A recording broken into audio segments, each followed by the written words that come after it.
we got through that, but I couldn't do it anymore because I was getting real bad palpitations from it. Oh, gotcha. Okay, so I went back a little bit, do it a little bit, but I'm going to go back because I'm going to get the gummies, and I'm going to at night. I need something. Yeah, Grumpus said it before. I can't shut down. There's too much I'm to in the do, same boat. Yeah, it's too much. and I'm in the elevator where I'm getting close to the floor. I'm getting off on. Well, for I told me, her it's like I told her I couldn't sleep because I'm too worried about who's going to get my stuff. You know what the funny part about was we moved out of Jersey, okay, and I already took 2 trailer loads, okay, in the back of my pickup, an 18-foot trailer, 2 trailer loads of junk down to North Carolina and put it in a storage unit. Okay, well, 2 years later, getting stuff out of the storage unit, and I open up the storage unit and I'm looking after paying on it every month, 2 years. Looked, I had a box of hammers that I had in storage. Hammers. Okay. I never have enough hammers. I had pots, and I had a 60-quart pot with something else in it, and something else in that, and something else in that. Probably 50 or 60 spatulas, tongs at the yin yang. Okay. 3 or 4 grills, and I'm saying, I ain't never going to use this stuff. That's right. And I paid 2 years on it. And what are you, nuts? Yeah. So, but I look at things now. When I first moved into the apartment, I didn't want no part of it. I hated it.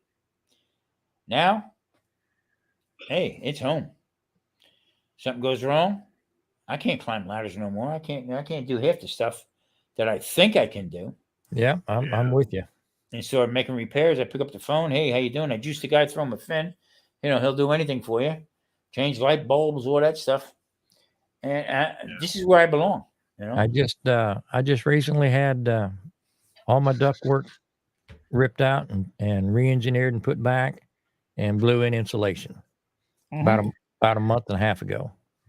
And before they showed up, I got up in the attic, and I had 40 years worth of boxes and tubs and crap in the attic that I needed to get down so those boys could work.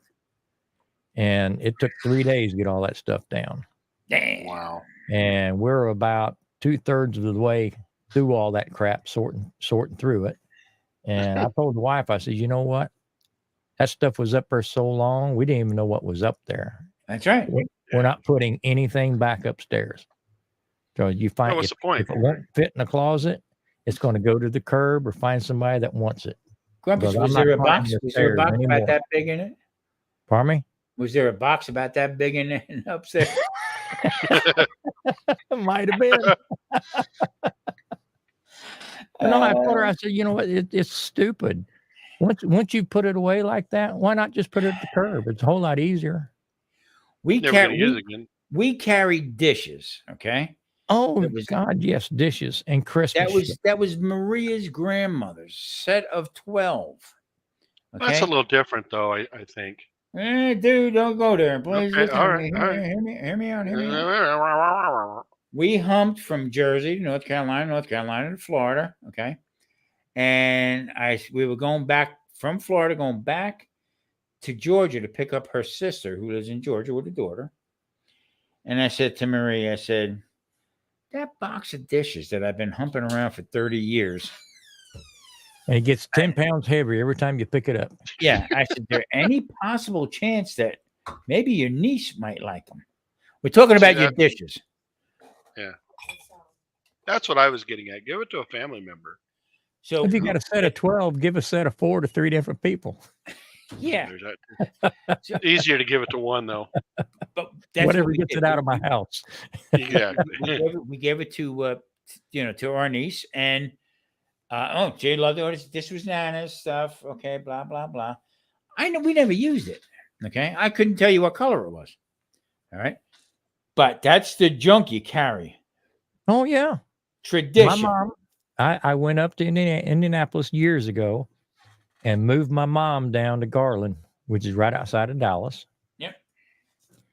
And she had boxes and boxes and boxes of crap. and moved into an apartment. So she had to get a storage unit for all that stuff. And she lived outside of Dallas there, I think it was 9 years, and then ended up moving back to Indianapolis. Oh, okay. Well, she'd been back to Indianapolis probably, gosh, at least 10 years, maybe a little longer. Yeah. And we was in conversation one day, and she mentioned her storage unit. I said, "You mean that one in Garland?" She said, "Yeah, I've still got that." She'd had it almost 20 years. Oh. I Still said, paying on it. I said, what is in that? She said, "Well, that old sofa and some lamps and all the papers and stuff from you kids when you were in school." I said, That's "Mom, insane. I'm 65 years old. I don't need my second grade report card anymore. I knew. It's not going to help me get a job at this point. You can get rid of it." For retirement. So Yeah. So she finally, about a year later, she came down, and her and my brother went through all that crap. The mice had gotten in there and eaten up all the papers, ate up all the upholstery. There was my geez. brother said there was hardly enough to even put in a bonfire. Wow. Wow. They emptied everything and put it in the dumpster right there at the facility. Yeah. And she'd been paying, I don't know, $60 a month or something like that for almost 20 years. Wow. Yeah. Now I have. Makes no sense to me. Here's a funny story. My mom had all cast iron pans that she used. Okay. Big believer in cast iron. She loved it. Didn't care. She had aluminum pots. Didn't care too much for aluminum pots. Anyway, long story short, I inherited all my mom's cast irons, which included my grandmother's Dutch oven, which we figured out to be about 112 years old. That's Wow. something we're hanging on to. That is Yeah. in every video I use when I'm braising something or whatever. I use that one all the time. But I had a fry pan, cast iron. It had so much junk on the outside of it that it was actually another 20 pounds. Okay. And and if you looked at it real close in the center of the pan, it was a big one too. I don't know what size it was, but it was one of the larger ones.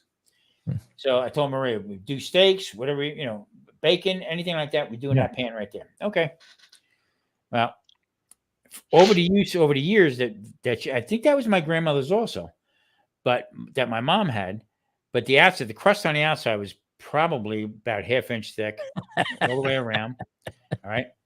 So Marie takes the pan one day, she cooks something, it was still a little hot, and puts it in the sink. Uh-oh. Ooh. No, wait a minute. Listen, there was no water running. She just put it in the sink, and the sink might have been a little bit cooler than normal, and boop, it breaks. I mean, Wow. center come right out of it. I'll be darned. Okay. So the afterthought was I wanted to make a clock out of it. I was going to cut it out, the circle, and put up on the wall, whatever. It'd be cool. But here was the rub. Boy, you're going to get horned tonight. Old Katie Garvey's going to come back. She's going to pinch you in the kidneys, whatever she does, to get even for wrecking her baby boy's pan. I look around, I look out, and I see in the bedroom, and I look out, and I see a light on. Marie's sitting on the couch reading the book. I said, "What's the matter?" She's like, "I can't sleep, you asshole." Thinking that Katie Garvey's going to come and beat me up for the pan. But I mean, that cast iron Dutch oven I have, that thing is a rock, boy. Grumpus, I can't even see on the bottom who made it or the numbers on it. It's like almost like worn off. Lance, what's up, brother? Lance. I remember as a kid, I couldn't have been. I think I was in 3rd grade, so I would have been 9, I guess. Yeah, 8 or 9. My mom had a couple of cast iron skillets that she cooked. I mean, she used them all the time. And my dad's a welder, works on cars, different things like that.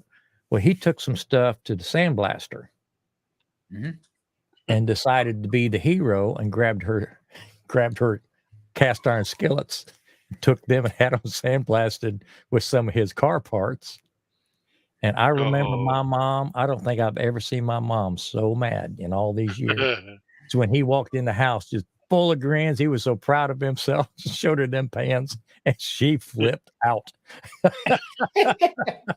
I mean, they weren't they were light gray. They looked like aluminum. They were so clean. Wow. You know, the Kent's fact in of the the matter house. is, from childhood memories, okay. Yeah. I turned around and I'm telling Marie, I said, I remember this pot right here. Stew. When I was a kid, I was a finicky eater. I didn't like this, I didn't like that, blah, blah, blah.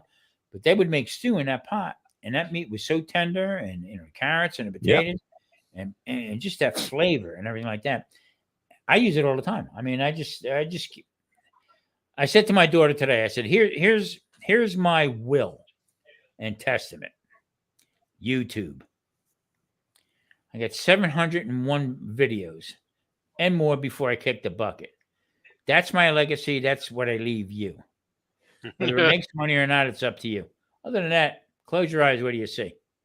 And you're not getting your grandmother's Dutch oven.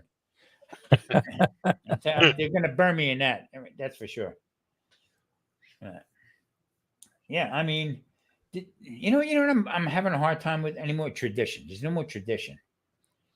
Okay. No, and not only that, people don't care. These generations don't care about it. They don't know why a tradition is any value. They're so far removed from it. It's just junk to them. Everything is throwaway. There's no more. We do live in that society. Yeah, you don't fix it anymore. It's all disposable. No more holding on to something or try to make it work or whatever. And that's why I was talking to you about tonight, Grumps. I mean, I got these 720s and stuff. They're fine. As far as I'm concerned, the picture's fine. Okay. This mic here I set up, but I can't bring it out there. I can, but I'm running out of space with wires and stuff like that. And I don't want that. Yeah. That's why I brought up about that camera and try to enhance it a little bit so that when we do our lives, we do our cooks and stuff like that. Exactly. I can do it right there, and everything's working, the right way until I kick the bucket. And that's what I'm going to do until that time comes, So, but just getting everybody's input and I treasure what you say to me and do the same thing. How do you want to do this? Why would you want to do it? There's nobody has the right idea, but it's just that little, a little bit more about it than I do. You have the experience with that camera, Yeah. I get my head onto something and I will just research it to death. I will research it and talk about it and think about it and stew over it until finally the wife says, "Just buy it. Just shut up and buy it." Well, there's a method to our madness. So, are you sure you're not my stepdad? Yeah. Yeah. That guy does the same thing. Drives me nuts sometimes. So, my cheap go-to cameras, okay, were fine. They work great. And I don't mind editing at all, unless I screw something up. I like editing. I think editing is fun. Yeah, it's part of the process. Yeah. Okay. It is part of the process. I don't know about fun, but it's part of the process. Well, I mean, it's only half of your video. When you shoot the video, that's only half of it. Right. You can make that video go any way you want to, just do editing. Yeah. But until the point, okay, when you put it in and all of a sudden your computer doesn't recognize it. Okay. And that wiped me out, wiped the whole file out. And I don't know how many thousands of, videos I lost. Okay. To regroup that whole thing, get it all back, the whole bit. All right. I like StreamYard. I will record off of StreamYard, how easy it is, but I want the clarity a little bit better. That's all. Yeah. Well, the problem with StreamYard is it's only 720. Yeah. Yeah. So even if you go 4K, you're still only going to be throwing out 720 for everybody to see on StreamYard. That's why I've been trying really hard to work on this EVMux, because it's 1080. Okay. And everybody looks better. Lance, you don't pull that card out every time, do you? Because you can just plug right into the computer with that. Look what I got for the new computer. Think that's big enough, Mike? Barely. 1 terabyte, barely. Yeah. Trying to grow a server farm or something, dude. Jeez. That's for the new camera I just bought. It didn't have a max on it, and I had some 256s laying around. I thought, well, shit, let me just get that, and I'll never have to buy another one. Yeah. Remember when 16 and 32 was like Oh, huge? You're like, huge. oh my Yeah, gosh, you. man. I bought my first computer. My first PC was a Packard Bell 286. So I had a 386, not Packard though, but compact. It came with 2K of memory. And I remember paying almost $300 for a 4K stick. And I thought I was I thought I was something. Windows, we had Windows 3.1, had a modem. Mine was MS 5.0, DOS 5.0. Okay. DOS, holy crap. Yeah. Then Windows 95 hit, and everybody's like, what are you talking about, DOS? What do you mean? Yeah. I still use DOS or DOS shell. Windows 3.1 came out, I think, with what, 6 discs, 6 little floppies or something like that, just below the operating system. Floppies. And then nothing worked. You still had to go in and make your drives work. And last night, the keyboard player was setting up his keyboard, and it looked aged. Let's put it that way, okay? Then I seen him pulling out these freaking floppy disks to put into the driver. And I went, whoa. So the bass player looked at me and he said, that shit's old. I said, we're playing oldies. Unbelievable. I mean, he didn't pull out what are those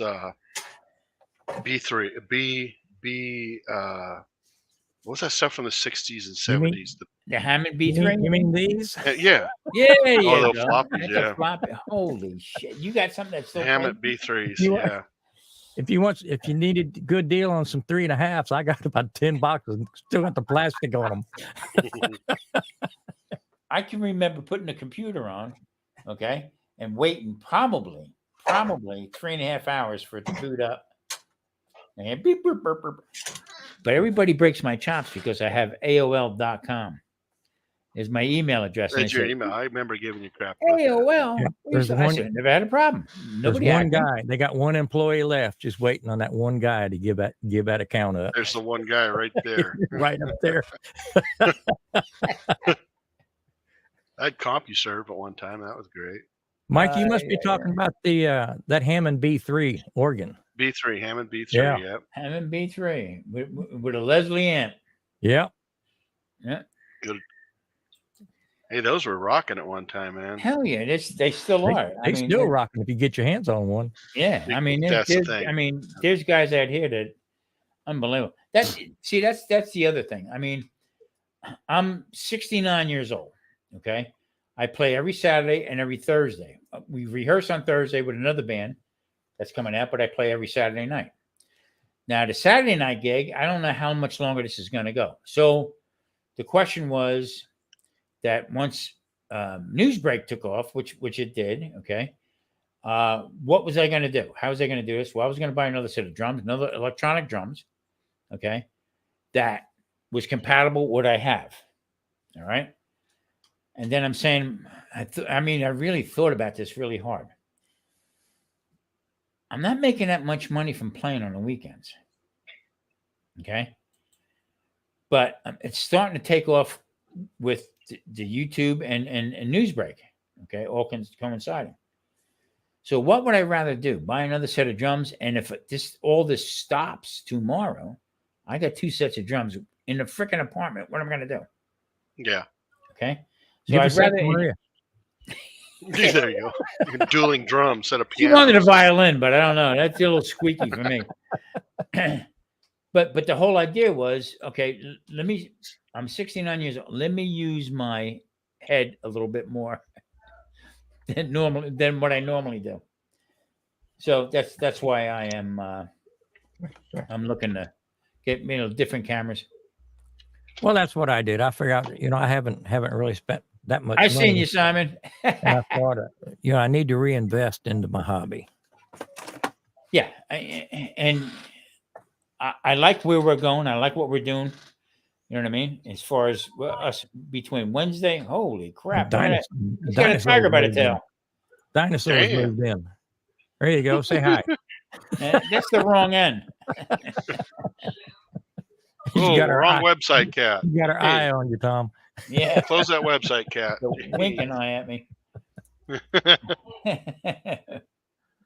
Get her out of the way. Gents, I need to hit the hay. I got to be up at the hospital early, so. Well, I hope your wife gets feeling better. Thank you. Appreciate Dude, I it. appreciate everything you do. Yeah, and well, you and I were going to talk on Sunday, anyways, Tom. So yeah, we'll do that, and we'll go from there. All right. Bud. Have a good night, Talk sleep. to you guys. Have a good night, everybody. Tell Gina I said hello. I hate like hell that what he's going through with that. I mean, and her. It's tough. Not just him, but her also. I mean, tough for the two of them. Yeah, Jean's a really good person, and just like my ex-wife, she's going through mouth cancer right now. You know, back in the day, I would have ran with that one. You know what I mean? But nobody deserves that ever. You know, to go through that kind of pain, and at this. So what's Mike's wife going through right now? I believe. I never heard the exact thing. Yeah, I believe that she's having some colon issues. Okay, or intestine issues or something to that effect. And she had, I mean, they flew back and forth, Grumpus. I mean, I know it's been going on for a while. Medevac from Idaho to Salt Lake. I mean, that's you talking 50, 60,000 a flight. Yeah. It's not fair. It's just not fair. Hey, listen to this one. I'm going to tell you real quick. And I don't like to do this anyway, but I'm this medication. I told you 100 times about it. Okay. Well, I can't afford $586 for medication. Okay. Even break it down to it's almost close to $160. Okay. So I've been getting samples. So today I called the cardiologist. It's his turn. That's who initiated this whole thing. TN, what's up, brother? And this clown gets on the phone and tells me, "You haven't been over here in a year. So even if we had samples, I can't give it to you unless you come and see the doctor." I said, "Hold the phone there, Slappy." I said, "That means you want me to come in, EKG, I got to pay out of my pocket $50 for an EKG that you're going to charge my copay on it." I said, "No, I'm not up for it. I don't need it." Okay. He said, "Well, I can't help you then because we have no samples." Stop and think about that a minute. Something I can't get off of. Mm-hmm. If I do stop taking them, chances are you blood clot. Okay. Right away, my way of doing things is, what do you look like? Because I'm going to come up to that office and I'm going to meet you. Okay. Marie starts going like this. We need bail money instead of buying cameras. We need bail money now. But the bottom line is that they don't give a rat's ass about you one iota. It's a business. Yes, nothing but. They care as much about you as YouTube does. It's just a business. So I turn around now. I get a couple days back. I get a thing from somebody who said they were following me on my keto thing, okay, and actually got sick from doing keto. So I turn around. That's your fault? No, and I turn around and say, "What do you want from me?" Yeah. Okay. Going back and forth. "Well, there might be consequences." I said, "You better believe there might be." And if I find out who you are, you rat bastard. Okay. And that's my turn. But here's the bottom line. I yelled and screamed at this guy. I ain't got no pills. Yeah. Okay. I got enough for 2 days worth, and it's in that. Here's the deal. I will continue with Johnny Walker Red. You know what I mean? There again, how do you take medication, charge somebody, put somebody on medication without you telling them? I've been on it since 2015. I have to take the wife into a doctor every 6 months just to get a prescription filled, just to get a new prescription. Yeah. I'll go in. I'll take her. I'll go in there with him. We sit with the guy maybe 5 minutes, however long it takes him to write the prescriptions, and it costs me an office visit every single time. Yeah. But they won't give her a year's supply. They'll only do it 6 months supply. Exactly. And she has to be careful because when she goes to the pharmacy, she has to have this specific medicine. She can't have the generic, or she just goes out of her mind. She just goes wacko.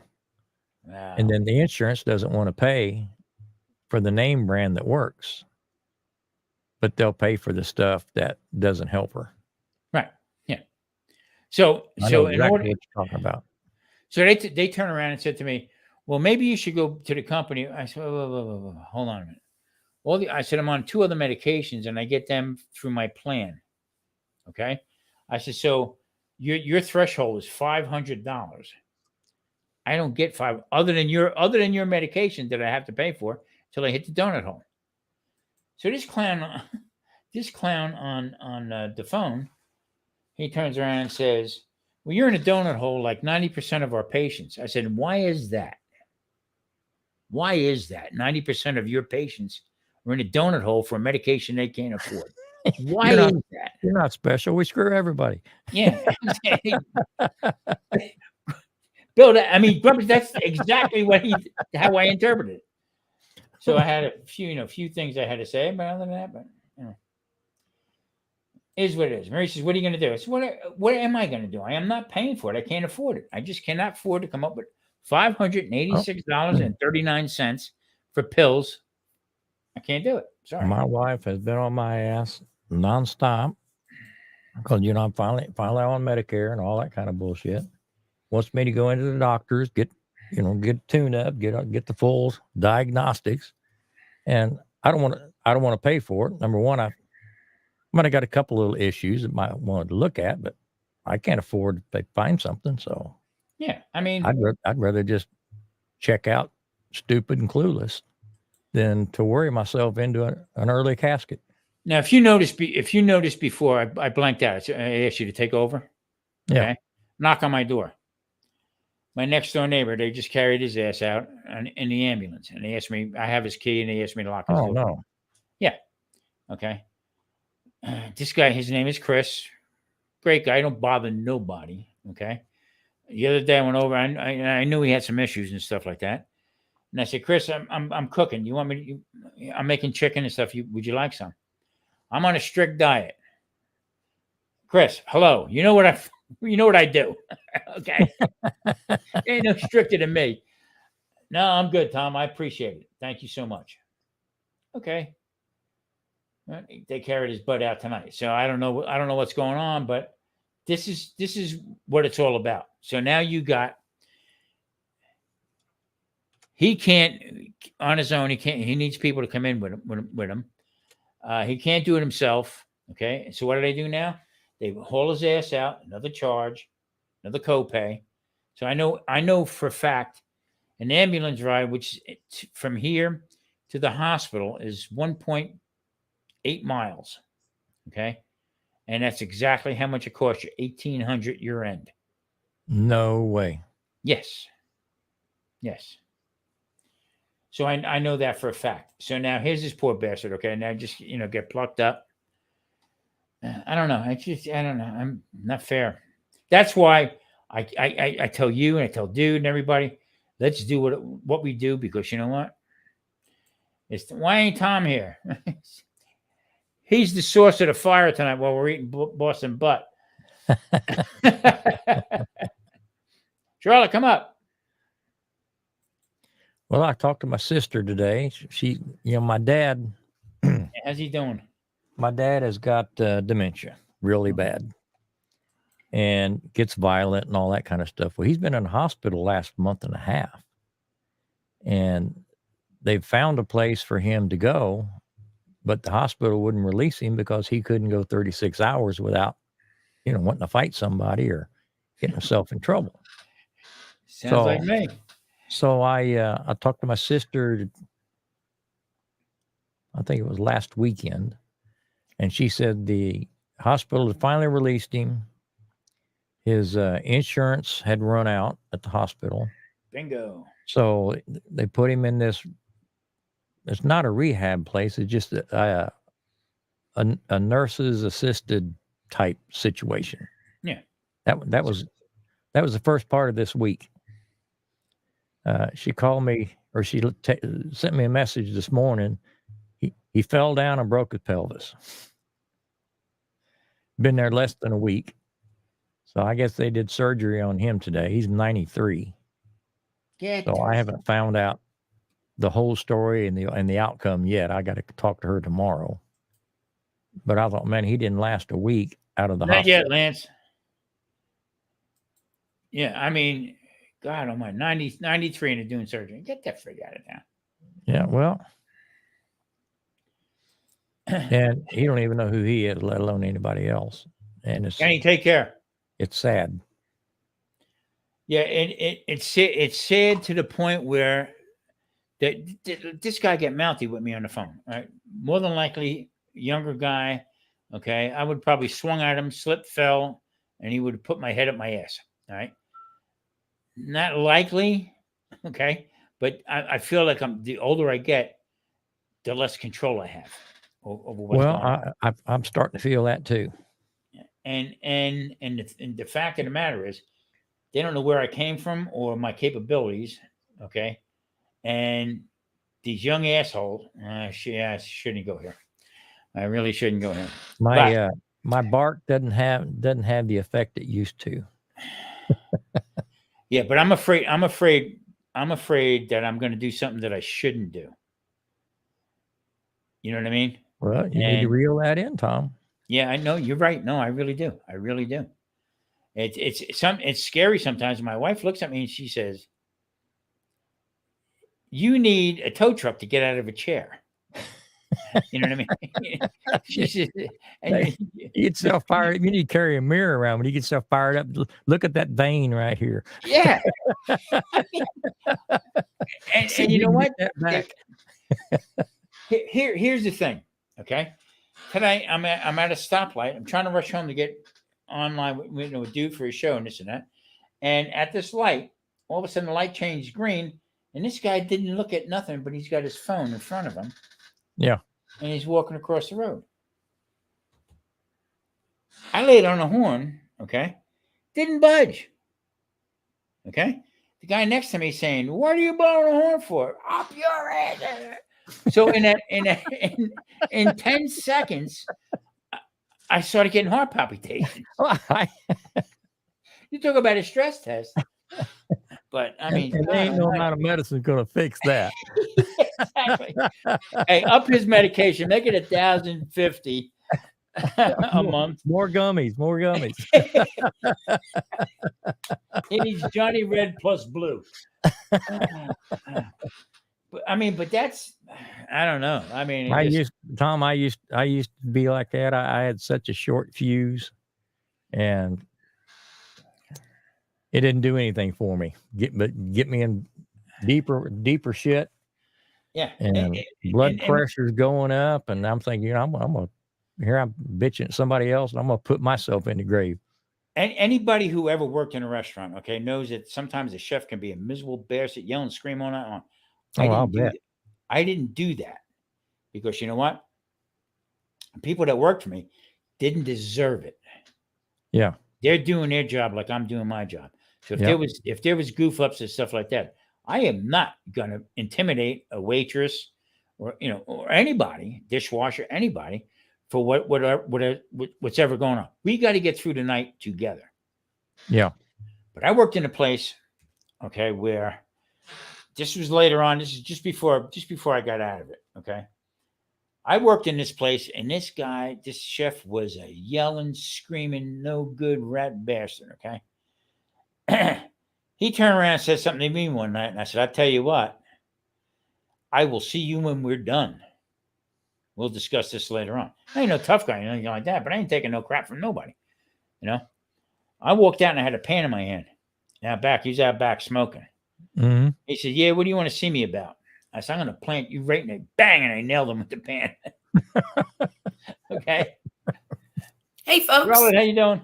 How you I doing? heard you up there talking of how you're all aggravated and angry.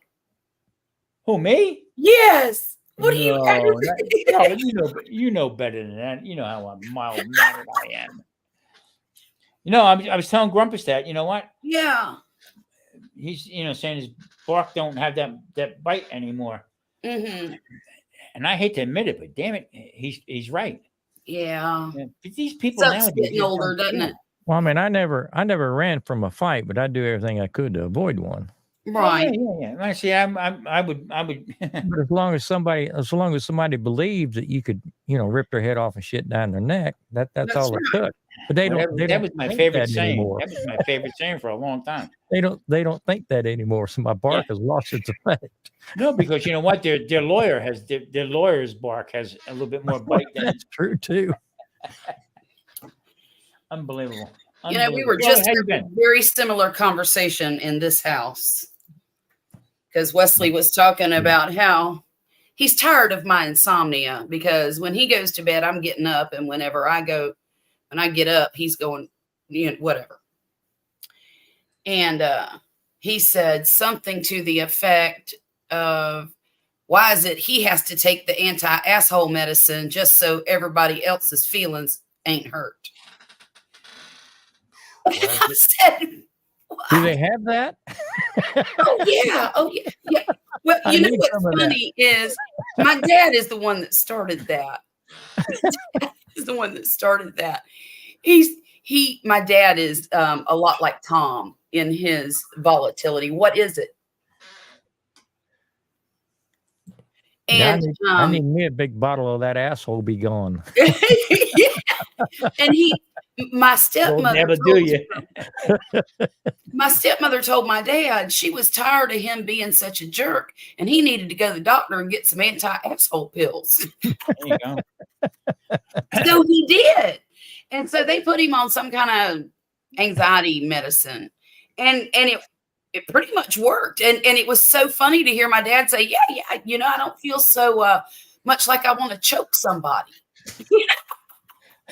What's the name of that stuff?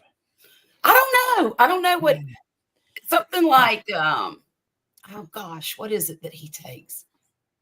Here's the thing. I mean, like tonight, Friday night or Saturday night, whatever. This will work, right? There you go. See, everybody has their medicine, right, Grumpus? When I play or rehearse, I don't drink. Okay. Last night we had rehearsal, and you want a beer? No, I got to drive home. It's 10, 15 miles away, bumper to bumper traffic on Las Vegas Boulevard and stuff like that. No, I don't drink. When I get home, I might have something, but most of the time, I don't drink during the week at all. Right. Or hardly ever. I'll have my wine here and there because sometimes now it's affecting me different. I mean, I could drink gallons of scotch throughout my life, the whole bit. Now I got to be a little cautious of it. Okay. Yeah. So today, lately I've been real busy doing stuff, and I like it. Mm-hmm. Okay. I don't have that sit at home, sit on the couch, get involved in watching Dr. Dre does that. Get the hell out of here. Mm-hmm. I'm busy doing stuff. Tom, you sure are ruining the appeal of retirement for me. but Grumpus, I gotta go to work. I need some rest. Grumpus, it's the bucket list stuff. Well, I understand that. We talked about that earlier. I understand. Yeah, it's the bucket list stuff. So tonight, I said to Marie, "Oh, you had a busy day. We took my daughter out for lunch for her birthday. And we had a great day, and we went to one casino she's never been to, and showed her around there. We played a little bit, nothing crazy, and then dropped her off. Went and seen the boys, and they come home. Caught the traffic coming home. Get home, brought Marie a little dinner, and she says, "Are you going live?" "Yep, got to go live with dude. Going on live with that." She said, "Do you want anything?" And I said, "Yeah, scotch." Oh my! No, her eyes went because that don't come out of my mouth. It hadn't come out of my mouth in a long time. Mm-hmm. Right? Well, I got a bottle for my birthday, and I had a few clicks here and there. but just that all of a sudden that old feeling came upon her, like, Scott. Oh no, she said, remember one thing, you have a busy day tomorrow. Oh, I don't have a busy day until 7:00 tomorrow night when I make butt shake, and that's it. right. So just some things die hard, I guess. I don't know. Yeah. I'll fix this camera in a minute, y'all, but I've got to make some tea. Tea. There we go. Got a collab. Got a tea making going on. All right, ladies and gentlemen. So what's the process? What is she doing now? She pouring water. Okay, I'm pouring water into my tea maker right here. How hot does that tea maker get? Hot enough to make tea. Is that a sponsor? I don't.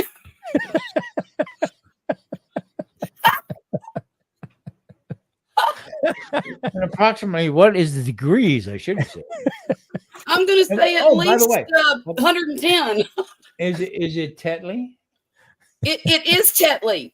It is Tetley. See, how did I know? Because my research and my staff did research and found out that in Mississippi, Gulf Coast Granny uses Tetley tea all the time. So how about a nice reach out from Tetley Tea, sponsor Gulf Coast Granny? That's what I'm going to start doing from that one, damn it. Look, I'm going to tell you something. I don't need a sponsorship. What I need is a maid. So if anybody could sponsor that, I would be over the moon. However, let me tell you what I did get in the mail, in my email the other day. And this was, I felt like it was an interesting prospect. I got a email from a company who raises and dehydrates soldier fly larvae. Who? Soldier fly larvae. Oh, I'm going to get some of that. Imagine if you would have gotten an email from a company and it says, we make chicken feed with soldier fly larvae. We think that you would be a perfect fit for our thing. So I'm gonna have. I gotta Charlotte. I can have them send me some. I am. Can I interject? I think you would be perfect. What? Soldier larva. Cola. I was just thinking that last week. You know what? Charlotte might be great for this. Exactly. I don't even know where they got my name or my. I mean, I know You've done chicken videos. You've done videos. I do have chicken videos, and You've done videos. I'm going to have them send me some and see if. And it says all we'd like for you to do is mention, our product in your social medias, and I'm like, well, I could probably do that. Now, are they going to like what I have to say? I hope. You see what Chris says down here? That's the dice they roll. Yeah. Right, exactly. But now I know chickens love mealworms. Me too. I mean, I like that on my fly larva. Right. With ice. So I have a real good feeling that you'll enjoy this. And I don't know if you know this or not, but since we're a cooking channel and all, but soldier flies lay their eggs in rabbit poop. Yeah. And you can scoop up the rabbit poop and pick out little grubs, the larvae, and feed them to your chickens. And they love that stuff. Oh. They love it. So I'm thinking, well, dehydrated. Yes. Can't the chickens just pick their own larvae? Well, they can. I can't let my chickens out of their pen though. Oh. Because if I do, it's fine in everybody's yard. Put the rabbits in there with them. You'd have Cadbury eggs for Easter. Don't worry about nothing. That's not a bad idea, Grumpus. I mean, think about it. Put a little chocolate in with the poop. Right. Cadbury eggs. Easter's coming up. That's where my grandson would love that, wouldn't he? Yeah. Just don't eat the raisinets. Yeah. Right. But But anyhow, I found that quite interesting that somebody actually approached. Well, we've talked about this before. You never know what people are going to see in your videos. That's right. You never know who's watching them and what they're looking for. This one outfit has this. I can't even think of the name of it right now. I have the one product. I have it on my phone. I'm listening to you right now. I don't use a lot of probes. Okay, so now they're going to send me this other one. So, being a wise guy that I am, I text back to the lady and I said I appreciate it very much. That I will be very interested in showing your product and using your product. Now, can this also be used as an anal thermometer?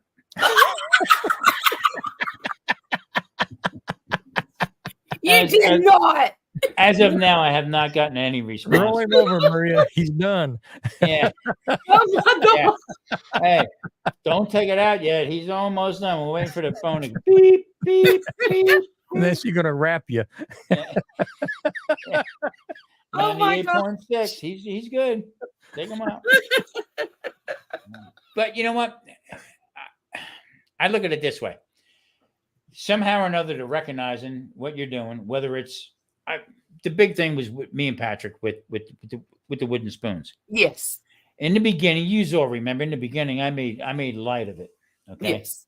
And I joked around about it and blah, blah, blah, blah, blah. Okay. Then I thought about it. I said, these people took the time to contact me, send me out these spoons to do an honest review on them. I mean, how hard is it to do a freaking wooden spoon review? Right. Okay. I made light of it one time, but then I made another video, and I just threw it all out there about this. Whether anybody else did it or not, or got them or not, I don't know. But I gave them what they wanted because they gave me this stuff for nothing. You know what I mean? Right. That's the way I look at it. That's the way I look at it. Yeah. Right. Monument Grill sent me out a flat top. I'm not a barbecue guy. I'm the furthest thing from a barbecue guy. Okay. Not that I never cooked barbecue. I've cooked barbecue all my life. Okay. I just don't boast about it, whatever. But Monument Grill sends me out a griddle, a flat top griddle, gas griddle. I said, I really can't have it on, where I live, but then nobody's going to know. But I got the 1 pound container, and I'm allowed to have the 1 pound container rather than a 20 pound. So we want you to do a video on this Monument Griddle, what you do. Everybody I watched either does bacon or smash burgers. Right. Okay. I made a complete chicken parm dinner with spaghetti, squash, and vegetables. Nice. On this griddle. Okay. Yeah. That took off like crazy. Huh. So now they sent me another thing about getting a gas grill. They wanted to send me a gas grill and I said, I can't accept it. I can't use it. Not thinking that I could have brought it to my daughter's house. And done a video there. Did a video over there. Okay. So sometimes your honesty and stuff gets in your way. But you know what? I'd rather be more honest with them, right? Than be sure. I get that. Try to get something over on them. Right. Right. Charlotte, now I got to ask you a question here about you're on StreamYard with us right now. Are you sharing you getting a share on this? No. Do I need to? Yeah, it should be. You should okay. Who's getting it? Who's E? E. Yeah. Hold on. Let me look. Oh, the grilling dude's on there. Public. Okay, El Reno. You're alive. He's getting it. What you should have done when you click in to start. It's okay. I got it. I can do it from where I'm at. Okay. Click in and you want to share out on your channel this live right now. Grumpus, you need to do the same thing. I don't know what you're talking about. When you first come up on there, you should see you go up into the right-hand corner. Up above comments says stream this to your audience. Yes. Click on that. Both of you, click on that. It's asking me to fill out titles, so I'm doing that. Yeah, fill out the vitals. Select the destination. I see my icon there. Quentin, what's up, brother? Click on that, and this will go directly out onto your channel also. Do I have to title it and all that stuff? No, you don't have to do it. You shouldn't have to. All right, I'll just hit save changes. I have all that on there. Tom Garvey, who are you now? What is your channel name? Tom Garvey Keto. Tom Garvey, the Keto Cook. I thought so. Okay. Wait, didn't you change it? No, everybody yelled at me for trying to change it. Oh. No, I'm keto to when I fall over. Hey, Quint, I today I was at a place and I brought my water bottle in and I have your koozie in there and they said that is one of the greatest logos I've ever seen. I said, a friend of mine. Pretty cool. All right, somebody's up there. Grumpus is up there. Charlotte, how about you? Still filling it out? I just hit the button. Okay, hold on. Let's see what's going on. Make sure Grumpus is up there.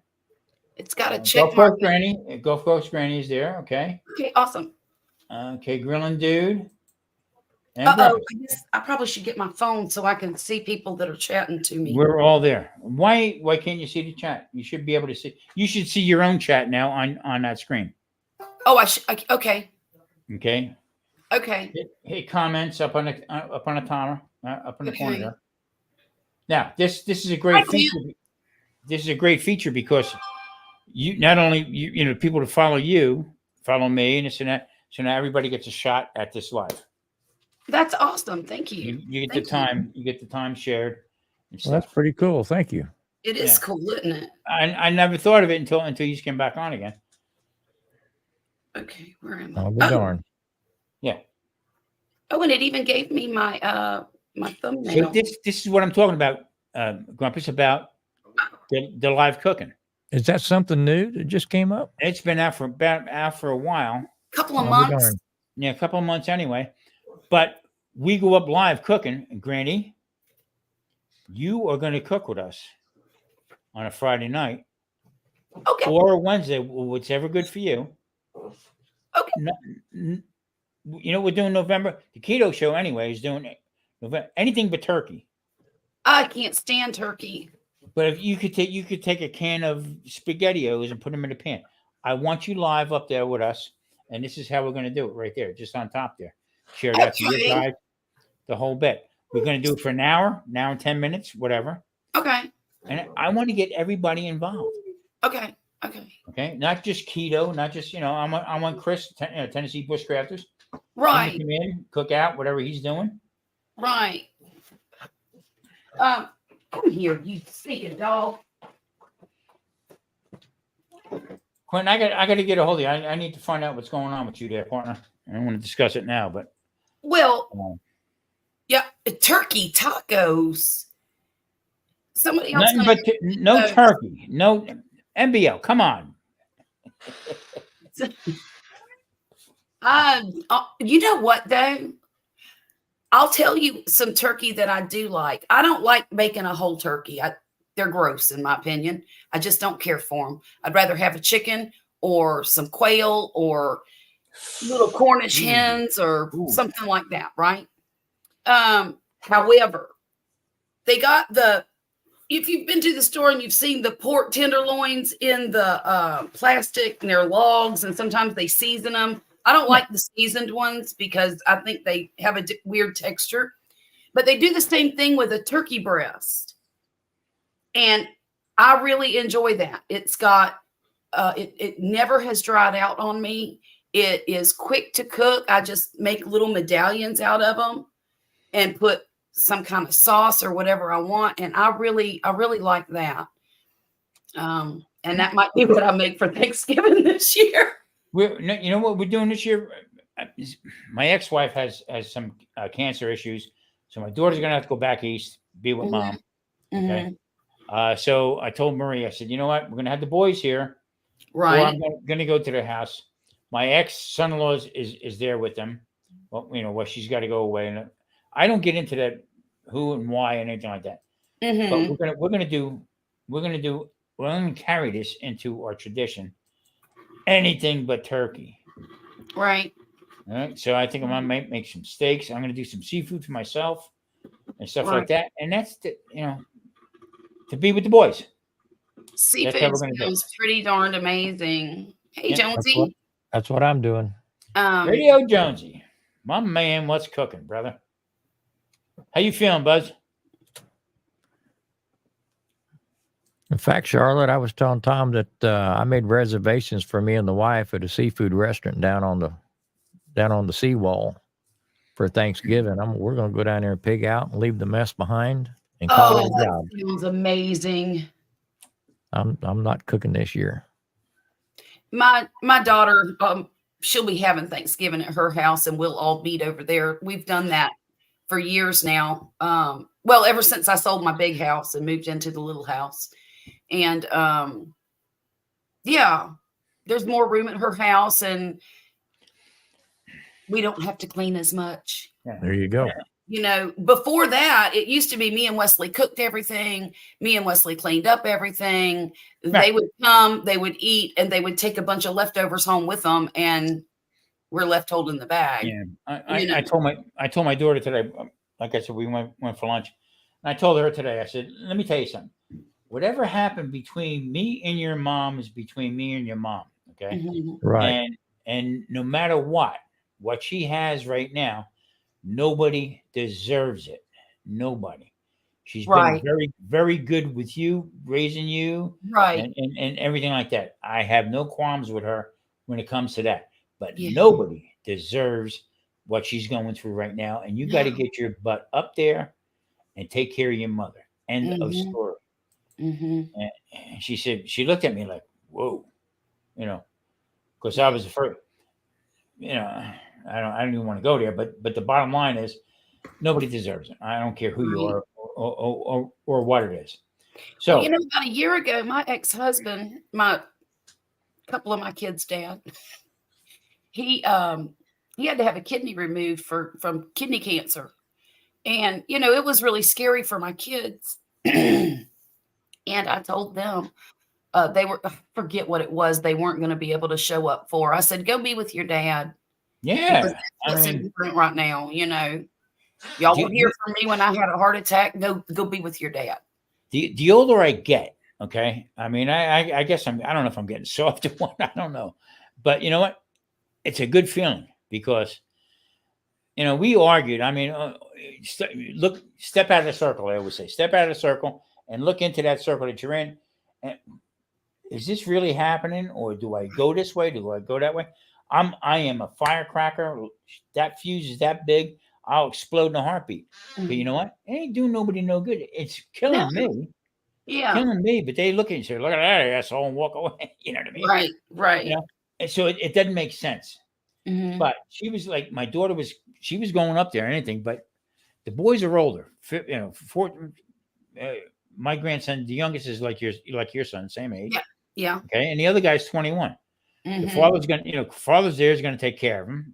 Look after him, whatever. Hey, I said, I told my grandsons, Tuesdays and Sundays, Pop's coming over and we're cooking. Simple as that. Oh, can't wait, Pop. Oh, that'd be great. But I said, you got to pick up the phone and talk to your grandmother. Okay? It just don't stop with mom going up there to take care of your grandmother. Right. Pick up the phone. You got to talk to. You got to be part of the gang here. Exactly. Yeah. Quint, you have a great idea. I haven't had chicken gizzards in I don't know how long. I love chicken gizzards. Right? I do too. I love them fried. They're good. Damn. Boy, I tell you what, ice cold beer, a couple oysters on the side. Beer, but I can eat my weight in chicken gizzards.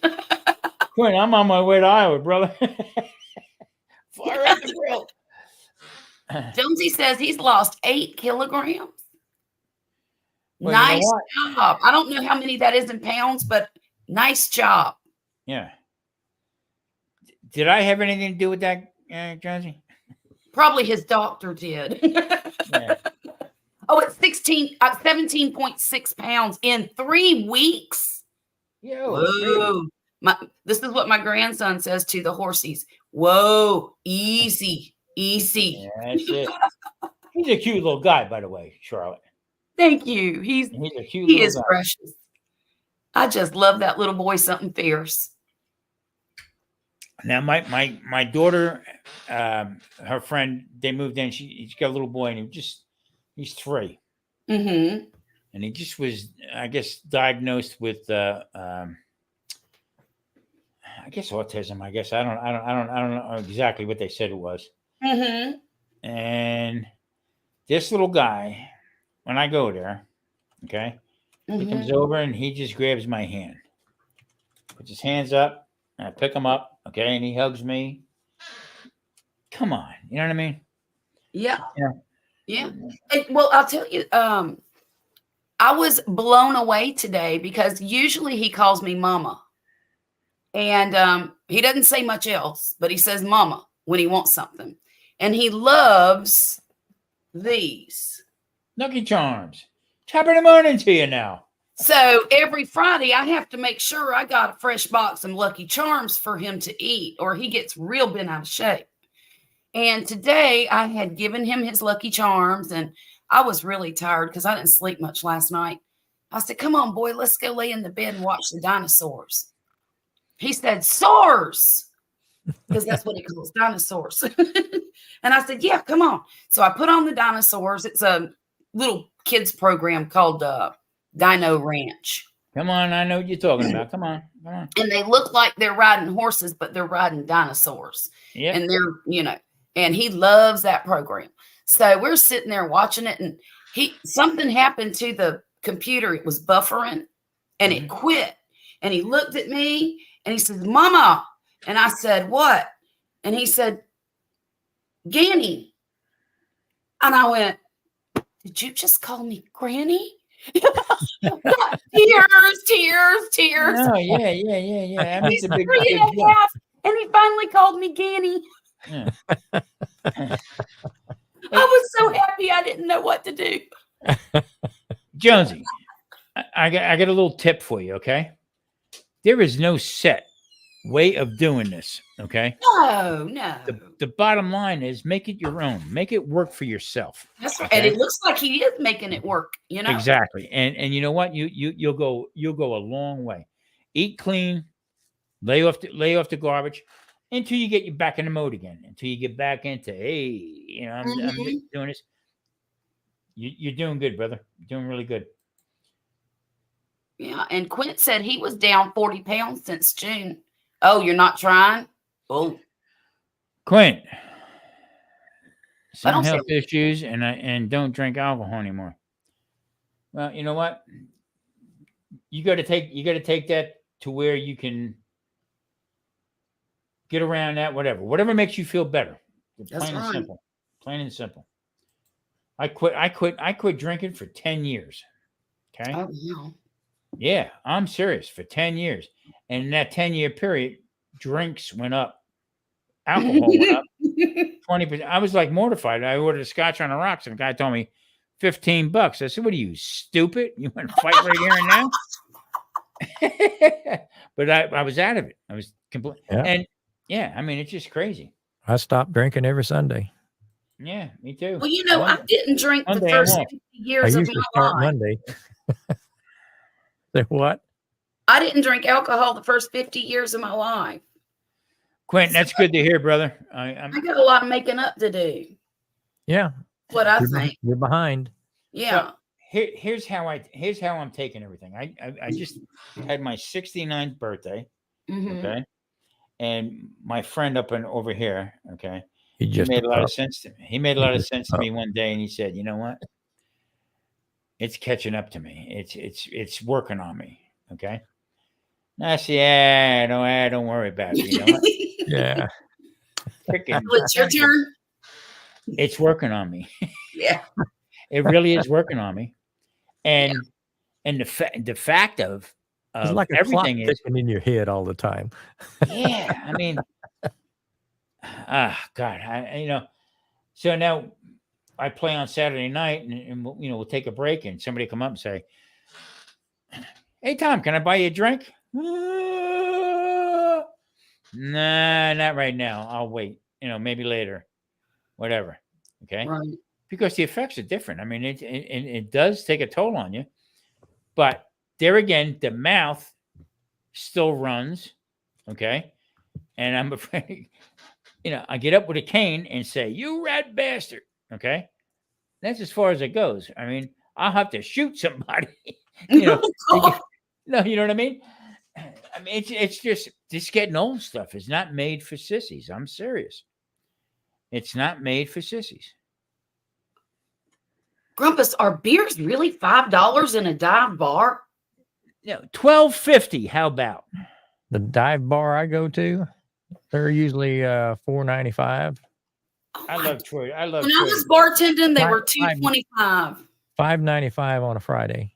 Mm. And Okay. just a normal shot, nothing exotic, is about 10 to $12. You know what you get. The scotch that I like, that I like to pour That's down my gullet $18. Yeah. when I do it right here is $18.50. For one glass, one shot, 1 ounce 1 ounce. in ice. That's So Marie says to insane. me, she says, "So how do you like your scotch now?" Hey, Eagles Trekker, happy Friday to I you. said, I like scotch pudding. When you I'll when you take pay that advantage much of the for the sugar. bottle, you nurse it. Yeah. I tell you what, great friend of mine lives around the corner from me. Mhm. Great channel, the whole bit, Miss J. Okay. Mhm. I took her to and fro, and I didn't want. Well, let me give you brother T. She calls me, Brother T. Let me give you something for the get. Listen to me. If I wanted to charge you, you couldn't afford me Oh to my. take you here and there. I am doing this because I love you to death. You're a good friend of mine. The whole bit. Yeah. No, she couldn't take that no for an answer. Okay. So she says, I take her down to get her driver's license, not to give too much information out, but she said, I have an order. If you don't mind, I have an order over at this Plus Wines, it's called. Okay. Mm-hmm. I go in this place and I almost had a coronary because I couldn't believe how much liquor was in this joint. Oh Okay. my. Wine. I mean, they had 16 aisles of wine, and then the rest, it was like a warehouse, almost like Costco, but for liquor. Okay. Oh wow. So I go in and I pick up the order, okay? Mm-hmm. And there's a couple bottles there. And there is a bottle of Black Barrel Jameson's. Mm-mm-mm. Okay. Did you have to get you some? No, she bought it for me. Did she? Yeah. That's so nice. This is what I'm talking about. So that's in the cupboard. Yeah. I have my bourbon, sherry, and my Marcella, what I cook with. Okay. Mm-hmm. And then she said she just sent me over vanilla that she made with Jack Daniels. Ooh. Oh. So she told me dump it out into another container, Right. and put that in with vodka, and keep that for 6 months, and you get your other vanilla.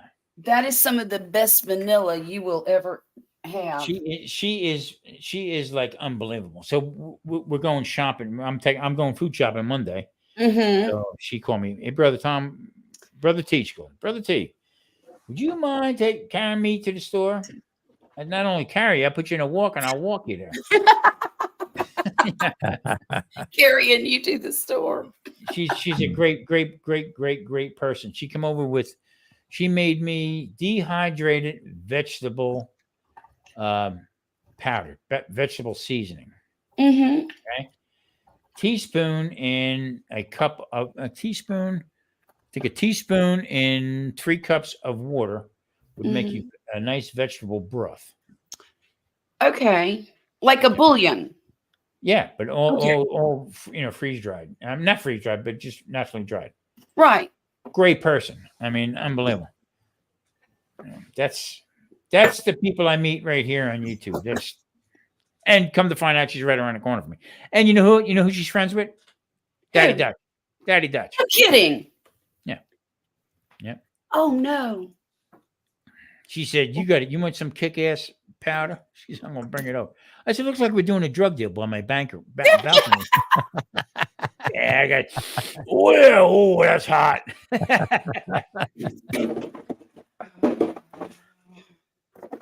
Yeah. I'm biting my tongue to keep from cussing my family right now. Where's your tea?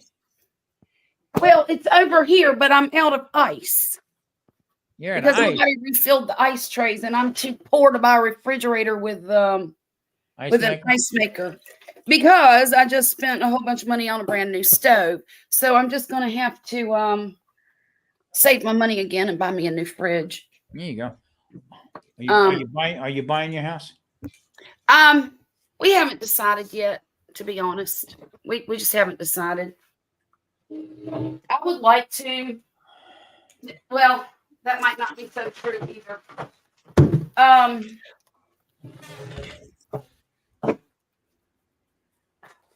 I don't know.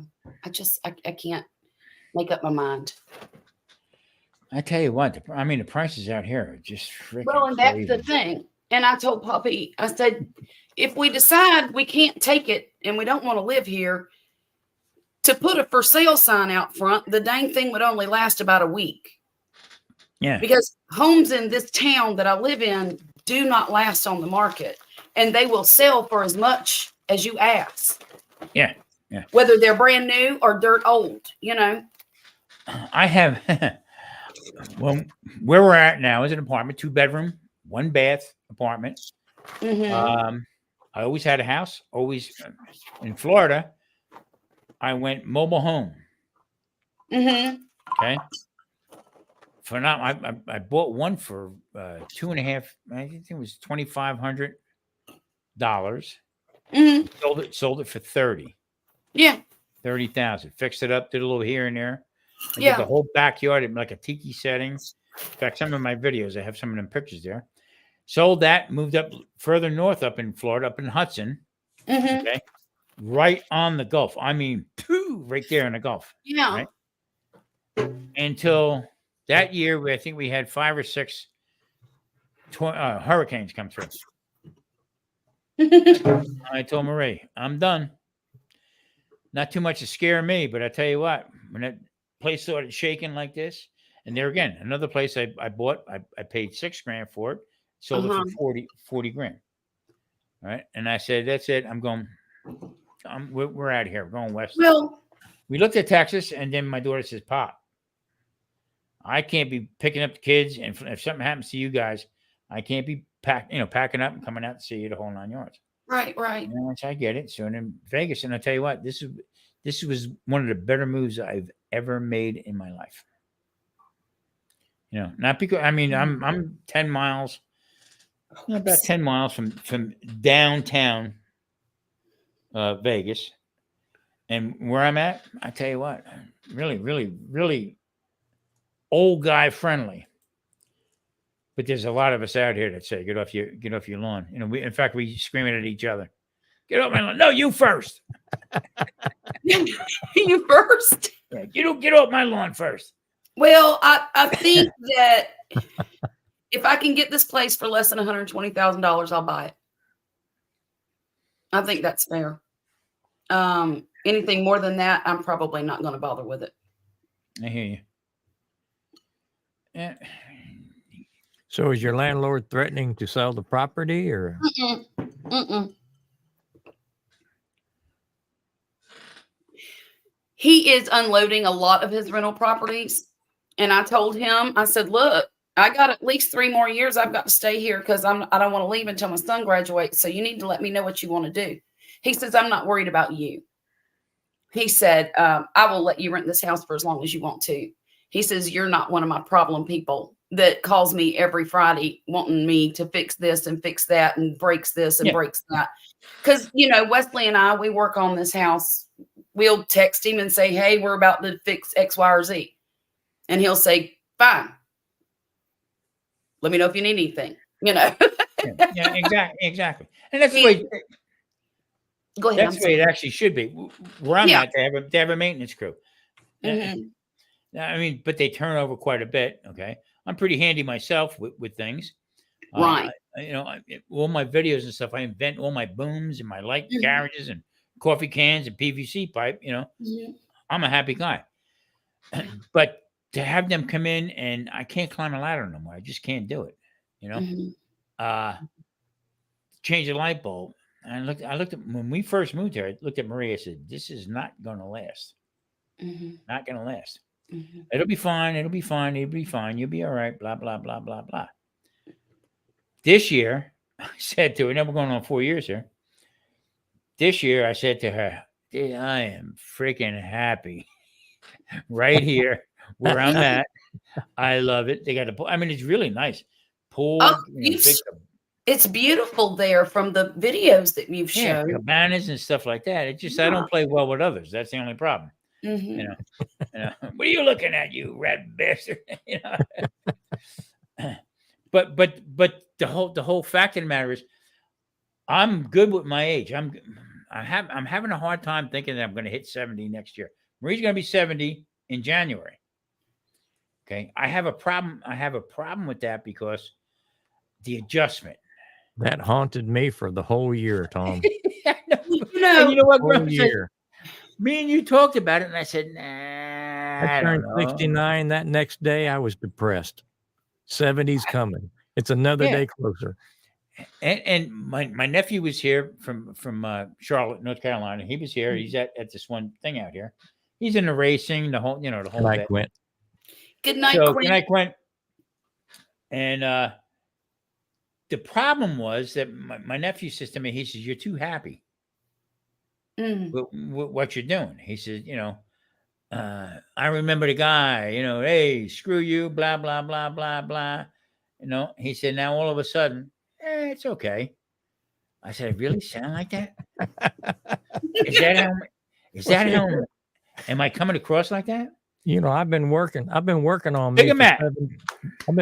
me for 70 years. Yeah. And now my wife gets all the credit. Everybody says, "Wow, what have you done with him? What have you done to?" And I keep saying, "She hasn't done anything. I'm just tired." But Marie, nothing bothers her that I can see. Right? Everything is her philosophy is, what are you gonna do? That's kind of true. I'm trying to get there. Yeah, nothing you can do. Nothing you can do. I wish that I had that mentality my whole life. I'm picking my battles now. I'm a type A, and I'm always ready for a fight, and I'm always questioning the motives of people. Oh, I do that. Oh yeah, I mean, I'm just go to the supermarket and want to know what the motive. I'm a huge skeptic. Yeah, I'm an eternal skeptic. I don't. And I don't know. One of these days, there's a poem out in the world called Desiderata, I think is the name of it. It's by Max Ehrmann. Spell and I have always D-E-S. I'm only teasing. Anyhow, when I read it, I fell in love with that poem. Go placidly amid the noise and haste and something. Anyhow, it's a very calming poem to me, and it speaks to me. And I always wanted to grow up and aspire to be that poem, but I'm not. And I'm one of the vexing people in that poem. I'm loud and I'm yeah, but you know what? I am the same way. I am the guy that'll yell first, scream, get pissed off, blah, blah, blah. But you know what? Kyle. Yankee Carl, my man, what's happening, brother? Haven't seen you in the dog's age. He used to be on China's all the time. I used to see him all the time. Anyway. Oops, I put a question mark after that good evening, Kyle. I didn't mean to. I turned around and now I guess I'm mellowing. I guess I'm well marinated now, getting to the point where I'm tender enough to put on the grill soon. Well, my granny used to always say a leopard don't change its spots, and I don't think we do. We're endowed with our personality that we're born with, and I'm there's just trying to control it. Right. And I think I was just telling Violet tonight about, don't worry about what other people think of you, because it ain't none of your business. I got the feeling 40 years ago, me and Tom probably could have whooped the whole town. Probably. Probably. and And bitched about it. Yeah. And then we'd have been looking for another one. Yeah, and turn around and said, "This steak is not done." It's like, you got a problem with any of that? But they say the lessons of life and this and that. And now I look back a lot lately, and should I have done that? Should I have done that? But you can't go back and change. You can't go backwards No, and fix nothing. All you got to do is go move backwards. forward. So I stick to my guns. Okay. Mm. If I called you a rat bastard 10 years ago, I meant it. I might not mean it today, but I meant it 10 years ago when I said it. And I can't change it. All that shit's what made us who we are today. Yeah. Right. Yeah. So, but it's okay to try to make a better me each day. Sure. Sure. And you know what? It doesn't matter when you start. You could have started when you were 20. You can start when you're 75. It doesn't matter. But I do have a theory, however, and you old men need to listen to this because I'm catching up to you. Hey, I can stay home be treated this way. But I have a theory. You know, my father's very proud of being a 75-year-old man. And I've told y'all this before. I heard it. He's very proud. And I love being the oldest one on a panel every night. Yeah. And he said to me, Yankee, why ain't this working? I'm sorry, Charlotte, go ahead. Part of the time he's real nice and he's calm and everything. And every now and then I'll see the Tom in him pop out. And I'll say, Dad, you better tuck that away. Your asinine is showing. And he'll say, yeah, you're right. I'm just trying to get into heaven now. I got to be nice to everybody. So that's my theory, is that my dad, now he's just trying to get into heaven now. Yankee Cow, type that in one more time. This is bothering me here that somebody's typing in their stuff.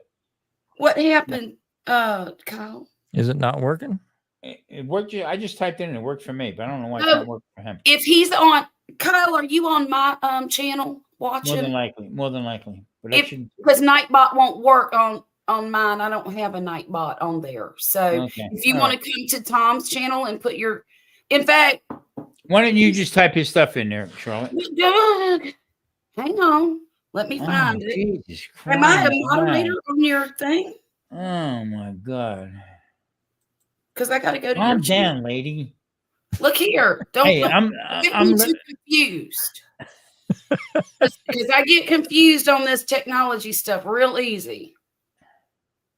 Why is it 40,000 degrees in this house? It didn't work on mine either, Tom. So it must be just on mine. Well, I typed it in on your right here in StreamYard. Yeah, but now you're in your own. I'm in my own. You're in your own. You're on with me, but you're sharing out and getting your stuff on your own channel. Okay. So, but he had to see typing keto on mine. I don't know why it's not working. Hey, Matt got you there again. I got to see. But Matt, you're still a moderator. I haven't checked out YouTube for this right here. Okay, so if I type anything I type in StreamYard now, right, it's just like I typed it in on YouTube on my channel, right? Right. Oh, okay. So I understand now. Okay, so now see, okay, here we go. On YouTube now. Okay, Yankee Kyle's not coming up. Okay, let me go find him. Okay. So this out goes with Big Matt. Big Matt's a moderator, so he was able to put it up. Well, I don't think that's Yankee Kyle. I want to make sure everybody gets covered here. I make everybody. Okay, I'm going to take care of it. Just a second. And let him go over and I'll make him a moderator on mine. I make everybody a moderator. This way everybody, I don't have to fool around with it. You know what I mean? Okay. How do I? Shoot. Thanks, Matt. Matt's a great guy. That's another reason. Oh, you know what I wanted to do tonight, Grumpus? I wanted to, damn it, and do. We'll do it during the week, whatever. I got to start making arrangements for February. What's happening in February? For the livestock show and rodeo. Oh, yes, you do. Oh. You might have waited too late. Tom, you've been talking to too many funeral sellers because you said you're making arrangements. And I thought, what are you planning for, Tom? I thought, is he leaving me? Have my ass cooked being the fire at a barbecue when I die. Okay, then. It might be too late. You think, Grumpus? Maybe? No. Well, I don't know. I would get with I don't know what your intentions are, but I would get with Kent and find out where everybody's staying. Okay. And maybe you can get into the same place and you can get all share rides and stuff that way. Because dude, I might drive out. Okay. So dude might want to go. Okay. So what I might have is have dude either leave from Idaho, meet me out here in Vegas, and we take off from here from Vegas and drive out. I have to apologize to Big Matt. He was right. That was like Yankee Kyle's channel. It just is a different name on the thing. Okay. Just see, I just did it again at the bottom. Yeah. Thank you, Big Matt. I appreciate you. Great guy. Great supporter, great friend. You don't hear from him all the time. I mean, but he's always there. He's always there. Mm-hmm. Come up, he's boom. He taps in. Yeah. Anyway. Yeah, I told Maria, I said I would love to go. And she said, do I have to go? My wife. Yes, I don't know. We live in the same town. She said, do I have to? Yeah. I don't know. Look, I'm already dreading going to the Christmas party at my husband's job. Why? Because I'm not a schmoozer anymore. I used to schmooze all the time. Oh, come on. I would have to go to his command parties in the Navy. Yeah, stand in the corner with a drink and look pretty. Get pretty and let his commanding officer eyeball me. And, you know, I just don't like doing that anymore. You are always looking, aren't you, Big man? But I don't like those kinds of affairs anymore. You know what? I used to enjoy, a lot. Used to enjoy them, but anymore. Yeah, but I think part of the give and take in a marriage is, I go to all her work related stuff, and she drags me along, and I kind of resent it, but I go. Yeah. So once in a while, it wouldn't hurt her to go with me sometime. Well, and honestly, last year I dreaded going, but it was an enjoyable dinner. I mean, we had a great evening. Yeah. It was a good meal, and we hung around afterwards out in the. It was beautiful weather. She always has a good time when she goes. It's just trying to pry her out of the house. Yes, that's me too. So when I play on a weekend, okay, Maurice usually sits by herself. Okay, and I said, you don't have to go if you don't want. No, I'm good. You can't gamble every time you go because it's not a winning proposition. Let's put it that way. Okay. So it actually cost me whatever I make for the night. But what happens is they turn around and give me a bunch of drink tickets. Okay, so he don't give them to me, he gives them to her. So she'll have a couple cocktails, whatever. And then every week I get like a $25 gift card for dinner at either an Italian restaurant or just a regular meal use. And then whatever I have on my card, she'll play a little bit, use her card, use my card. And then usually when we go there for dinner to the casino, I'll play a little bit and I'll build up my points. So last week we went and I had a nice big thick New York strip. Okay. And she had whatever she had. And by the time we got done with everything, used the $25 off my playing card, my playing points and stuff like that. Dinner cost me $2.89. And you had a good time. $2.89. $2.89, and No. then we went sat at the bar. You sit at the bar, and if you gamble, they have slot machines built into the bar. So I'll sit down, and she'll sit down, and we'll put 20 in, whatever, and you have a few drinks for nothing, and then wind up either picking up another $20 or $30 or $40, whatever, and go home. That's a Monday night here in Las Vegas, and the food is really good. Then from Monday to Friday, they have prime rib, $9.99. So that's the big catch out here in Vegas. You can get prime rib dinners just about in any hotel that you go to. Okay, but it just so happens I play in this one, and it's decent. It really, it's really a good deal. So now I'm friends. I'm pretty good friends with the owner. Okay, single guy owns it, and his nephew is actually the general manager, runs the place. So I'll post. I'll take my camera out and I'll video me, the prime rib and this and that, and boom, boom, boom, they like it right off the bat. So I'm the PR guy, also the drummer. As many casinos as we have right here. I mean, there's one right down the street from my house. There's about to be another one down the street from my house. But I mean, I live really close to Biloxi and all of those casinos, and the Slipper over in D'Iberville or Bay St. Louis has got one. I don't think that's the Slipper. Wait a minute. It doesn't matter. I don't know the names of all of them because I haven't been to them.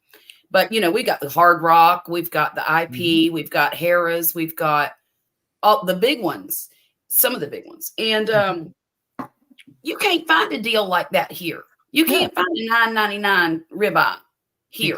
Because they're corporate ran. There's only 3 or 4 privately owned casinos here in Las Vegas. Everything else is owned by four companies. Talk about a monopoly, almost like the drug companies. I mean, I can get into it ugly with it. But South Point Casino, Daddy Dutch has been there, and a couple of the people I know. South Point is ran by one guy. Now, they do the livestock show and rodeo there. Inside, they have a big arena. They cater to NASCAR when the races come out here. They, I mean, it's on fire, this place. They have 7 days a week, live poker tournaments. You can get to the channel here and watch the live poker like you used to watch on TV. They have a radio show there. They have everything you can think of. Upstairs on the second floor, they have a bowling alley. Championship bowling. Live. Watch these guys, tournaments and stuff. Yeah. Next to that, they have a big movie theater. You can go in lounge chairs, the whole bit, and watch movies. And all this is in one casino. One casino. And then they have 3 or 4 different restaurants. And then they have the buffet, which is phenomenal. Man, I'll tell you what, if I ever get back out to Vegas, I'm going to ask you what the name of that casino is. South Point Casino. I mean, that's old school. One guy owns it. Okay. They have one of the biggest, they're having Jane Americans coming out. They have the Dupree's there, all these shows and stuff like that. It's great. I mean, it's a great place. Old school, basically. Yeah, it sounds wonderful. So Marie says, what do you want to do? And I said, come on, we'll go over to South Point for a little bit. They have what they call primarily prime rib. How do you type anything, Grumpus? I got to go over here like this. I'm sitting there, my nose itching. There's all the cat hair around me. So you might need some Zyrtec. Yeah, exactly. I might need you to pick up your cat. Yeah. I'm not coming for that cat. Tom, he's been trying to pawn that cat off on me for about a year and a half, 2 years now. I bet you if I showed up on his doorstep to pick up my cat, he'd fight me for it. Yeah, he ain't giving it. Good Don't tell me that. You don't let cats in your house to lay on your keyboard for nothing, mister. Now, Grumpus, now you know Colin. You know Colin. Yeah, I know Colin. I know Colin from way back. I hadn't seen him in a long time. Just curiosity, how did Colin find that you were alive? Well, yeah. Tell us, Colin. Yeah, Colin. Marvin Pig, what's up, bro? Hey, Megan, how are you, my dear? Yeah, Colin, tell us. No, because I mean, this is what this whole thing with StreamYard is. Yeah, it's cool. To open it up for everybody. Well, I mean, did he get a notification from Charlotte's channel or my channel? Probably yours, Grumpus. I never met Colin before, so Colin doesn't usually. Megan, Aussie 12. I don't know her either. Megan is, I believe, Southern Sewn and Grown's channel friend. Okay, Starving Pig and I Colin. guess she's my friend too. Starving Pig and Colin saw I went live. Okay. There you go. There you go. I'll be damned. I've been awake since 2 a.m. It's 4:30 now and have hardly slept. Oh, well, Megan, you and I are in the same boat. The only thing is it's what is it? It's 12:30 a.m. now here. And I probably won't sleep till about 10 o'clock tomorrow afternoon or tomorrow morning. Yeah, Colin saw you. Oh, you saw me pop up, Colin? No, he saw you. Yeah, Darnell and Colin saw that I went live. Okay. Now look up in your corners up there. Okay. I am 3 hours and 25 minutes. See where you're at. Somebody's picking me up big time. Okay, it shows me. Wait a minute. I got 12 watching. 45 minutes ago is what I got. Probably me too, because we did it at the same time. How many you got watching? 4. That's what I'm showing for. Where'd that echo come from? Somebody's got. Oh Lord, I hope it's not me. Well, I hope it is. I don't want it to be me. Let me mute myself and see. Are you looking on YouTube? Yeah, but I got my phone muted. Okay. The whole thing, but everything's muted. You got to mute YouTube if you're on StreamYard. I'm getting a bad. It's not me. It just happened. It just. One, it two. just happened. Hey, it's done. It's gone. It's over. Hold on. Let me check one more time. 1, 2, 3. That means it's me, and I don't know why. Okay. Now with this also, I don't have to put my headphones on. Okay, I can. Somebody talk. Hello. There you go. Okay. Hello. I'm not getting. You're hearing me. You're hearing me. Any reverb back, because if you're not on YouTube and you're on StreamYard, you can either one. But if you're on StreamYard and you go to YouTube, you're going to get a delay plus that echo. Right. So, Matt, who did you see come up? Big Matt probably saw mine. Okay. Because he's commenting on my. Okay, cool. But he's on. I see. I'm He's switching back and forth too. Yeah. See, I'm the guy to put it up, so I'll see just about everybody's stuff.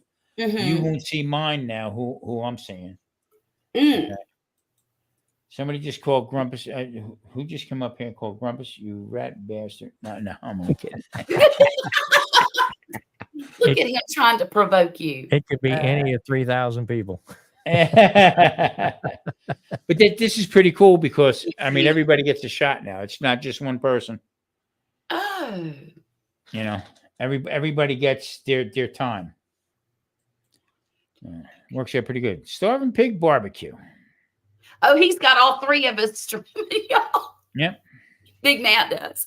Thank you, Big Matt. Like I said, great supporter. Thank Colin's you. From Ireland, I believe. I'll tell you what, I've got more Aussie friends lately than I think of Patrick at? Anybody that I know. Who knows? He won't be up. I was telling Tom and Mike that a little while ago. You were on last week. We had 4 people? 4 people from Australia. Yeah. Yeah. I got I got 2 people from Germany. Okay. Very and I've been cool. friends with the one guy for probably 2 years now. Okay.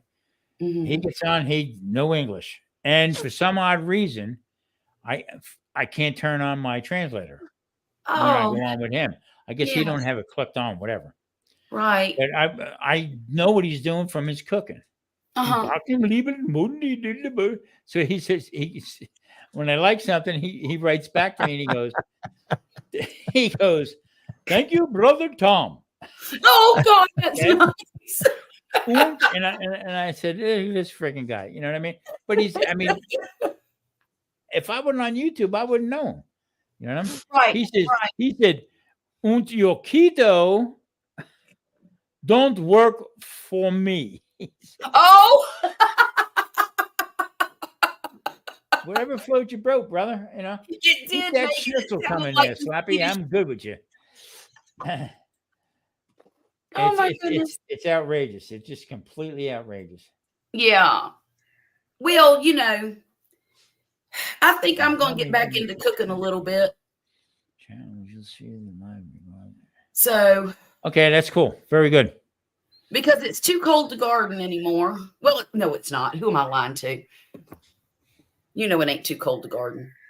Today, well, this past couple of days. My accent's not the greatest. Let's put it that way. Right. Most of your YouTube friends come from the NFL and NHL. Okay. Your hockey league. Who do you like in hockey, Megan? Talk to me, girl. Because, see, I'm a Florida girl by heart. And we didn't have a lot of hockey in Florida, but I'm going to tell you what I do remember about hockey. Remember the Olympics, the year the USA won the gold? Now, that was 100 years ago. I know it was, but. The Charlotte, relax. Relax. Okay, it might have been 1976. 30 years ago or so. 47 years ago, actually. So anyhow, I remember watching that and being absolutely mesmerized. And I loved it. But, we didn't get, in Florida where I lived, we didn't get hockey on the TV. And so stop and think about this, okay? I live in a place that can get up to 120 degrees, okay? And they have spring training out here for the Stanley Cup champions, all right? The Golden Knights of Las Vegas. Okay, it is one of the biggest draws, and they're where they play and train is probably about 1.25 miles from my house. All right, and then the Silver Knights is the semi-pro, and it's right across the street from where I play on Saturday nights. I'll be darned. Casino, yeah. Who would ever thought in 100 years that out in this heat that you would have a hockey team? Okay. Doesn't make sense, does it? And I ain't saying too much about the Raiders, but because they're not doing that well this year. Well, believe it or not, my team, my home team, the Jacksonville Jaguars, are kicking booty this year. Yes, they are. Yes, they are. This is the first year in all of them. So if you go down, if you travel through Las Vegas and you go down I-15 heading north, okay, that still got me confused where I'm at. Okay, I'm in southern Las Vegas, Henderson area, Green Valley Ranch area. But if you're on 15 head north and you go past Legion Stadium, which is where the Raiders play, stats right now are saying there's more accidents on Sunday because they have the whole stadium is a large screen TV. Oh, wow. The whole one side of the stadium. So they'll show part of the games, and there's more people getting rear-ended from looking over watching the game. Bang, bang on 15. Who thought that was crazy. A good idea? Yeah, exactly. Exactly. Oh gosh, you're in your shorts and a Megan's wearing her shorts and a t-shirt, and of course in Australia it's becoming springtime over there. Colin, are you with Grumpus or on with me? Who? Colin. I guess he's with. He wants Colin's to join on Rumpus's page. in. He wants to join in. So. Oh, I see. Well, that's up to you, Give Tom. me a minute. No, bring him up. Let me. Hold on. You have no problem, right? No, he's good people. Yeah. Okay. Well, I'm going to show it here now. Make sure it shows up on that. Or if not, Grumpus, you can go up to the top and copy and paste it. Where'd Charlotte go? Oh, Sheila.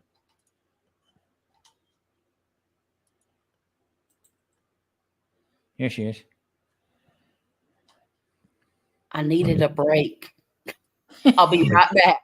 I'm just going to copy and paste that, Tom. Yeah, no problem.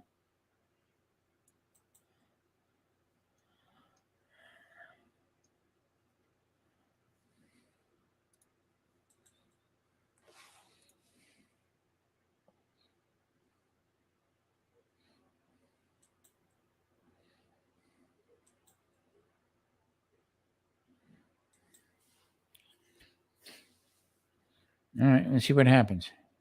Try that. See what happens. How'd they get up there? I know who I am.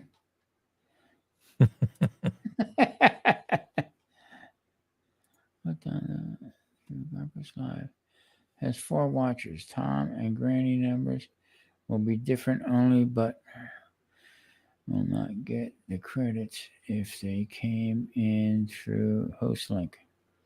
Huh? Darnell, this is Tom's live. Yeah. Me and Granny just hanging on his apron strings. Here's Colin right here. Bam! There he is. Man, it's good been to a see long you. time. Where have you been hanging out? Yeah, Grumpus, good to You've see been you. hiding? Kato, Charlotte. Do Good you to know see you. Tom? It's been a long time. How you been doing? Do you know Tom? No, I never met Tom before. No, but it's a pleasure. Well, Pleasure. Hello, sir. How you doing? Nice to meet you. Nice to meet you. too. Welcome aboard. Thank you. You are in Virginia, right? Oh, there's my favorite Irishman. Oh, I Cheers. like the guy already. What's going on? Top of the morning to y'all. Top How of the are you, morning. Colin? Good to see you. Yeah, good to see you too, Charlotte. I'll Tom, be right good back, to meet guys. you. Grumpus, always a pleasure. Yeah. I was just thinking Yeah. about you the other day, wondering where you seemed like you fell off the face of the earth. Yeah, just chilling and working, you know. Yeah. Just doing the normal. It's starting to get And- cold up there, isn't it? Oh my God! Hey, Grumpus, Charlotte, the last 2 nights in Virginia it was Baltic conditions. No kidding. Yeah, and You're making My- me I- homesick. I've been struggling with my AC like all summer. Yeah. And there's a guy came in and he put a few band-aids on it, you know. Mhm. But now the cold nights have started to come in. They come in kind of early, and now the heat is not where it should be. So Oh no. still working on that, you know. But I've got my old bear skin in the closet.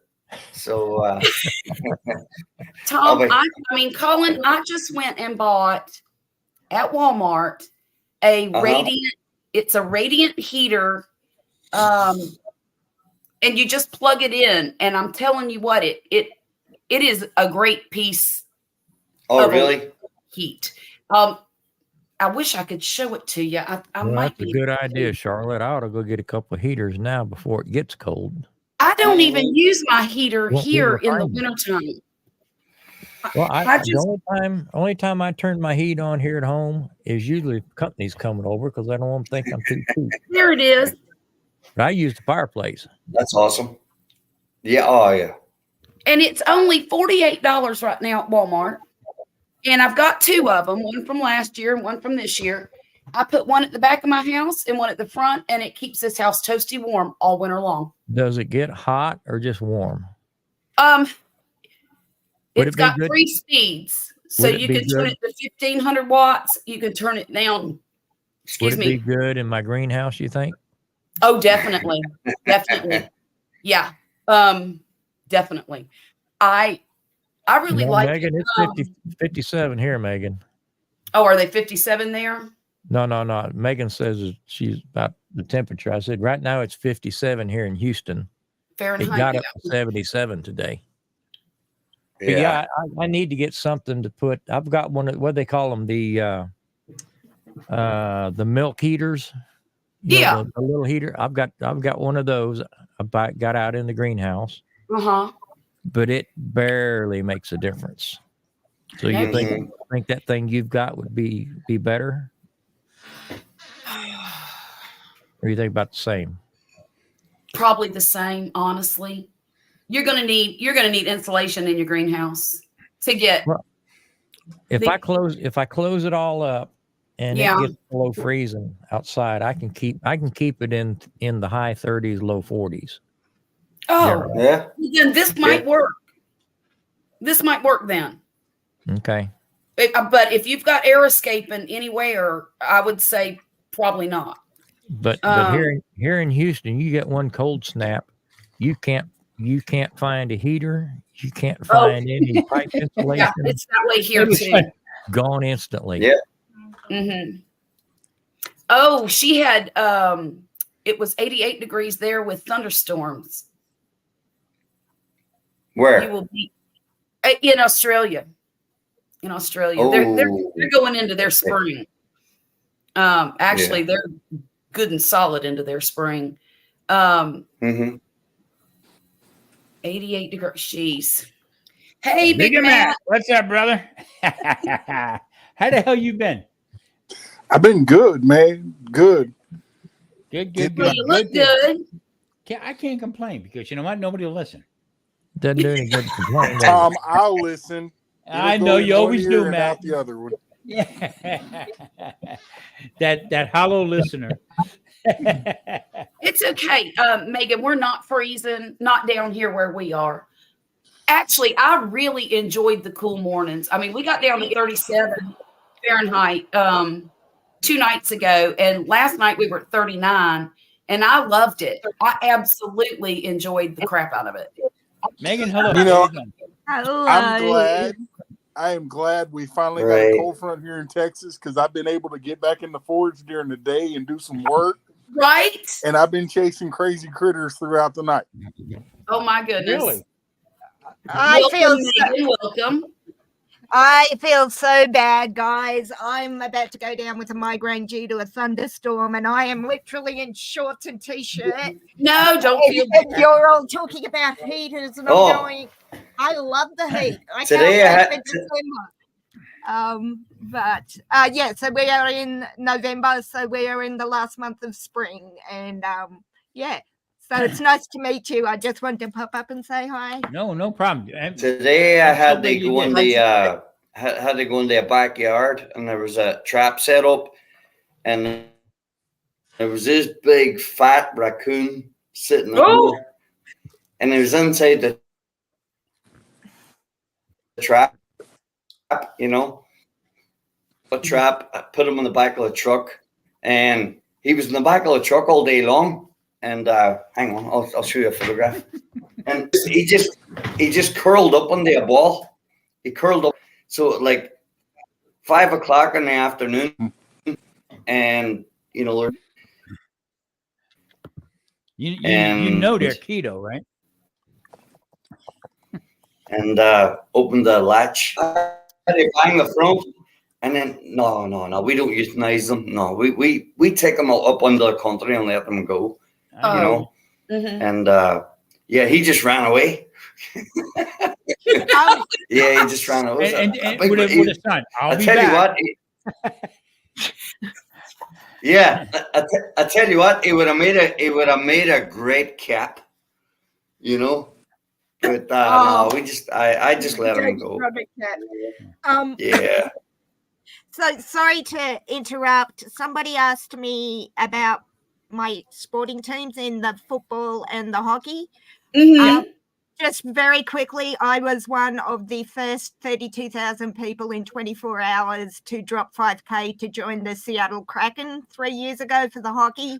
And in case you can't tell by the Aussie 12, I'm a Seattle Seahawks fan. And I'm actually 4 months younger than Seattle.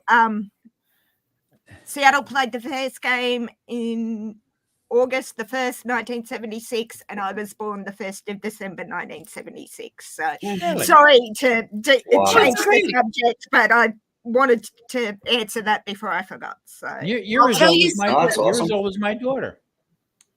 Yeah, I'm 47, literally in 3.5 weeks, and I am feeling it. As I said, I've been up since 2, went to bed at 11 to do a live stream to Michigan.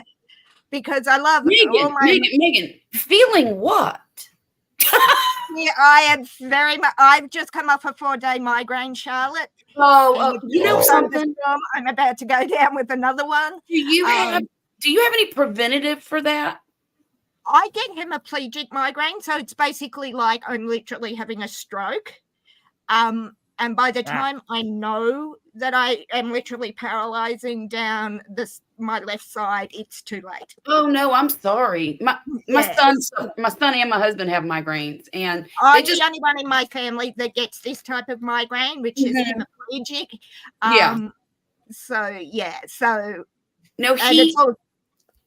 They just put him on a medication about 6 months ago called Zonegran.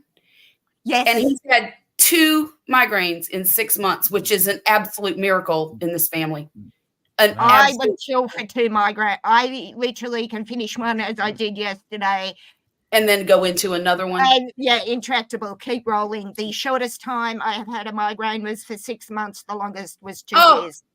Oh dear. From the same migraine. So I don't want to be terrible. Yeah. You just learn to live with them. I live alone. Yeah, migraines are tough. I don't have a choice, but sorry, I didn't mean to derail the chat. No, I get it. Relax. I just wanted to answer the question about the hockey and the football before I forgot. So yeah.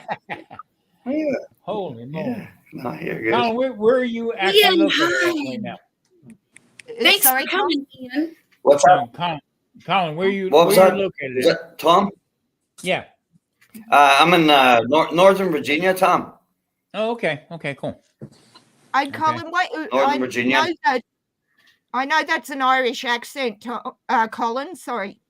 What part of Ireland is the accent from? What part of Ireland is the accent from? I've got family in County Clare, and my grandmother was from County Clare. Beautiful place in County Clare. I'm a little bit further north in Derry City. Yep, nice. My family is from Cork, Sligo, and Donegal. Oh, beautiful. Oh, Donegal's real close to Derry. I played a lot of soccer in Donegal, played a lot of Gaelic football in Donegal. You're talking 15 miles between the Derry border, or between Derry and the Donegal border. Mm-hmm.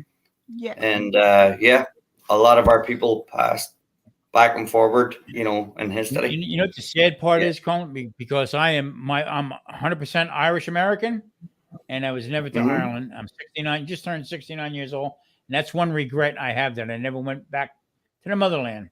Bucket list. Well, you know what? Maybe you get a chance someday to go back and do it. I haven't been back since 2009, which is quite a stint for myself. But I always said to myself, or to anybody I've ever spoken to, next time I go back, I'm going back as a tourist. I'm going back and I'm going to. I've heard that. My father's family is from Yorkshire, and we have one of our cotton mills still on the moors, and I want to do that because I'm doing our family history. But yes, do it as a tourist. Don't go back to your home. I have heard don't go back to your home country as a resident or an expat. Go as a tourist and see it through tourist eyes. Exactly.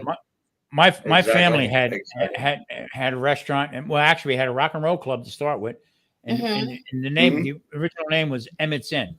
That was my father's middle name, my brother's middle name, Jr., and his 4 boys' middle name was Emmett. So we called it Emmett's Inn. Sold it, got it back, and opened it up as Garvey's Pub. Okay. Oh, really? Everybody turns around and says to me, "Oh, we were just in Ireland. We're at Garvey's Pub." And under my breath, I said, "They sued me for copyright of the name." Garvey's Pub in Ireland. Yeah, I mean, real. So we had to change it to Garvey's Family Restaurant. But, it's all good. It's like, hey, I named this. I don't know how it works there, but copyright down here. If I named it, it's my copyright. What? Yeah, I mean, an ocean away. But I just said, what? I'm not going to argue with it. That's not true. Everybody that goes to Ireland and goes to Garvey's Pub, they send me the thing on Facebook. It's like we were there. It's like I know that. Yeah. So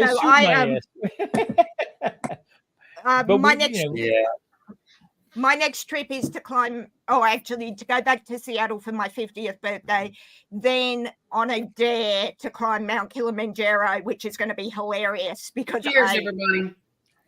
Kilimanjaro sounds yeah. My goddaughter, my 11-year-old goddaughter. Solantek is the youngest of 32 children from a Maasai tribe at the bottom of the mountain. And the shortest person in her family is 6'9.5". Oh, for the love of me. Oh my gosh. Everything you've seen or have read about the Maasai warriors, this is her family. Put on the rack. Matt, yeah, they've got the neck jewelry. I need to go hang out with them people because then I won't get a neck cramp. Actually, no, you will because your neck will stretch. Yes. No, I'm 6'9". Yeah, he's 6. Matt, really? Sorry, Matt. Oh my God! Sorry, I'll walk up and say that went over my head. That went over my head, brother. Matt would walk up there and they would say, "Family." No, Matt would go there and say, "Finally, someone I can look straight into the eyes of without having to look up or down." So what's going to be very interesting about climbing Kilimanjaro is I hate heights.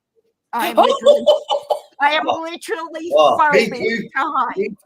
Me too. You better strap a GoPro on because I want to see it. No, actually, I was supposed to do it 2 years ago, but went to Seattle instead because I thought I'm not ready to climb a mountain yet. So in a couple of years. But my wife looks at me and stares at me because I watch people who jog or walk or whatever, and I'm watching them on YouTube.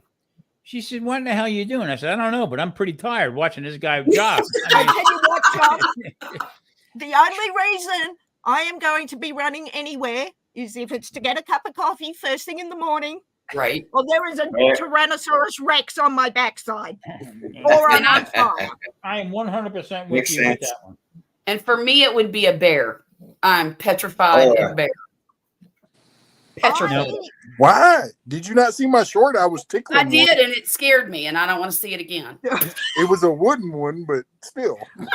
Shh, Matt, you don't tell them the details, brother. Just well, let them watch the video. When I was in Washington with Coyote, it was during bear season. Oh my God. I was like, heck yeah, let's go. I want to find one. Let's do this. Let me tell you what my husband just did to me today. I'm sitting here in the kitchen cleaning up a little bit, and he goes, "Hey, come look at this."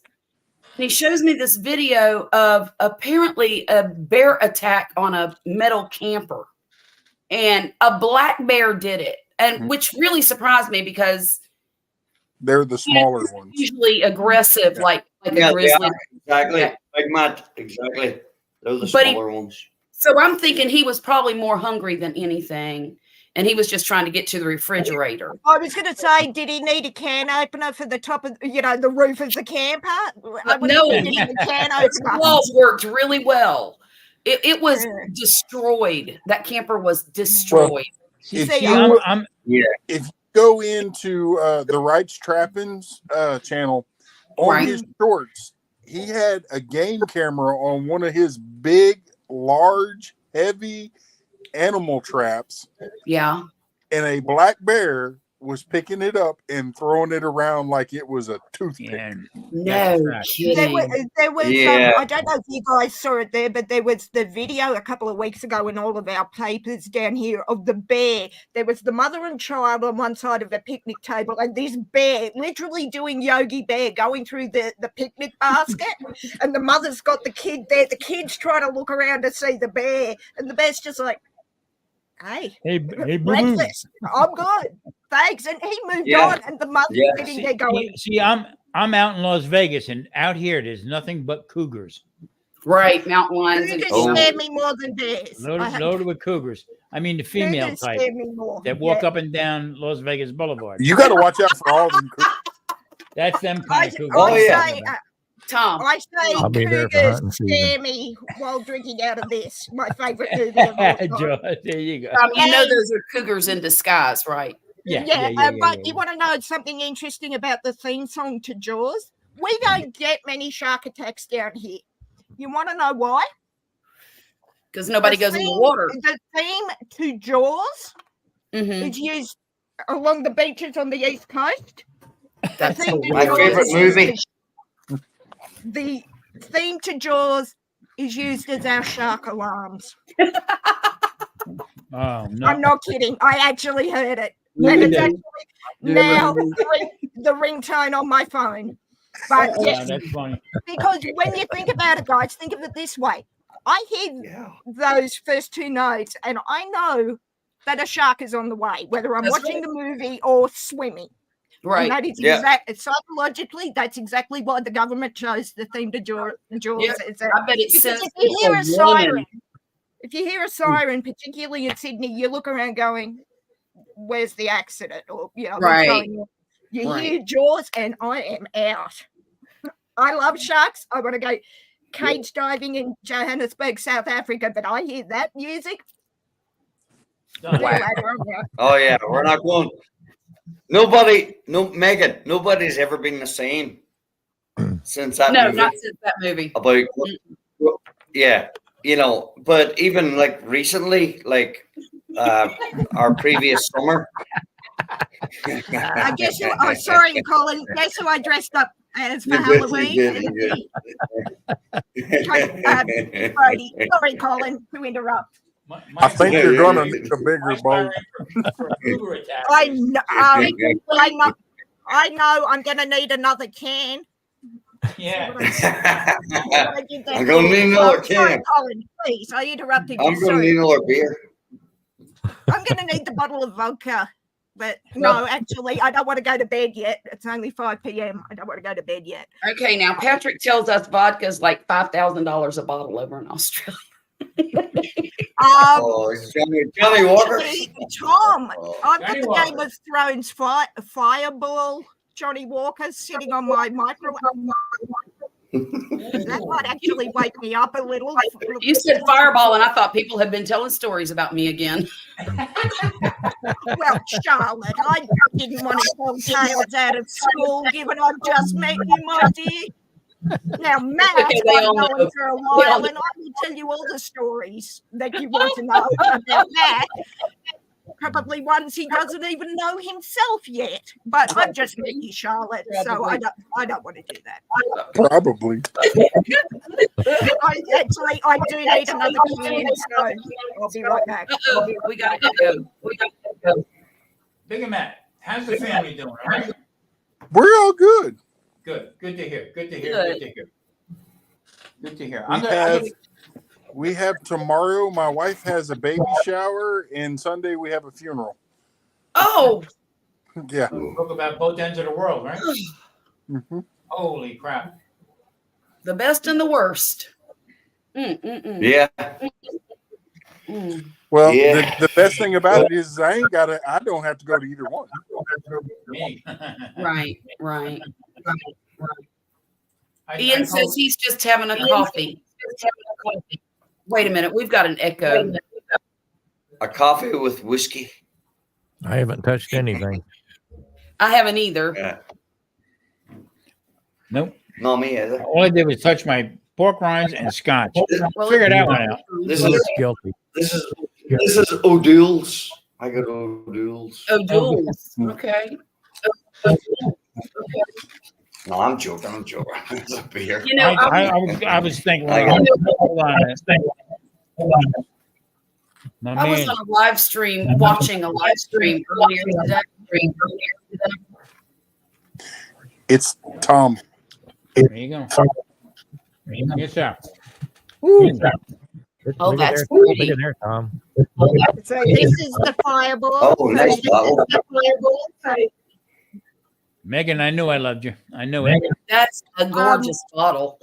This is Game of Thrones. I am a huge fan of the books and of Game of Thrones. Okay. These were all brought back from when I went to New Zealand. Mm-hmm. That is, Megan, that is awesome scotch right there. Beautiful. I'm actually a who's echoing? Hold on. Let me try something. I'm Hold not a huge Scotch drinker. on. Might be me. I am more a vodka drinker, but I got these for the white. So the white walker one you actually put the fridge, and it comes up here along the side with the words "Winter is coming," Ah. which Right. was for the white walker.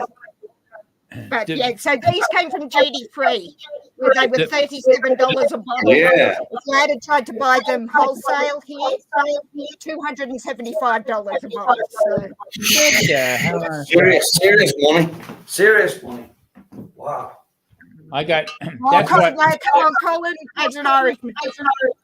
I normally drink black. Man, it's a bad echo.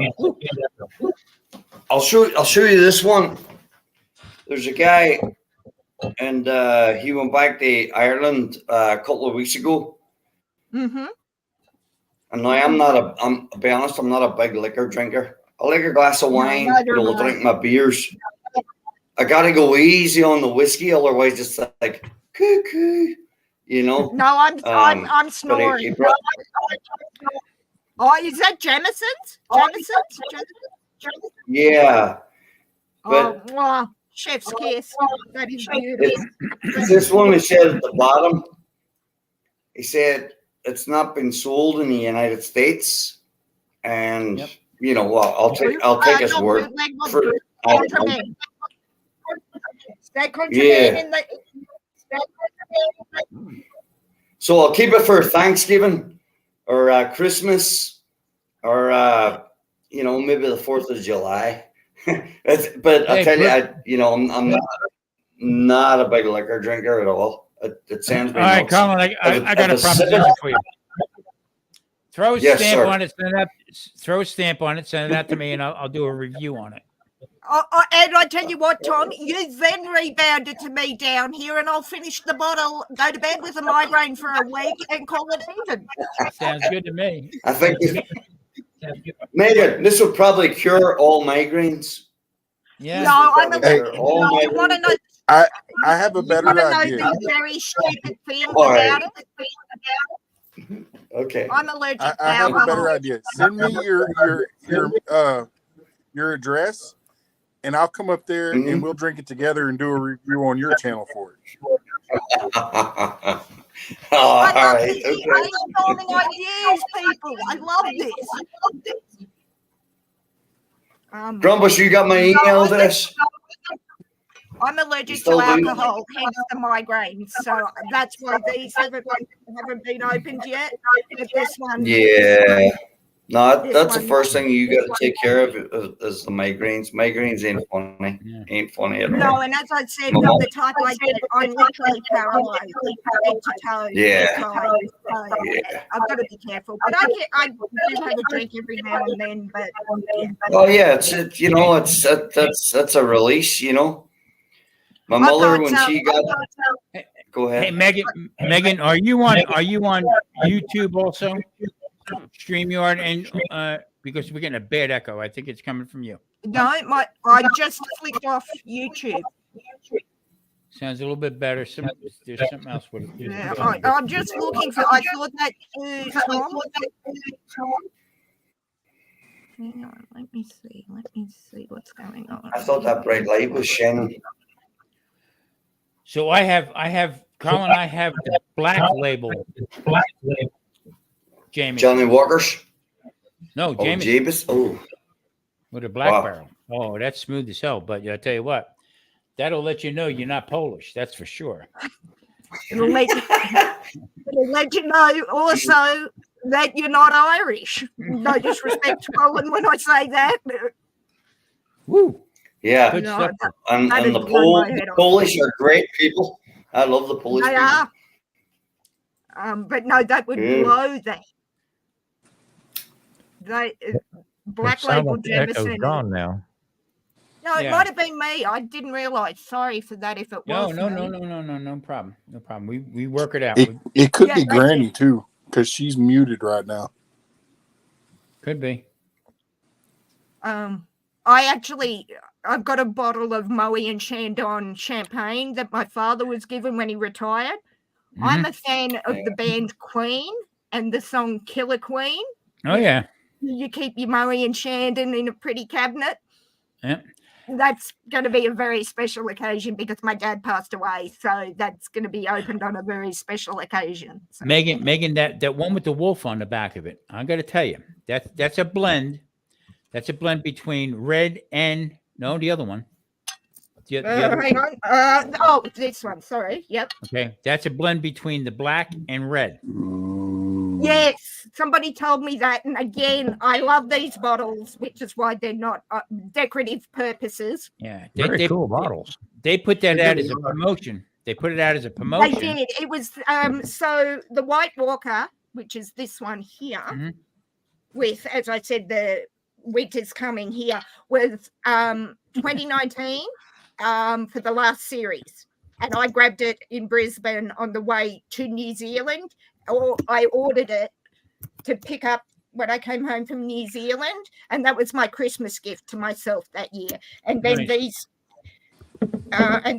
two came on the first trip to New Zealand, which was earlier that year.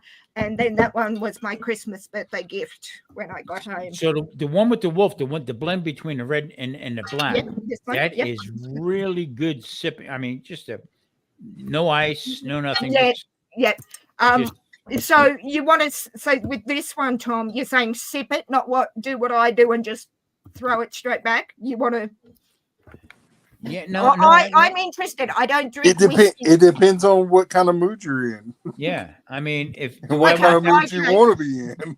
See, sometimes I want to bite the wolf. I don't want the wolf to bite me. So I mean, well, I ask this in all seriousness, Tom, because on Thanksgiving the Seattle Seahawks play our hated enemies, the San Francisco 49ers, and the stream I'm doing on that day is my Seahawks fans. Will be a drunk stream where we're all throwing back. So I'm deciding which one of these will I be opening on that day.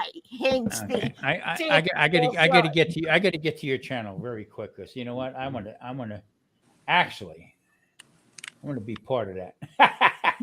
Well, no, it's not my Aussie 12 channel. It's the Hawk's Nest. And you are more than welcome to join us. I'm getting to you right now on your Meg's Aussie 12. Aussie 12. It's called the Hawk's Nest, and it's Brandon Kane's stream. We'd love to have you, Tom. Particularly for me, that's a 3 a.m. start here in Australia, and you best believe if I'm up that early, I'll be breaking one of these bad boys open for breakfast. Irish up the coffee. Sorry, Colin. I just subbed to you. Oh, thank you. I have subbed up to Grumpus, you, Tom, and Grant. Well, I was already subbed to Granny. So, Matt, I think I have to you. Colin, if you've got one, drop it and I'll sub up. But yeah. I appreciate it, Megan. Yeah, I just subbed to you, and I can't wait to do a couple shooters with you. Because you know what? I can see Tom. I can see how this will go down, gentlemen. Megan, what are you drinking? Tom, haven't decided. You? Oh, go on. You know you want the fireball at 3 a.m. Yeah. Let's do it. Hang on, Tom. Are we going with or without coffee? Oh, without. Are we sipping or throwing back? This will be the entire conversation between Well, us. I'll be the first one to tell you I'd rather have more Irish than coffee. At that time of the day, considering that is a Thursday night, Friday morning stream, I'm not going to waste the coffee. I'm just going to be purely. I am going to embrace my grandmother's heritage and my love of County Clare. I'm just, again, Colin, no disrespect. So it's a long, long way from Clare to here. It's a long, long way from Clare to here. Oh, it's a long, long way. It gets further day by day.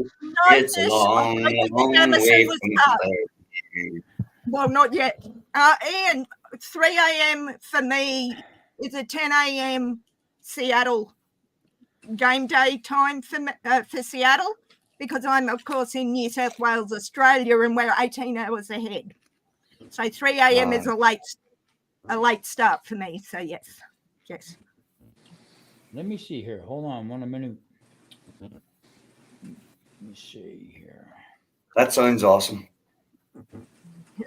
Colin, you're more than welcome to join us if you're up. If you want to embrace your heritage, come join us, brother. Absolutely. More than welcome. Now, here's what's getting me a little confused here. I got Megan on my side of YouTube, but I can't I don't see Colin. So what I want to do is I'm going to make Well, does Colin? I don't think Colin has a channel.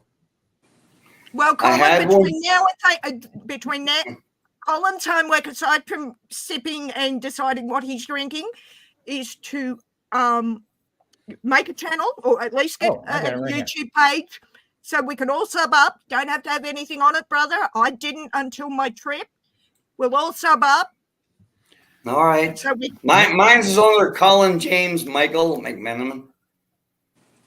Colin James. Wow, I'm supposed to remember that after a few drinks.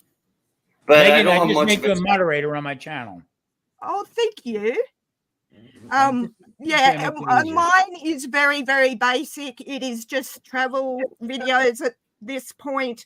I'm hoping once I work out how to do the StreamYard thing and whatnot that I will be streaming. But you could give me 24 hours extra in a day and I still wouldn't have time. Yeah, I got you. No, I totally get it. Everybody gets it right there. Yeah. Megan, all I can say is if this character right here, Mr. Tom, the keto cook, if he can figure out StreamYard, you got it licked. Oh, right.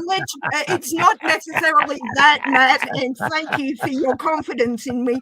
It's just that Matt used to be a moderator on my channel, but now you got me on tonight. No, it's just that I'm up at 4 a.m. writing my book for 5 hours. Then we're streaming to Seattle.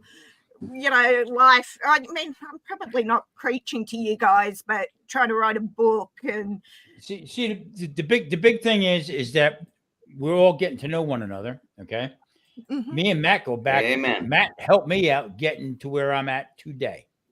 Okay, and I can say this, Tom, you got started in StreamYard a whole lot better and easier than I did. Literally, somebody sent me the link to StreamYard, told me to sign up for this and go live, and we can talk you through it.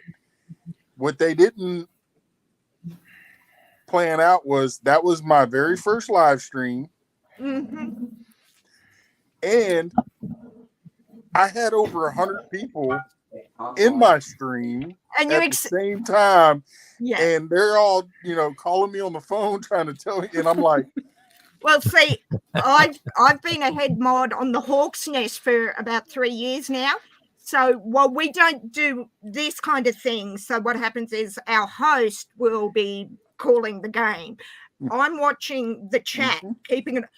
We can have, as we did last week, we had 1,100 people in the chat. He's doing play-by-play. I'm trying to keep an eye on it here. And yeah, 1,100. Holy crap! That's amazing. And that's a small stream for a game. I would probably piss off 600 of them, but look, I pissed off 1,900. All I have to say is go Cowboys, and they'll be like, oh my God.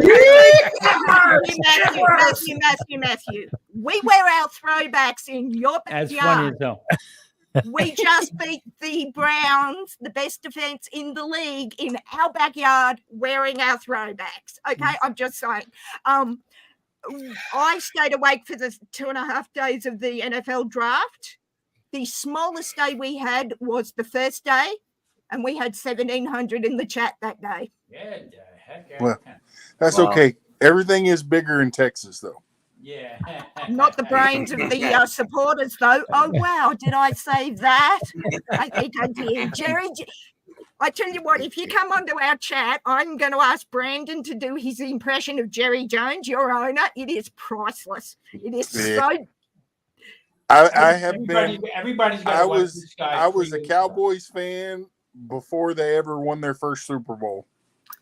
That's I was a Cowboys fan when Roger Staubach was the quarterback.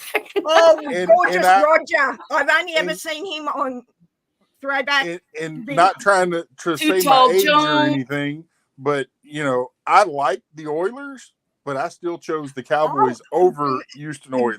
Houston Oilers. Yeah, before they jumped ship. Grumpus, you ready? What a bad memory.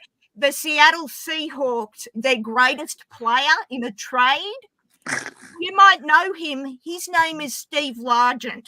God bless Houston for giving us him for a 6th round. All I got to say is if it wasn't for the Cowboys, Emmitt Smith would have never got his start.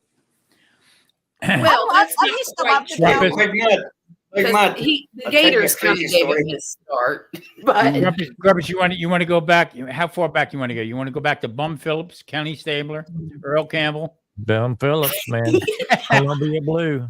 Let me tell you something. I personally moved them guys around. That was my job, and that's why I know the Houston Livestock Show and Rodeo. Who was Bum Phillips was Phillips. He was one of our coaches in Seattle back in the day with Steve Largent. And then they dumped him and Kenny Stabler to New Orleans Saints. That's right, they did too. Yes. Yep. I knew Kenny Stabler so well. He had a place across the street from the Astrodome, and it was called Kenny Stabler's Diamondback Inn. Okay, I spent many a night there. Okay, I'm not asking what you and Kenny got up to on those nights, Tom. We've only just met, and I'll probably need a few drinks of that. I'm just going to let my imagination go and say that you had a lovely time was had by all. Please get out of my imagination. Yeah, please. I want to sleep tonight and not have nightmares about that. Yeah, I don't want to think about that either. Some things you just can't unsee, right? Yeah. I have an overactive imagination more when I'm exhausted, but that's just beyond my imagination. Okay, somebody took off with my glass of wine, and this is not funny. Yeah. Oh, sorry. Did you want it back, Charlotte? My bad. I don't know what I did with it. When you got up to go in the other room, did you leave it? Can I just say, Charlotte, that is a beautiful wine glass, by the way. I got this from my good friend Marcel at A Little Fish in the Kitchen. And where the hell's she at? I don't know. She sent this to me because we were on a live stream one night, and I was a little tipsy and knocked my wine glass off of my table. Oh, and you broke the glass. And it shattered everywhere. And it was a live stream, just a private one with me and her, you know. And we were laughing and cutting up, and I was trying to cut myself with glass, and it was kind of funny.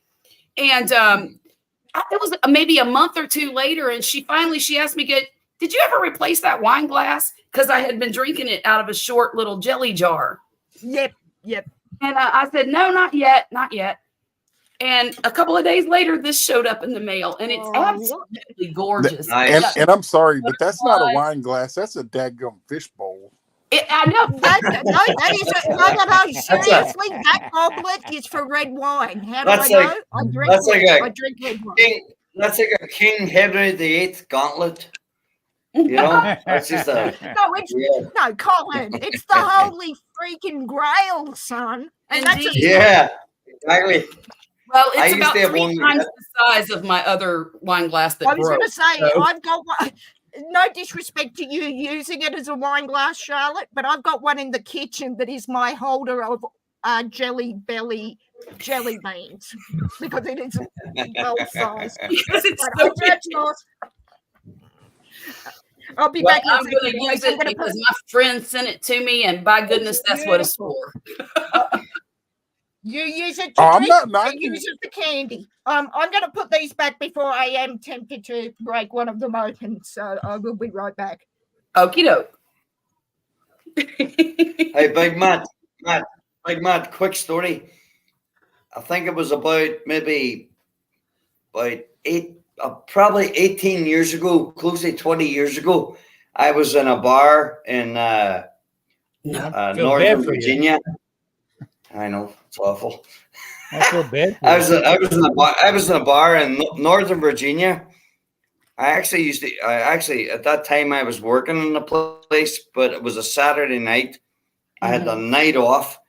So football Sunday was the Redskins were playing the Dallas Cowboys. So, you know, I had the night off, you know, so I went into the bar, you know, and me and a few other guys, you know, we're having a few beers, this, that, and the other. All of a sudden, these big fucking guys started to walk into the bar. You know, big white guys, big black guys were fucking walking in. And they were all ex-Dallas Cowboys players.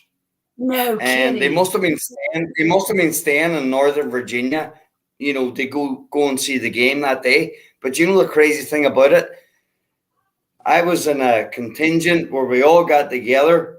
These guys got together with us. We were all boozing. And a lot of them had Super Bowl rings with them. And I'm talking 18, 20 years ago, all we had was flip phones. So you couldn't take a decent photograph unless you had a Kodak camera. Yeah. But these guys were amazing. All these ex-Dallas Cowboy players, because you know what? They were putting their rings on a lot of us guys, and people were trying to take photographs, this, that, and the other, you know. And that sounds like so much fun, Colin. It sounds like one of them is probably Moose Johnson. Moose Johnson. Probably. Like, because that's where he retired. That's where he went. You put a Super Bowl ring on this finger, and I'm running like hell the other way. Well, the size of the guys. Just make sure you clench your fist.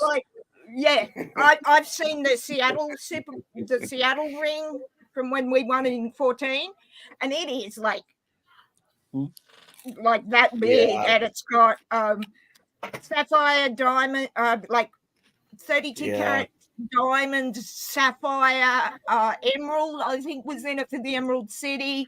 Insane, and that weighed a ton. Like you couldn't wear it every day.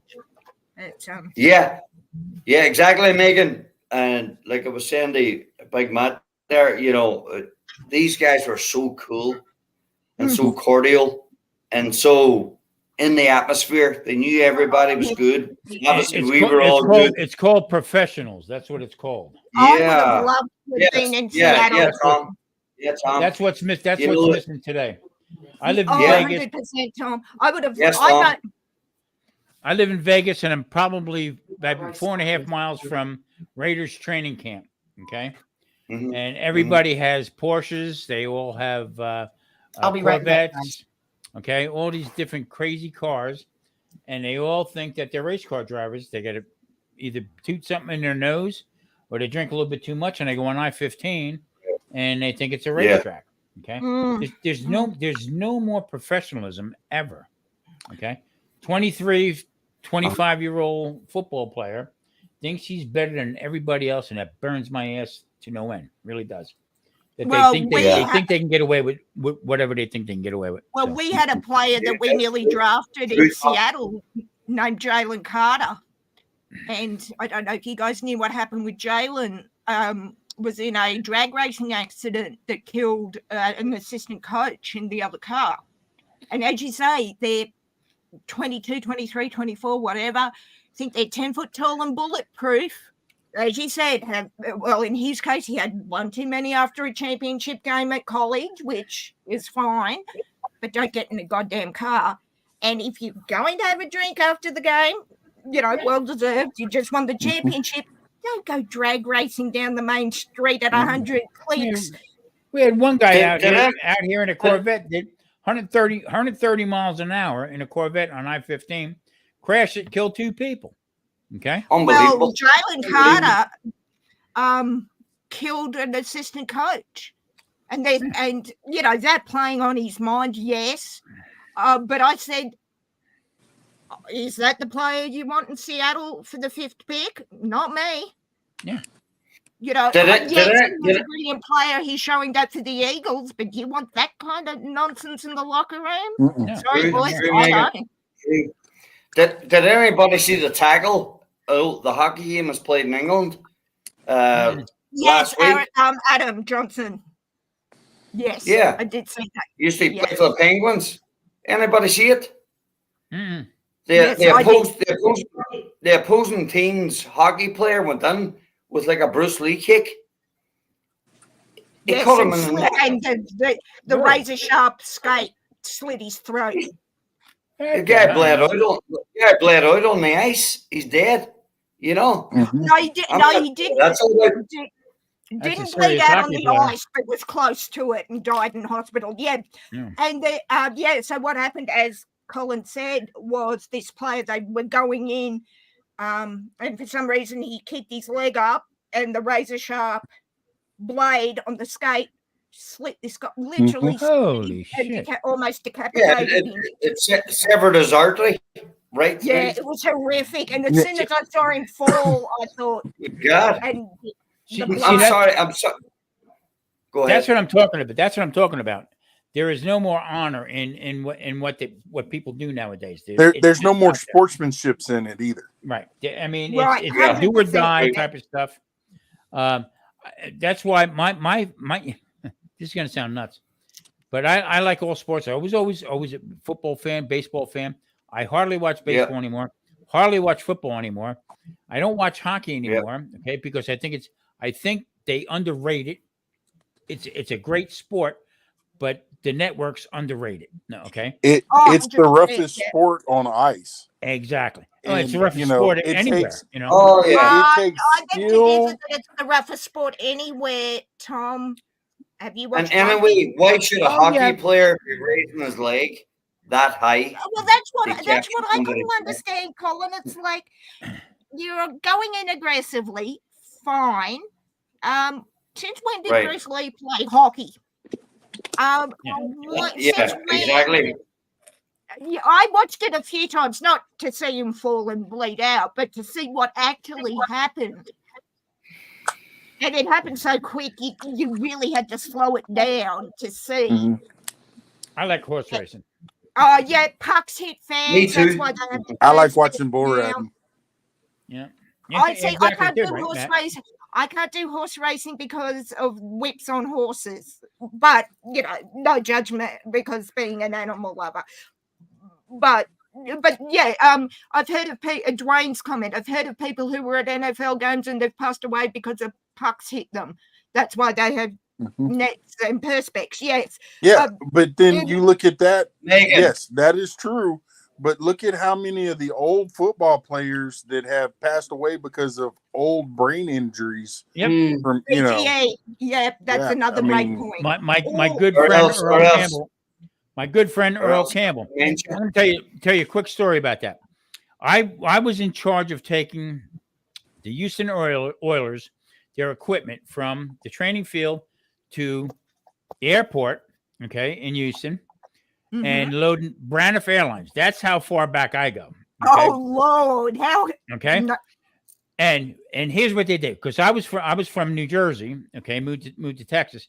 So everything was Yankee, Yankee, Yankee, Yankee, Yankee. So what they did was the dispatcher set me up with the skinniest Mexican kid you could find to load the Houston Oilers equipment onto the plane.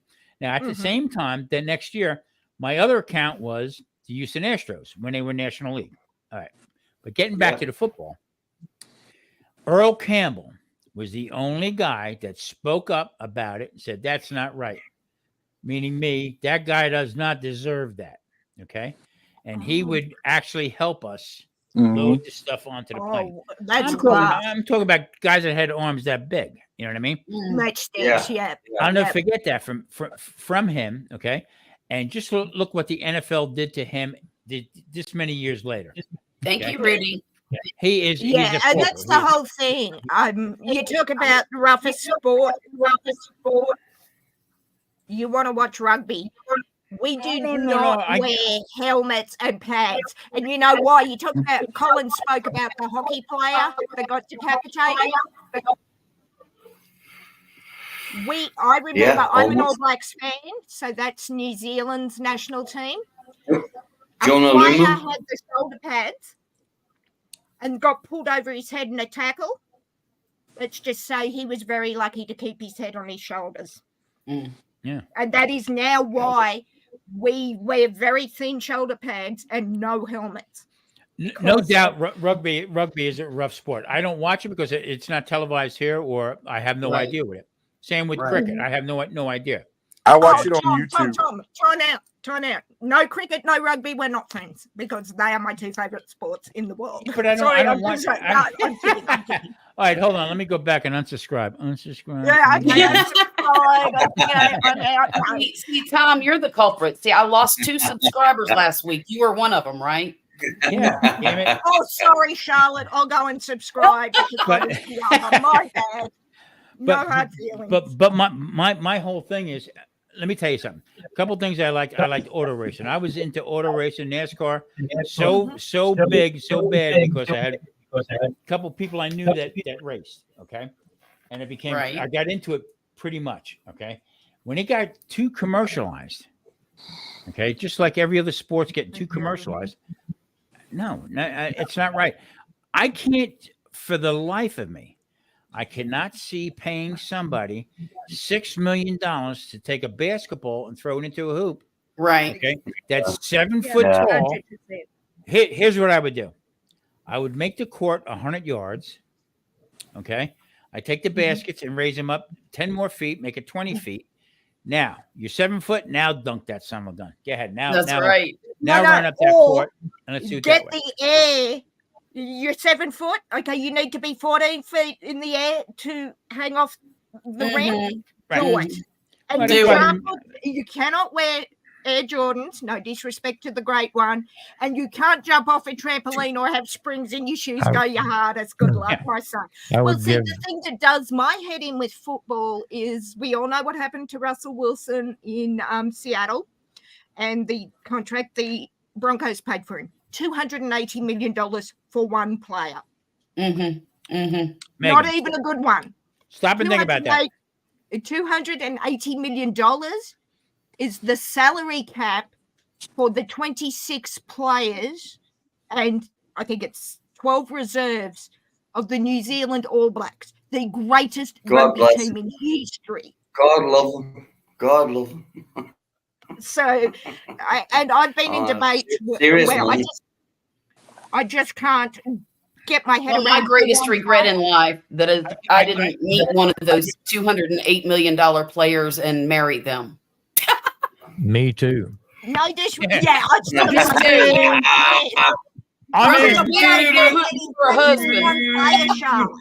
Sorry, Granny. I messed up my knee in high school football. So.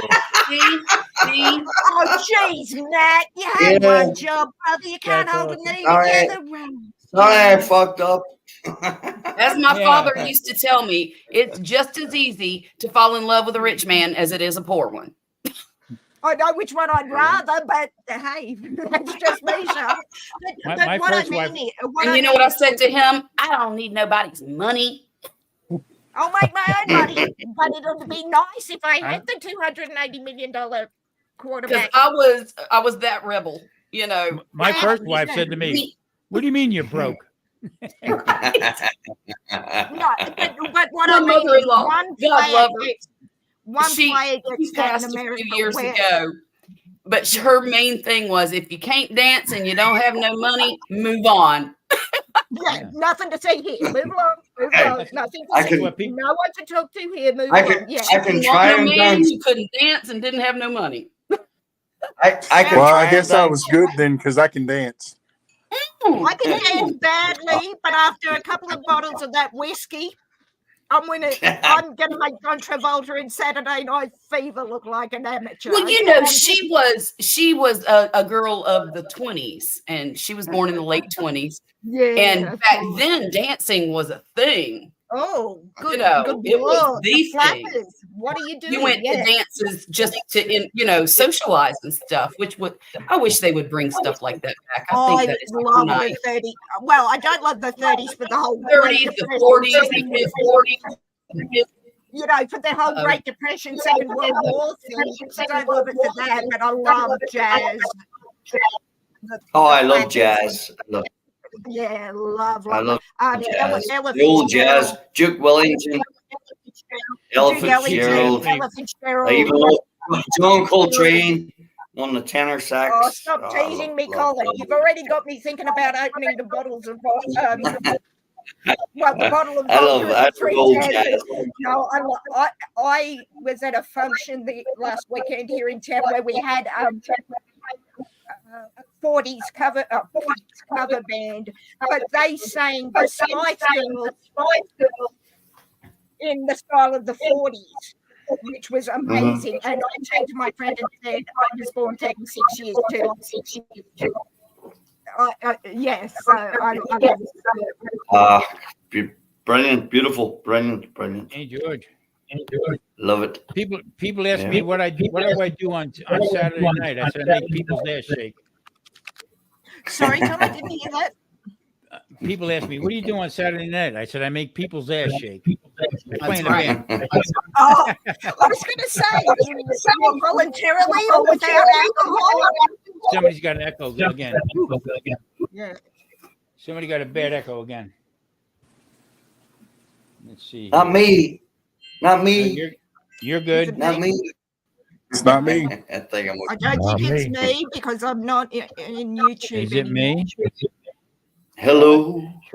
Is it me you're looking for? Oh, my man can sing. Oh, it's Lionel in the house, brother. Where did that come from? I dare you to sing Ella Fitzgerald in the style of Ella Fitzgerald, my son. Colin's trying to sing all that belly whipping music now. Oh, no. Just avoiding the echo. Right. Unbelievable. But no, good stuff. Every Saturday night, about 7:00 here in Northern Virginia, there's a channel comes on, and they do for 3 hours. They do all old jazz music, and I've been listening to it for years. It's like, if I don't want to go and meet a pal or head to the local, for a beer, probably 85% of the time I'll sit down, have a beer, and put on the radio and listen to the old jazz. Again, it's come back to the old radio. Like a lot of us guys, years ago we wouldn't have seen a game, but we would have heard the game on the radio. When and Vince, you were so engulfed. Vin Scully was the voice of my childhood to a small degree. He did football commentary and, of course, was the voice of the Dodgers for the baseball. Who? Yeah. I cried when I heard that he had passed away just before I arrived in LA.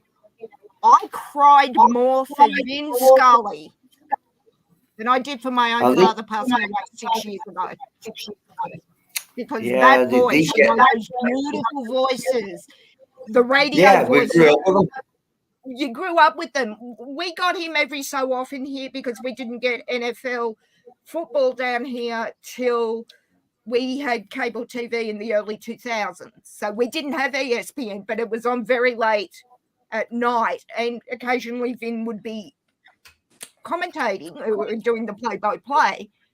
I cried for days when I heard Vin Scully died. I certainly cried for my father, don't get me wrong. No, I got you.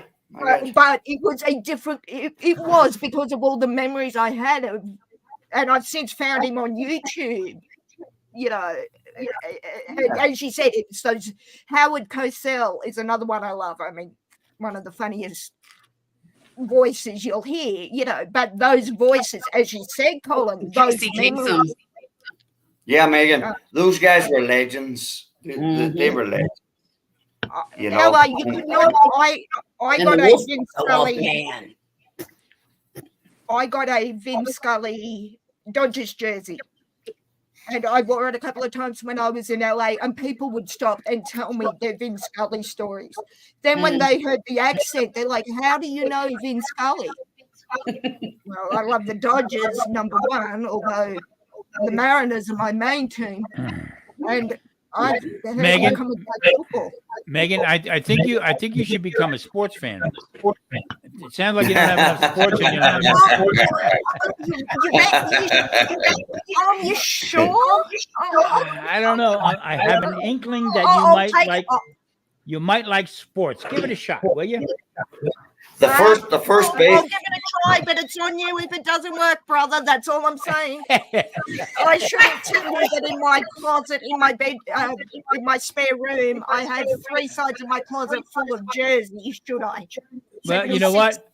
Rather than your closet, I like your liquor cabinet better, honestly. First baseball game I ever saw and she's was drinking from Yoda. Yeah, and Yoda. No, this is not. Excuse me, Matt. Hell no, Yoda, this is not baby Yoda. I only seen the top It's a baby Yoda. It's a baby broken, Yoda. and I have 9 shelves of him right there. And don't make Tom, Megan, I love you to death. I she really uses do. a group. I love you to death. I really do, because you know what? You touched the nerve with me. You really did. Wow, that's awesome.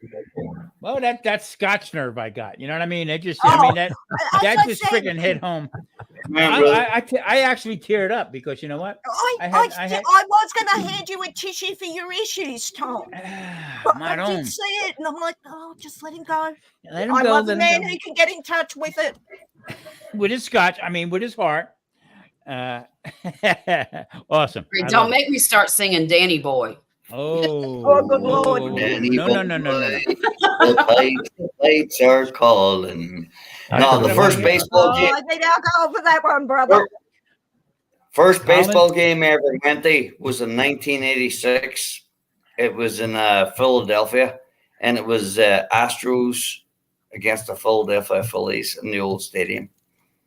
Nice. And that's the first baseball game I ever went to in my life. I was obviously a lot younger there or then, but I always remember the big talk about it at that time was Mike Schmidt, you know. Yep. Phillies. Yep. Yeah, the Phillies, but it was the Phillies with the Astros, and I hate the Astros. The Astros have done the Mariners dirty. Oh, sorry, I'll keep this polite, but the Chokestros, as they were this year. Actually, I can show you who my favorite player of all time is. Just destroying the display on the shelf. This is the reason, I don't know if you guys will be able to see it, but this player is the reason I became a Mariners fan. Don't know if you can. Hey, that's a Florida team. That's good. Hold on. The Mariners? You're thinking of the Marlins, my dear. Oh, you're right. I am. Never mind. Put that back up again. It's Ichiro. Go Marlins. Please. This is Ichiro Suzuki, the Go Mariners. Suzuki. He is Ichiro, or Ichi, as we call him. He is actually in our front office. He's one of our main scouts for Seattle. He is the reason I have loved the Mariners, even though y'all honestly, I have never been to a baseball game except my son's baseball when he played as a teenager.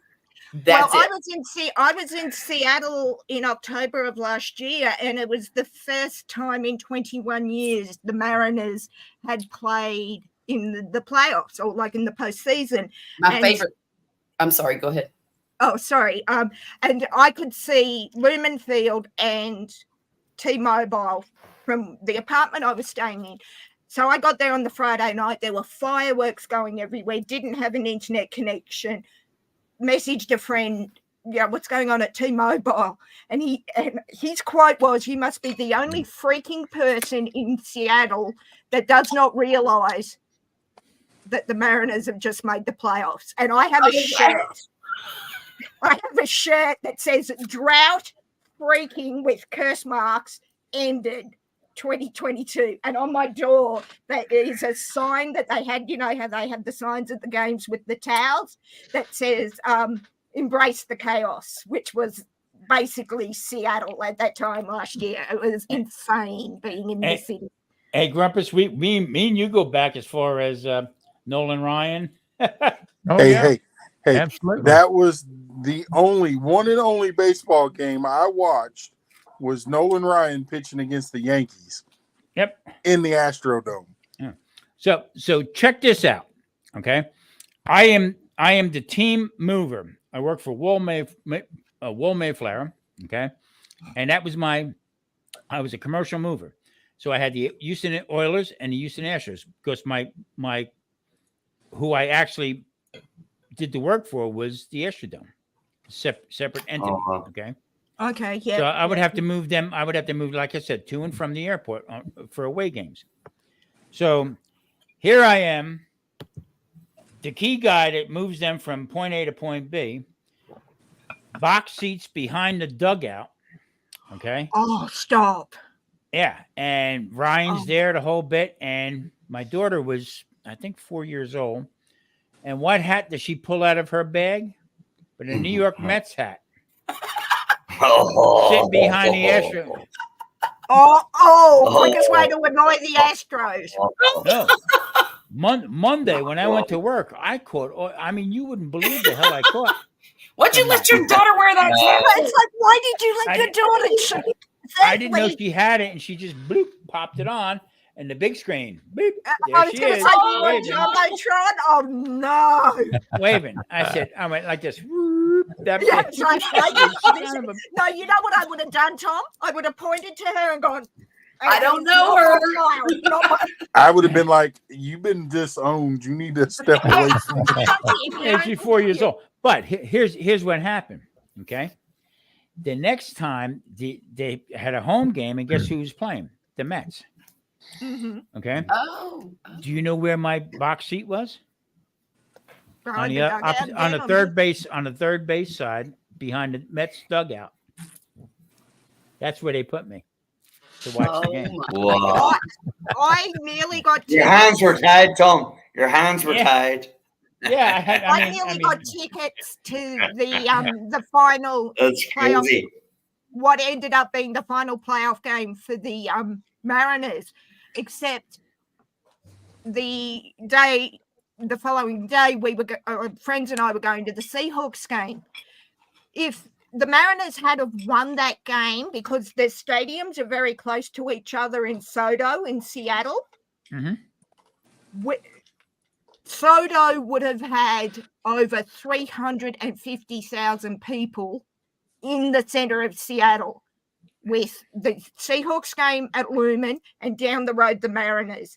They were working out that if the Mariners were playing, they had 25 minutes from the end of the Mariners game to get all 100,000 people. The Seahawks. All 50,000 people out of there and out of the area before 100,000 Seahawks fans went into Lumen. Fortunately, Mariners, after an 18-inning game, lost the night before, and it would have been 68,000 Seahawk fans out of the stadium to hit every bar. You couldn't get table at a bar for about 5 miles. It was insane, but it was such a great time to be in the city. Seattle is such a sports city. Grumpus, did you ever get to a place in Houston back in the day called Cooters? It was right off Hooters. Oh yeah. Okay. Okay, you said Cooters, not Hooters. Didn't you just? No, Cooters. Okay. I'm not sure what I'm hearing here, Tom. I'm no judgment. that was right across the road off of 59 where I worked. Okay, it was a shopping mall that was there. This place was huge, and they played music on and on and on and on. So we would go there after work, business meeting. We'd go there after work, and they didn't have large screen TVs back then, but they had a bank load of TVs. Mm-hmm. Okay. Mm-hmm. They were flat screens, but not like we know them as today. All right. Yeah. And they had them all over the place. And what you got there? This is me. Nice. Sorry to interrupt, Tom, but No. Leroy asked. This is me and Mariner Moose in Seattle. Mariner Moose is, of course, the Mariners. Yeah. Nice. The Mariners mascot. He was very upset that I wore a Dodgers jersey until I turned around and he saw Vin Scully's name. I actually beat the Moose playing that big park chess, the big chess pieces, outdoor chess. Yeah, he was very upset that the Aussie beat him in his own backyard playing chess. But yeah, so that was for you, Leroy. I don't know the Sasquatch, but I do know the Moose. And there you go. I am. Well, that's Awesome, what Megan. I'm getting. Awesome, Megan. That's what I'm getting at Cooters. I met a Moose there also. The place I'm not going there. I'm so not. Place is jumping. All right, music's playing everywhere, and they had an Astros game on. Okay, they're actually playing home and had it going on and on. So all the guys from work are there, and I was instrumental in moving ExxonMobil from New York down to Houston. Okay, I knew how to get around the unions back in the day and all that kind of stuff. So anyway, long story short, these bunch of clowns, okay, they send this girl over. I'm a married man now, okay? They send this girl over to the Yankee guy from New York. For this girl asked me to dance. I said I would love to, but I can't. Okay. Well, slow song. I was a married man. I can't. I don't know what's going on there. Right? He doesn't run around. This girl was ask you to get naked with her. She asked you. How do you know the? Excuse me, Charlotte. Tom knows where this is headed. Yeah, we're talking Texas. We're talking Houston. It's going to lead to other things. It's a thing, huh? It's a thing. And here's the thing. He didn't say whether he was upright or that way for dancing. I'm just saying. The music changes and it comes to a slow dance. Slow music. Okay. Girl comes back and asks me again to dance. Now this place is crowded. So the one guy I work with just hit me like this. Dance with the girl. What's wrong with you? Right. So, okay, I'll dance. Come on, let's dance. You want to cut a rug? I'll cut a rug with you. Okay. She had no arms. Shut up. Oh. I'm telling you God's honest truth. Tom, get out of Dodge. I'm telling you God's honest truth. Sorry, Abel. I look. I'm like this. Here, I'm sure. No, yeah, it's coming. It's coming. Okay, I'm waiting. I dance with her, and we're dancing like this, and I'm saying, these rat bastards, they got me good. They got me really good. I got you well and truly, brother. Okay. So I said, we got done dancing. I said, thank you very much. The whole bit. I said, why don't you come back to the table and meet the rest of the guys? Okay. Yeah. Okay. So we get back to the table, this and that. So the guy who instigated actually was my boss. Ooh. So I said to the girl, he wants to buy you a drink. And I turned around and walked away. Oh, play it to the boss. Nicely played. Yeah, and so there's this girl with no arms, pretty girl, the whole bit, but had no arms, and she knew she was all right with it. Okay, but now I left it up to him to have a drink. Okay, I think you give her a shot. Give her a shot. Whatever you do. I think you got out of it easily, Tom. Yes, I did. I honestly did. But that's Cooters was a nut house joint.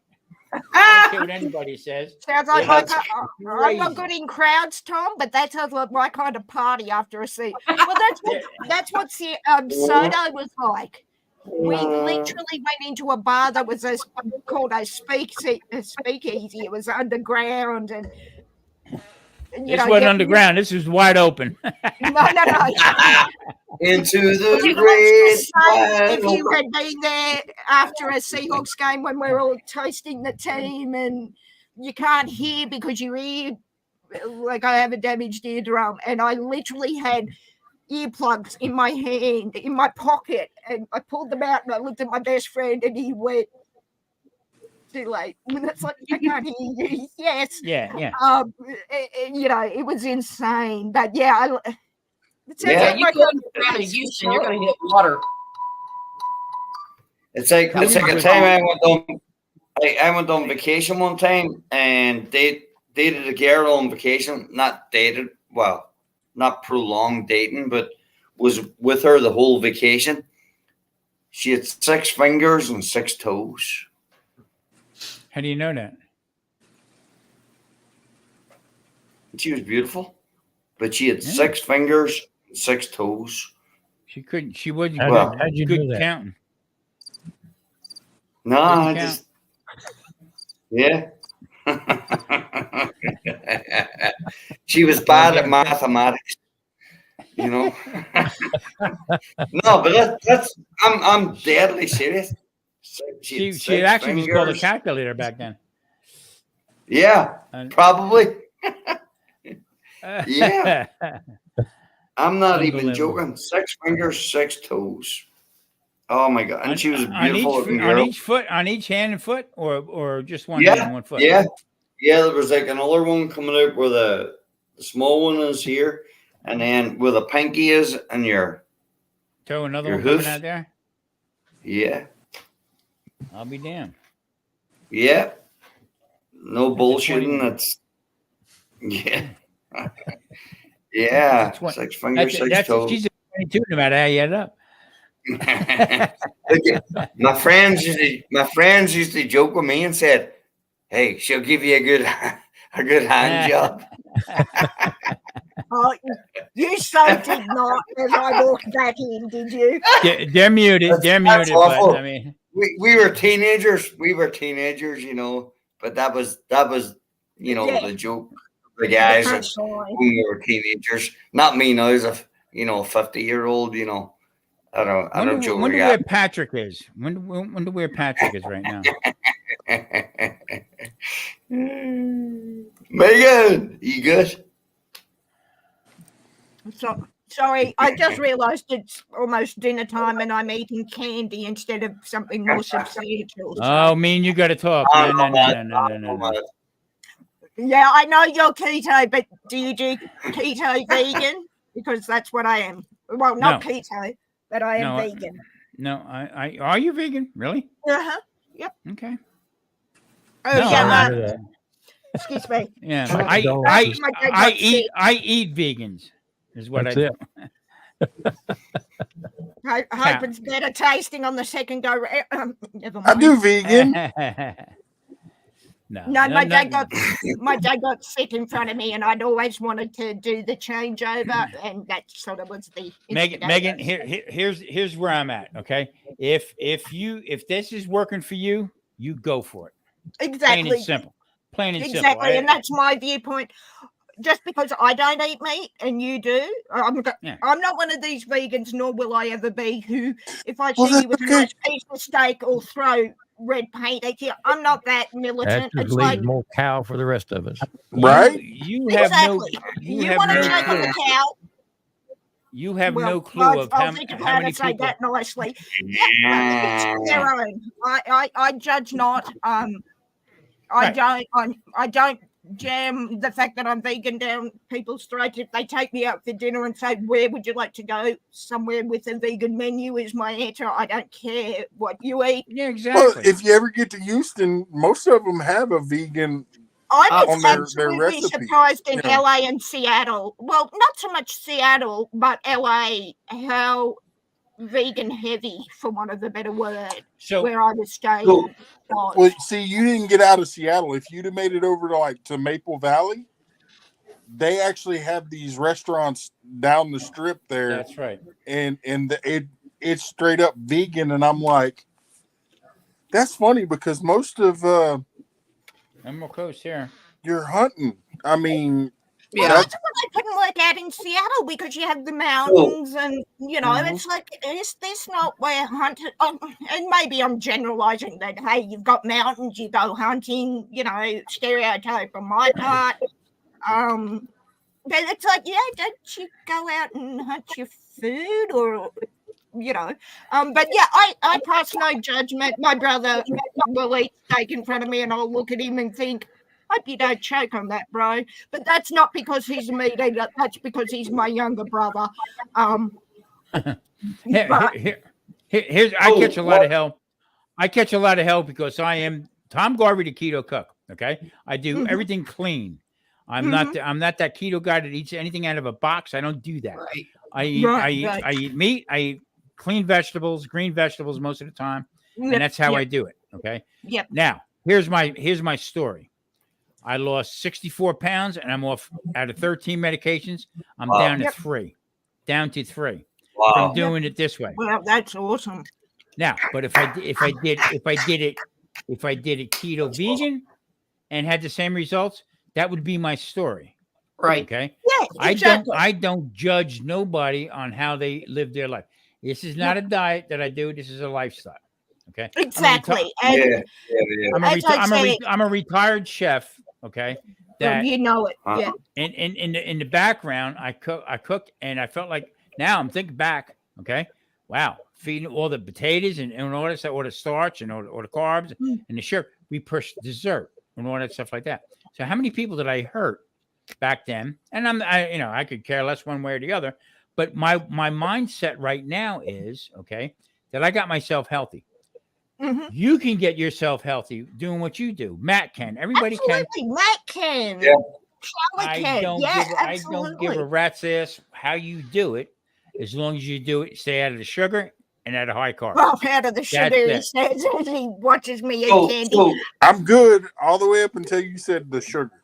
Right. So Yes, I'm sorry. I'm born and raised Texas. Southern style sweet tea is. Yep. I don't drink sodas and all that, but I will drink gallons of tea. Matt, until the cardiologist tells you we got a problem. Well, yeah, and it's not from red meat or anything like that. It's the sugar, and it's the high carbs. That's basically what it is. Well, now I'm also diabetic. Right. Okay. Right. Again, as I eat the candy, he says this. But my doctor told me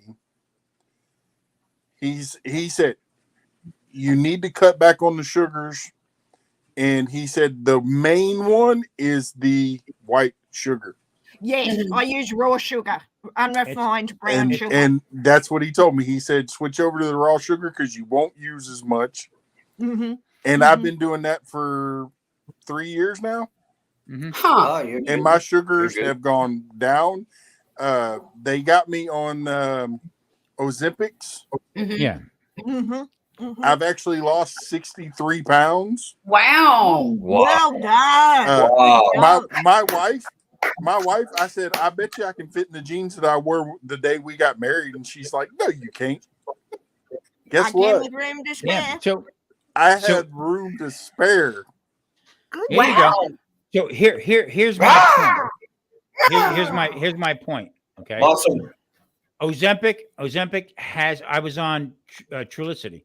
That has bad side effects later on down the road. Yep. Okay. Yep. So that's why I do what I do clean with. But no. Listen to me. Hear me out. Okay. I'm not saying it's bad or good. It got you to that point. Right. Now you can turn around and take your ownership on what you're doing and do away with some of the other stuff and get off the Ozempic. That's the key. I don't preach, eat this, eat that, have this, have that. Get yourself right. Get yourself with your own mind. And the other part of that is my wife is doing more keto friendly foods and stuff. Yeah. It's not hard. Can you, Matt? How hard is it? It's not.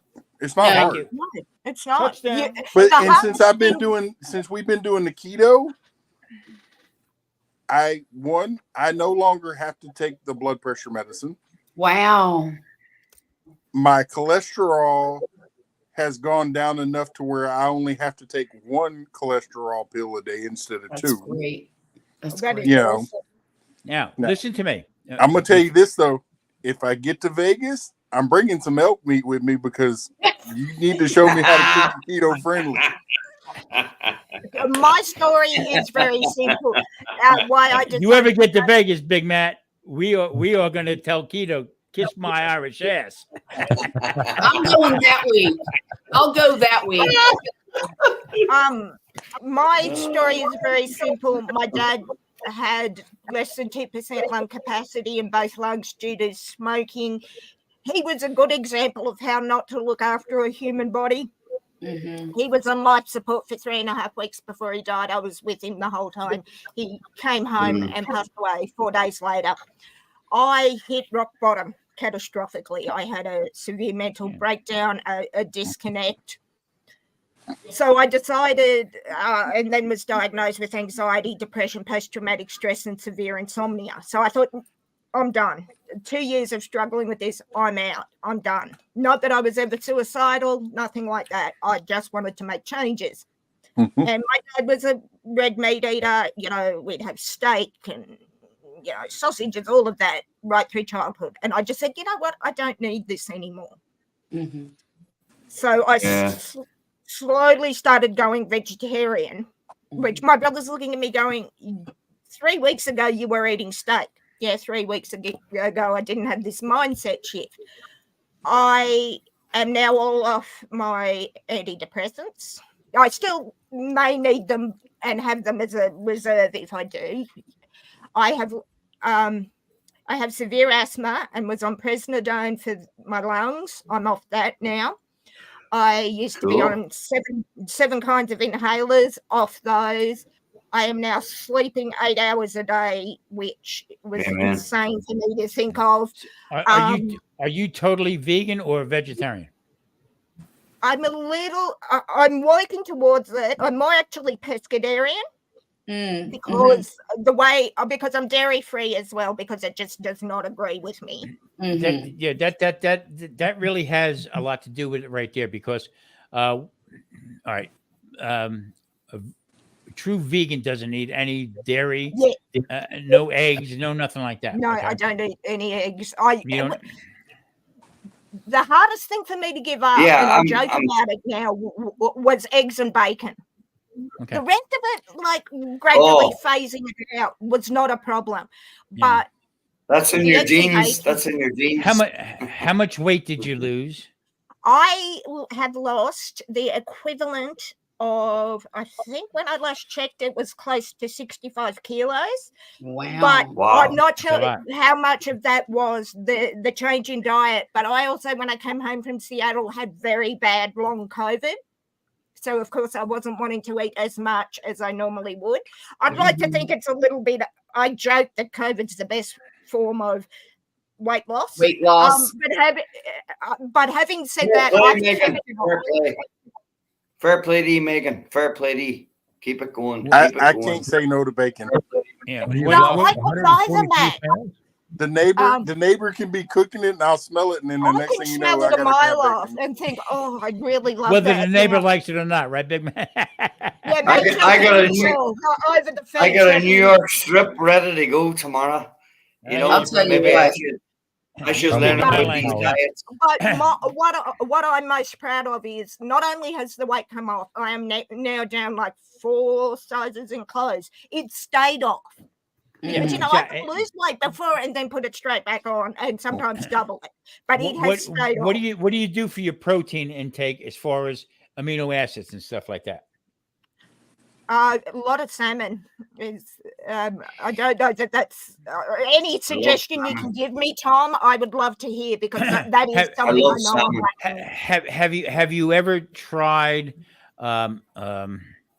nutritional yeast? No, I haven't. So as I said, So get yourself a jar of you're in Australia. I don't know if they have Bragg's or not, but check and see if they have nutritional yeast. Okay, that'll help you with your protein intake. Okay, also it'll build up your B12 because as you know, B12. as you know, Vegemite. That's what I was going to say. Isn't that in Vegemite? Yeah, Vegemite. But Vegemite. The quickest way for your B12, B6, okay, or your B vitamins is through nutritional yeast. And I'll tell you another thing, Megan. I don't know if you're aware of this or not, but as we were dealing with my son and my husband's migraines, we learned that vitamin B2 is very good magnesium for migraines. Yeah. So how do you use the nutritional yeast, Tom? Okay, you eat salads, you eat vegetables and stuff like that, right? So after you cook it, sprinkle 2 big heaping spoonfuls over top of your lettuce and stuff like that, and that's a power punch. You know what I do? I take 2 tablespoons a day of it. Okay. You got to have something to drink because you know what? It'll shut your mouth for about 15 minutes if you don't have nothing to drink. My brother wouldn't complain about that. Wow, did I? In case you can't tell. Oh, wow, did I? Sorry. Tom is trying to be serious, and here I am making the jokes. Sorry, Tom. So you take the nutritional yeast, and that's a good fortifier of B12. Okay. Also, I would. Now, I'm not a doctor and this and that, but I would really kick up your D3. Yes. D3. Yes. Okay. Or sit out in the sun. There is that it's pouring rain, but I take you can also sprinkle it over your salad. Yeah. Oh, exactly. Yeah, there you go.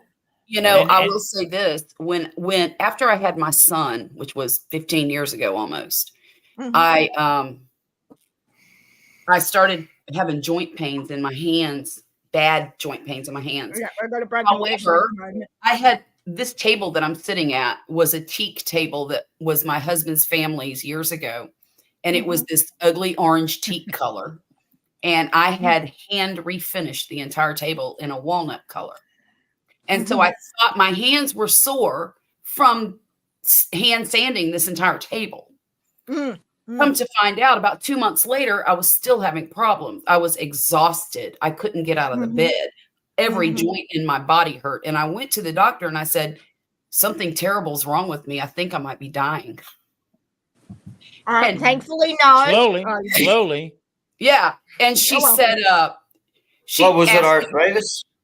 No, it was a D3 deficiency. I was so low in D3, I hardly had enough to get home on. I was in single digits, whatever that means. I'm not sure. Oh, your count was low. It was bad. So she wanted to put me on a prescription strength vitamin D tablet every day. But I was nursing my son, and apparently massive doses of D3 through breast milk can cause an IQ shortage in children. Okay.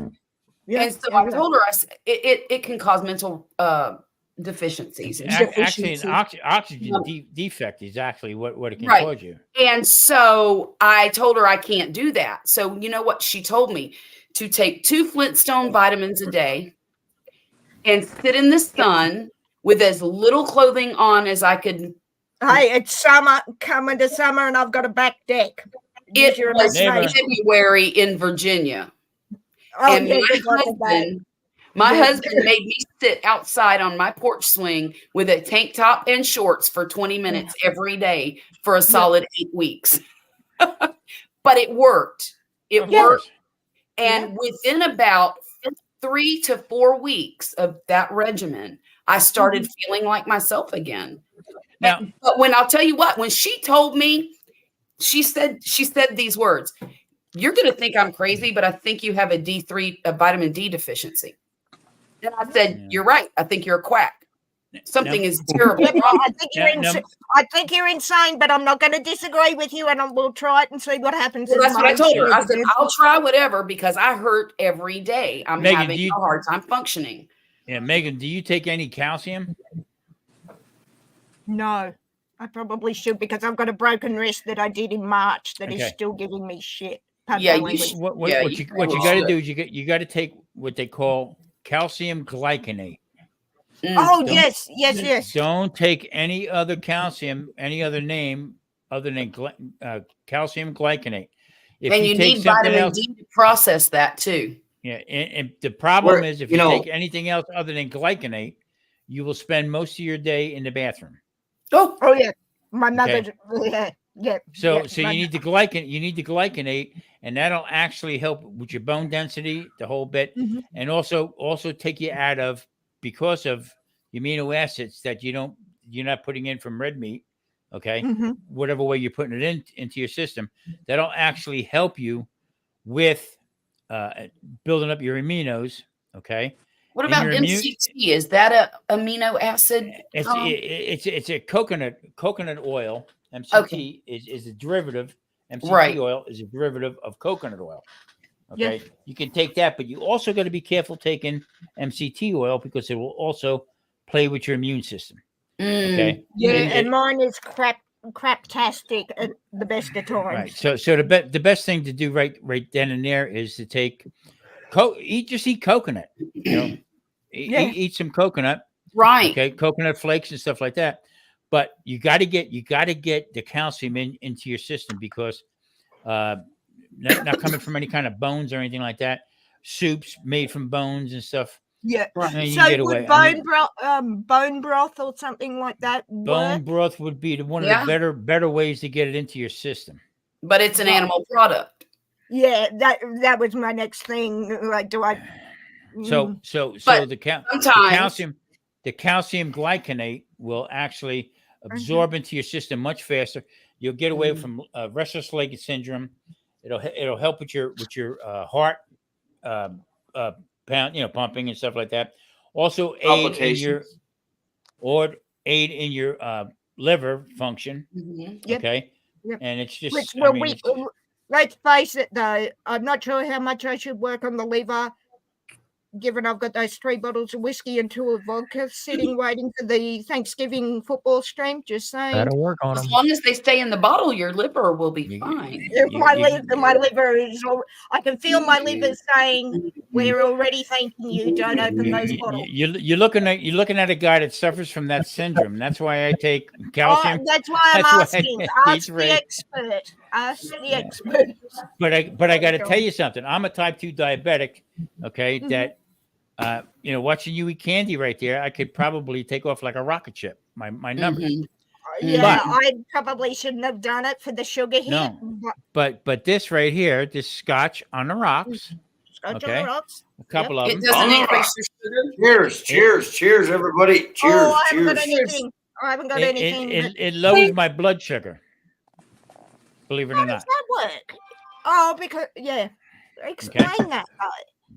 So I mean, I can do coffee. I can have tea, iced tea, the whole bit, and my blood sugars, not from that alone, but throughout the course of my day, from other things, just from everything else working. I have Scotch or wine. This is crazy. Or wine. My numbers go down. That is insane. So I told my wife, it's because I'm Irish. Because this, I had the double whammy bonus, Tom, of being Irish and Russian on my mother's side. Holy moly, with the vodka and I'm not knocking it. And the Scotch mix. Yeah. No, we don't mix I hear you. On one, I'm stay on one. Go ahead, Matt. If Tom was to drink a beer right now, his sugar levels would go through the roof. Yeah. Yeah. That's exactly right. Exactly right. And that's the reason I'll drink like hard whiskeys now. I can't drink that stuff that he's drinking. But give me a good Jim Beam or Jack Daniels, and I can sip on that. You can drink it or you won't drink it. There is a distinct difference between both of those. Should not drink it.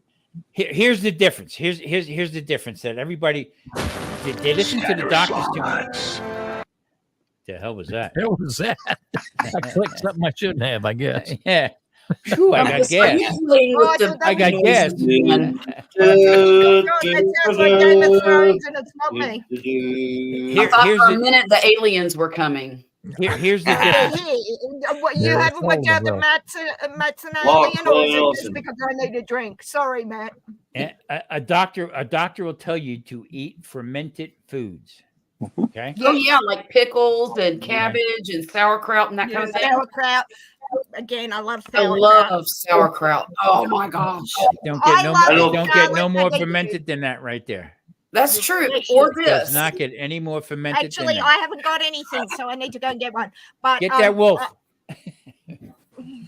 But if you have, if you have heart problems, I have a. Granny's doing the right thing because the yes, exactly. The stuff that's in it's actually good for your heart. Break open a bottle of organic Merlot, but I have a major problem with my heart, Matt. My brother would tell you I don't have one.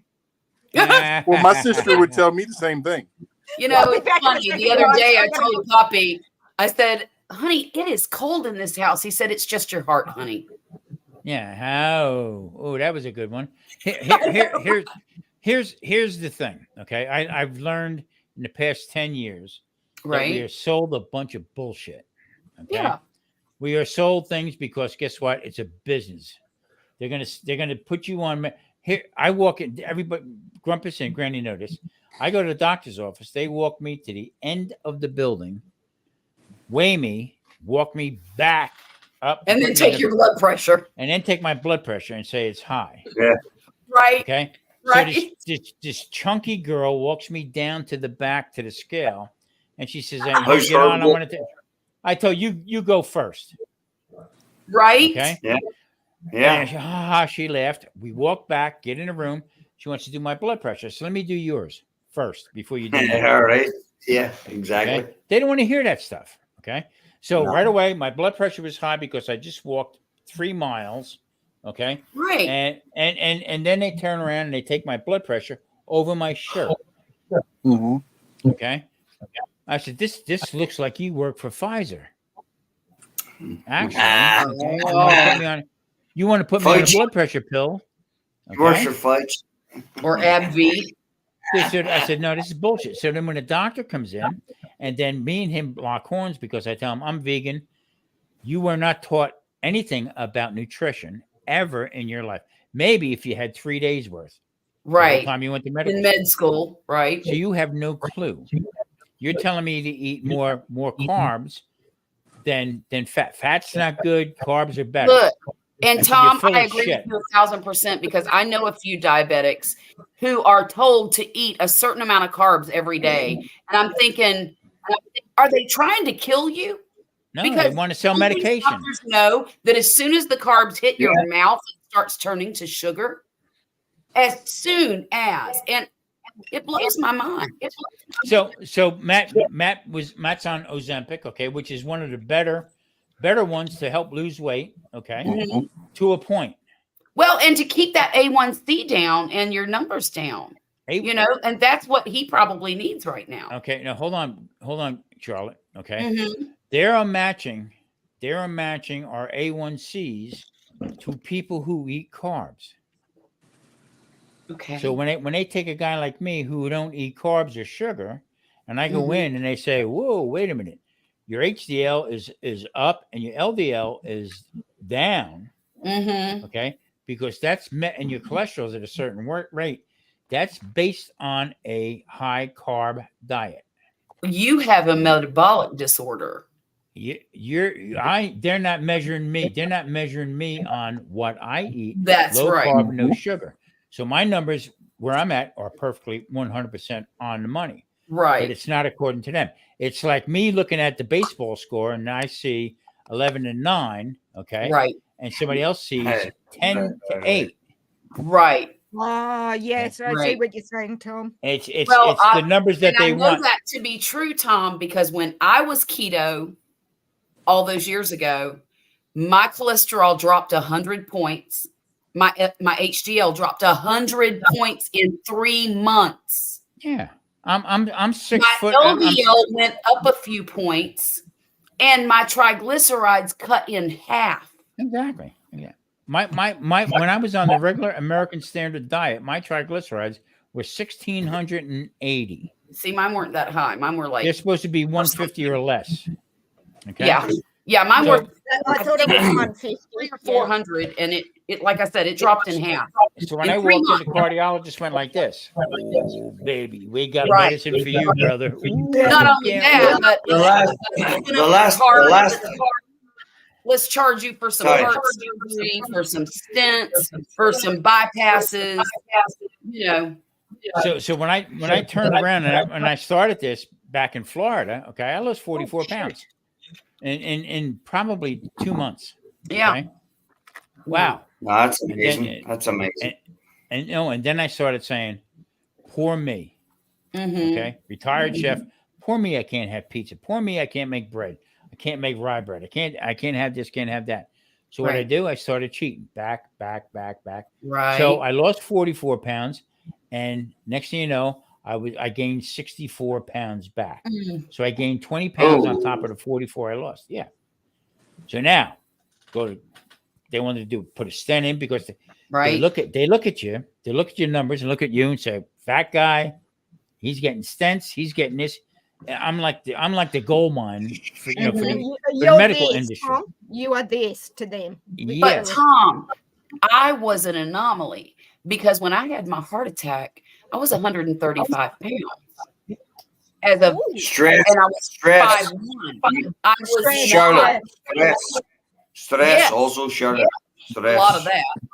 But yeah, I was not your typical overweight, high cholesterol, I have a metabolic disorder that was passed on from my family that causes me to have high cholesterol, causes me to have high triglycerides and low LDL. That is the trifecta of metabolic. You have the fourth one of diabetes. No. Charlotte, according to their rules, according to how they're playing. How is it that it started out years ago? Grumpus knows this. Years ago, if you had 250 or 200 cholesterol, you were good. Anything over 250 was bad. Then all of a sudden, they moved it down to 200. 200. Why'd they move it like that? Then they moved it to 150. Right. Okay. I'll never be at 150. You know what? Yeah. You know what I am? You know what I am? I'm at more Pfizer. I'm 120. Are you serious right now? Yeah, 120. And here's what they do with me. They scratch their head. I do a lot of research on it because you know what? All the pills and all the crap they gave me didn't work. Made it worse. Right. I took control of myself, of what I put in my mouth. Mm-hmm. Okay. And I proved them all wrong. They don't like that. No, they don't. And I'll tell you this, you're lucky you didn't have a heart attack. Do you know how much that heart attack cost my poor insurance company? And I say poor insurance company because for you, not that. So now I got the bill for that heart attack. It was $256,000. Wow. Wow. Dr. Fauci. Stay in the hospital. Okay, so just so you know, guys, down here, we have our public health insurance, which is government funded. And I also, and our government made it compulsory for private health insurance. A heart attack like that, maybe 30,000, depending on treatment. Right. Wow. Depending if you needed surgery or long stay cardiac ward, 50,000 maybe. That's a national health thing. Because we have really good insurance, we ended up only paying $6,000. However, that was still a lot of money for us. Oh my gosh! That's the thing. I mean, I'm blessed that our government gave us Medicare. Yeah. And I'm blessed that I can afford what is it, $135 a month for my for your private insurance. Yeah. Because the one thing when I was in the States, I was very concerned about, thankfully it didn't happen, and I always take health insurance, travel insurance, was that I would have, something catastrophic happen. You hear all the time these tourists in places like Bali or, getting $500,000, they need to be repatriated and that their families have to do a GoFundMe, I'm going to fight right now because of medication. Back in 2016, okay, they did a catheterization because they look at me, you're a fat guy, okay, and you got to have blockages like you don't believe. Blockages somewhere, yeah. Okay, well, anyway, up they go in my leg, okay, up into my heart, the whole bit, and the doctor says, I don't see anything. Oh, wait a minute, there's one over here. You know what, Tom, we're going to put a small stent in, a small one. I said, how small? Minute, preventative. Okay. You're the boss. I'm not a cardiologist. You know more than I do, boss. So they take it out. Now they can't stop the bleeding. Okay. And I got some gorilla standing over me on the bed with his thumbs in me, holding me down. My whole lower half turned black. Okay. I had to make a joke out of it because when I went and seen the doctor, I said to the doctor, I said, hey, you know what? I'm liking watermelon more, and I feel like tap dancing. Just a stupid joke. That's how black I was. All right. I shouldn't have done it anyway. But they put me on this pill that I'm on to this day that I cannot afford to pay $586 a month for this medication. Which one is it, Tom? Eliquis. Is that your blood thinner? Yeah. With my they won't put me on Plavix because they said I'll bleed. Yeah, you might, but you might not. What about Brilinta? You talk about not being able to afford it. I have severe insomnia, a severe sleep disorder. Somebody's got another echo. I hear it. Don't take Ambien. Never take Ambien. No, I don't take Ambien. I was prescribed melatonin. Okay. That's over the shelf. I was really lucky. They put me on Plavix. It cost me, I think, $16 a month. And it's working for me. And I like it because I only have to take it once a day. When I was on the Brilinta, I had to take it twice a day. And I could never remember it. And it was a lot more money. A lot. Well, the melatonin that I was prescribed by the doctor was $135 every fortnight. Now, I could not afford that. So I went in to get the last script at the Is that the 2 weeks? Every That's 2 2 weeks. Megan, how many milligrams was he prescribing you? 25. For that price? The low end dose. Yeah. Natural? And not to cut anybody off, but I'm going to get off of here. I got to go check a trap. All right, Big Matt. Hey. All right, Big Matt. Matt. Love you, darling. Good to see you. Matt. It's good to see Matt. you again. Matt, I love you to death, brother. Good guy. Great guy. Take care, honey. Take care, Matt. You'll see you, Matt. So I go to the pharmacy, hand Right, over the script, and the pharmacist looks at me and said, I can save you $120 for this by giving me the generic brand, the pharmacy only brand. It was exactly the same packet or the same tablet in a generic packet. And it saved me $150 or whatever it was affordable. Yeah. Megan, do you have your YouTube on again? No, I haven't touched it. No, I'm just on StreamYard. We got a bad echo from I think it's StreamYard doing it. I was on StreamYard before a little few hours Not me, ago. right? Not me. I haven't check. Hold touched on. anything. I haven't touched anything. anything. Me either. Only tab I have open is just StreamYard. Yeah, me too. Me too. Let me try it one more time here. Okay. And my phone. Last time a doctor checked my cholesterol, I came back 2 weeks later, and he said to me, "Colin, you need to calm down because he found a piece of bacon." Now,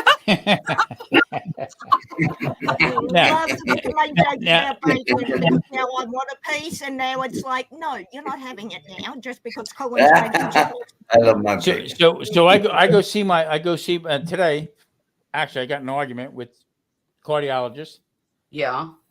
I have to get samples. I have to get samples, 2 weeks worth of samples from my regular primary doctor.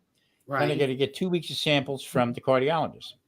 Well, now it's the Right. cardiologist's turn. I got today and tomorrow of medication left. Okay. Ooh. They won't give it to me unless I make an appointment to go see them.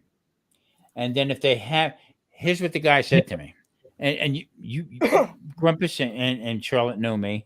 Okay. Uh-huh. The guy said to me,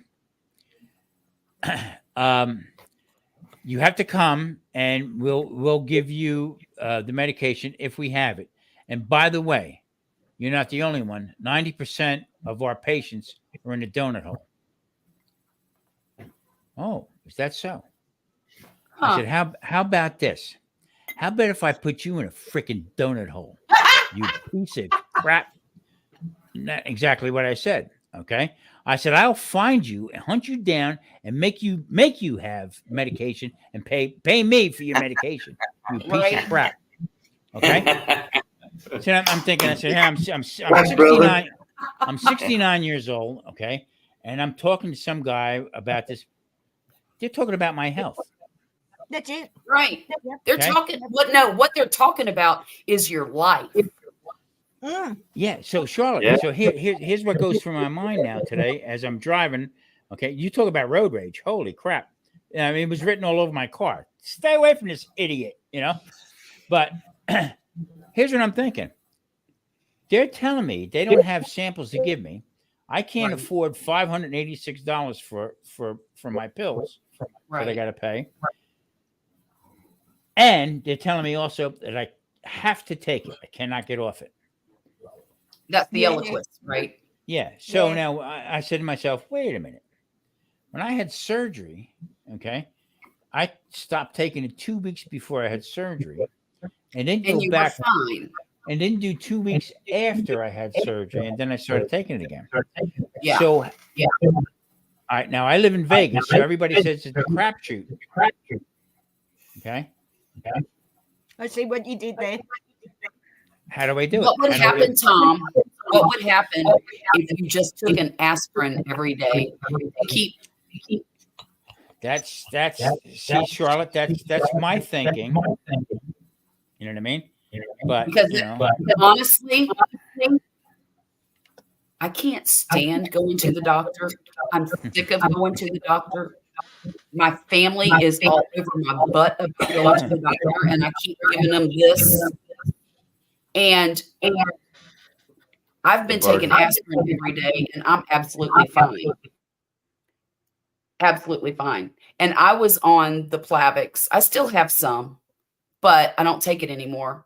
And I figured I would take the aspirin every day because I'm telling you what, one of the doctors I had told me a long time ago, if aspirin would have come out in the last decade, it would be by prescription only. Yeah. It is good for keeping your blood from sticking to itself. It is good as a blood thinner. Hey, and I'm not trying to encourage you to do that, Tom. No. I'm not, because your situation is probably different from mine. Yeah, Colin, I believe it's you. I believe it's you that's echoing. Colin. Me? I believe it's you. If you go click on YouTube and hit the mute button, I think it'll stop it. Really? Okay. I'm talking now. Am I echoing? Yeah, you're echoing. When everybody else is talking, it's echoing. So I'll mute you. I'll mute you and it stops. Oh yeah. So if you go, hey Grumpus, I want to ask you one thing. If you go to YouTube, you can put What'd you have for little dinner speaker tonight? and shut it down. I had leftovers. Oh, come on. You've got to get better than this. Don't you know? that I enjoy hearing all of your elaborate dinners. Well, I had some tilapia that I'd had the other night that I heated up. Mm-hmm. Now, last night I had a double thick pork chop. Oh, okay. Okay. At a Did you stuff it with anything? No, we went to a restaurant. The funny thing is, when the guy come over to take our order, I told him I wanted the double cut pork chop. Okay. He said, "No, we suggest that cook a medium to a medium well. Is that all right?" And I said, "No, that's not all right." And he said, "Well, how you want it?" I said, "Well, more on the medium rare side." He said, "Would it be okay if they butterfly it?" And I says, "No." No. And he said, "Well, how would you like it cooked?" I said, 140 degrees. Okay. And I pulled a Tom. He said 140 degrees. I said, "Yeah, 140 degrees." He said, "Well, I'm not sure the chef will know what that means." Then he's not much of a chef. He's not a chef if he doesn't. I told the Tom, I says, "If your chef don't know what 140 degree pork chop is, I'll have a salad." And people wonder why I've chosen the plant life. Am I still there going? It came back. Yep. It came back. Wow. And he said, "How is it?" And I said, "It is perfect." Good. I don't know what you did, but now hold on. Talk a little bit. Who? Yeah, I'm not sure. I'm not sure why. Sounds great. It's gone now. Yeah. It's gone. Am I still here? You're good. No, you're fine. Do you know what? It must have been something to do with the reception where I live. If you're on StreamYard and it pops up on YouTube, a lot of times I'm hearing a little bit more, but it's better than what it was. The fact of the matter is, okay, I'm getting to that point, and I don't like it, but I'm getting to that point where I'm get off my lawn type of thing. But I've had it up to here with bullshit. My tolerance for ignorance is getting really thin. Oh, yeah. Way low. Way low. I never had that. You know how most people have a filter and a BS detector? She's echoing really bad, Tom. Yeah. Somebody Colin, if you should close all of your tabs except StreamYard.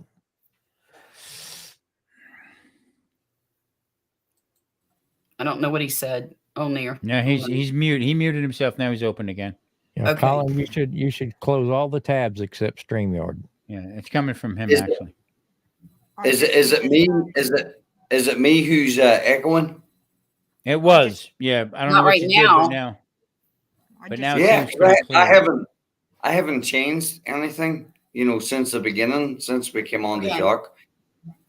But no, let me know when I'll shut it down if it keeps happening. No problem. I just shut everything down aside from StreamYard too. That's better. That's better too. Yeah, I'm hearing better. Too, Megan. The thing of it is that look, I'm going to be 70 years old. Yeah, Rumpus is already there. Okay, I'm almost 60. And I no, you can't tell, can you?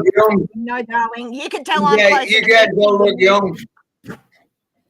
It's amazing how things look through. Mike with the ponytail. Hang on.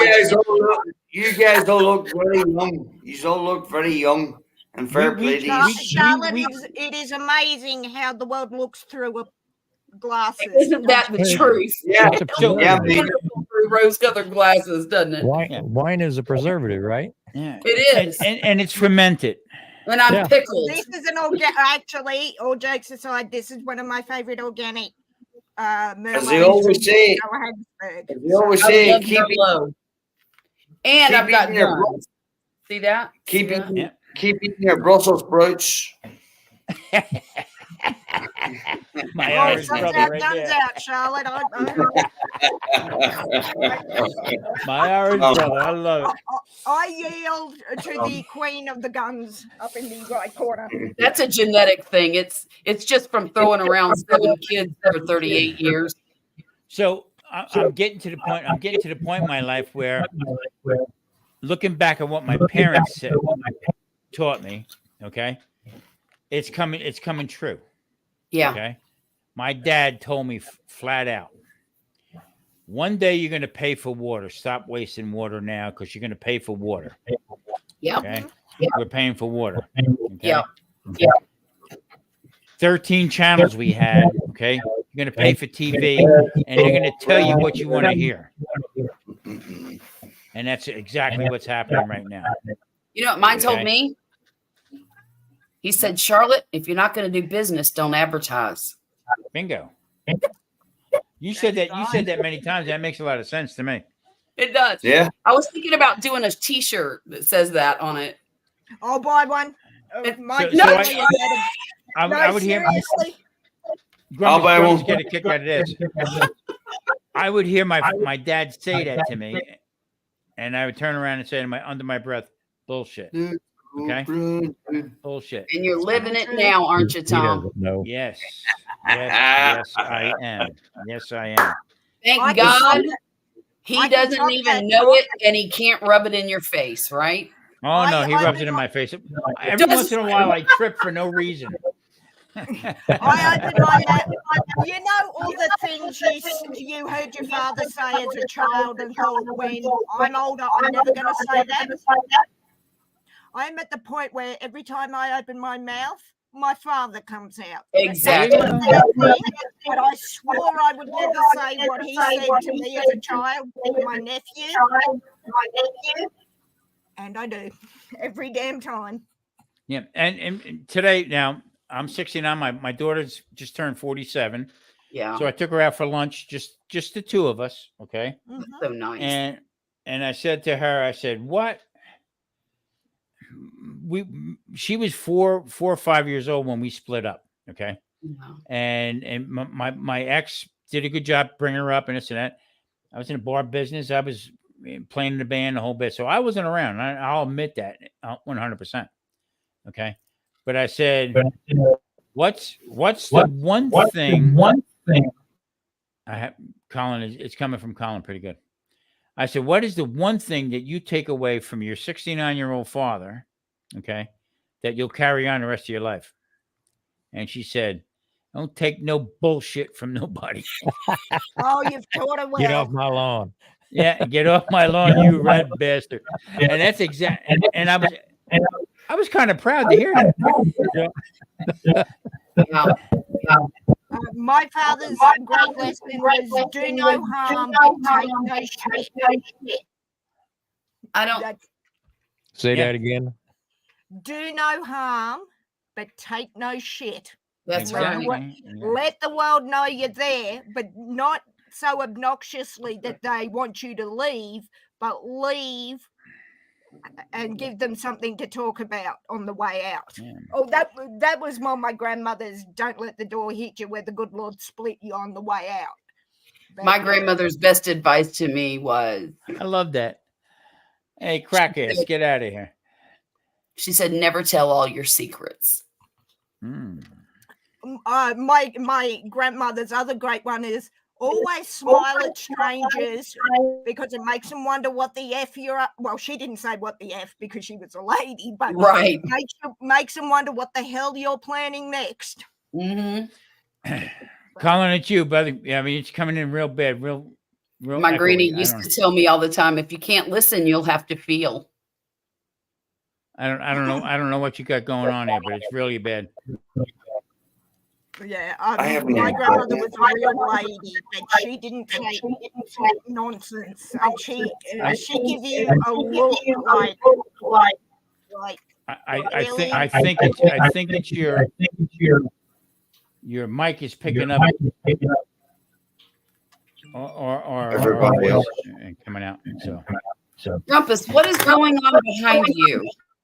I'm gonna mute you for now. An ad popped up. Well, Oh, I was gonna say, that's one of those dynamic screen backgrounds. Yeah. He's doing. Look, Grumpus is I've the got guru of StreamYard webpage /OBS. I need that. You I know need what? that one. This thing runs for 3 hours, and I just restarted it for the third time. Wow, it must be a long 3 hours, Grumpus, because love I've that. got the clock going to almost 6. Can you hear me? I can hear you, but the background noise is there. Oh wow. So I'm talking. I'm hearing my voice 3 times. Yeah. Okay. Turn your volume down, Colin. On your speakers, turn your volume down. See if that helps. Okay. Maybe your Feel better. microphone's picking up speakers. It's been lovely talking to you guys, but it's 6:45 p.m. and I do need to get some dinner and some sleep. But thank you for having me. You've been very kind. Good meeting you, Megan. Megan? Yes, thank you for coming, Megan. Thank you. I am a new follower there, my dear. Oh, Yeah. bless you, sir. I'm following everybody. And you better join in next time we go live. You're darn right. Well, I'm going to try that sports thing you were talking about, Tom. I don't know how it's going to go, brother, but try once, question later. But no, And try the D3 and the calcium. Yes, I have my notes to go to the health food store on Monday, so I will definitely do that. Nutritional yeast, and Yes, hey, nutritional yeast. To each his own, but don't think you're left out in the cold. 'Cause you're not at all. No, as I said, I'm not one of these vegans or animal lovers that'll throw red paint at you if you eat a piece of steak in front of me. If you're my brother, I may wish that you choke on it, but seeming you're not. Bye, Megan. All right, guys. Thanks for having me. Bye-bye, Okay, dear. Megan, take care. Great girl. I may have to try that nutritional yeast, but I'm going to put it in bread dough. You can. Yeah. In bread? You can. Actually, it's pretty good in scrambled eggs. Mm. It's really good in scrambled eggs, on salad. You can actually put it in steak. Actually, you can take it, mix it, soften up your butter a little bit, put the nutritional yeast in that, mix it up real good. Okay. A little salt, a little pepper. Wrap up your butter again, put it in the refrigerator, harden it up. Every time you have a steak, cut a little piece of that, throw it on your steak. Okay. Good stuff. It's really good stuff. Now see, Megan. Now that could have went sideways. Mm-hmm. Okay. As soon as somebody says I'm a vegan or vegetarian, Right. Okay. I can't let that happen. I just can't let that go. I mean, right. I get it. Yeah. I mean, she is what she does. She lost weight. Okay. Yeah. Did I convert that right? Did she lost 143 pounds? Yes. Yes. Isn't that amazing? She fell down the toilet. Yeah. Yeah. But here's the problem. Danny boy. Here's the problem with that. Okay. Okay. We're made of muscle mass. Okay. We're not made of a cow has 5 stomachs that digests what they eat, grass and all the vegetables that they eat. Their teeth are different, the whole nine. We're carnivores. We're omnivores, actually. Omnivores, okay. right. Okay, so we can eat either one. Okay. But most people don't tolerate all vegetables. Right. Just don't do it. Their stomach doesn't. Yeah. Exactly. Right. So what happens with that, then your amino acids drop, your levels of all the different vitamins. Now, with that said, I tried carnivore. For 6 months. Nothing but meat. Okay. I had nothing but stomach issues. Really? The whole time. Once I put back in some vegetables, green vegetables, that all went away. Yeah. When I was going through a lot of stomach issues, I went completely carnivore for about 6 weeks. And the only thing I ate was ribeye steaks. Mm-hmm. And I would add things in a little bit at a time to see what was causing my problem. Mm-hmm. I had no problems eating ribeye steaks for 6 weeks. There you go. None. Tom, it's the old, not to be stereotyping, but that's all we grew up on, Tom. The old Irish blood, it's still in you. Although, Yes. you know, meat, potatoes, although we cut some stuff out now to make things different. Yep. Meat, potatoes, vegetables, that was it. That was the diet. Mm-hmm. But Colin, you're 100% right. But guess what? Okay. We didn't, back in the day, we didn't have candy Right. 24/7. Okay. You had to eat your breakfast, you had to eat your lunch, you had to eat your dinner. Mm-hmm. Yeah. Then you got to snack after that. Not 24/7 snacking. See, we were lucky. Right. Oh, yeah. Okay. It's not like Quaker Oats. Right. My channel right here. My channel right here, Keto Cook, and Tom Garvey the Keto Cook. Guess who sponsors me? Who? Quaker frickin' Oats. Are you serious? I swear to God. How the hell is that a coincidence? That's a coincidence. You know what? They pay my channel to advertise on there, so you know what? I wouldn't care if it was M&Ms. Awesome. No, that's awesome. Yeah, it's crazy, but that's how this world is. Yeah. And everybody says, "Oh, you're an Irishman." 7-course meal, 6-pack and a potato. Okay. Well, you know what? You may be right. Back in the day, that was it. Okay, but no, we had. Yeah. Colin, I gotta ask you a question. Yes. You are originally from Ireland. Yes, no sir. Doubt about it. Okay. So when St. Patrick's Day comes, okay, what would you rather, ham or corned beef? Ham. Corned beef. Oh, okay. Yeah, for the amount of years that I've been living in the United States, I love the way we do corned beef over here. Yes. But traditionally, ham. Yeah, absolutely. But yeah, it's like torn between two lovers. Yeah. Torn between two lovers. I love this guy. I love this guy. Yeah. And here's the tradition. I keep telling everybody. I grew up. My grandmother was from Ireland. Okay. And I'll be right back, guys. Yep. And the funny part about it was they boiled everything. I mean, boiled everything. She would take a ham and boil the damn thing, and then boil whatever potatoes and this and that. We had potatoes she peeled 5 pounds of potatoes every night for dinner when I was a little guy growing up. Okay. Yeah. That's it. That's in our DNA. Wow. So that's yeah.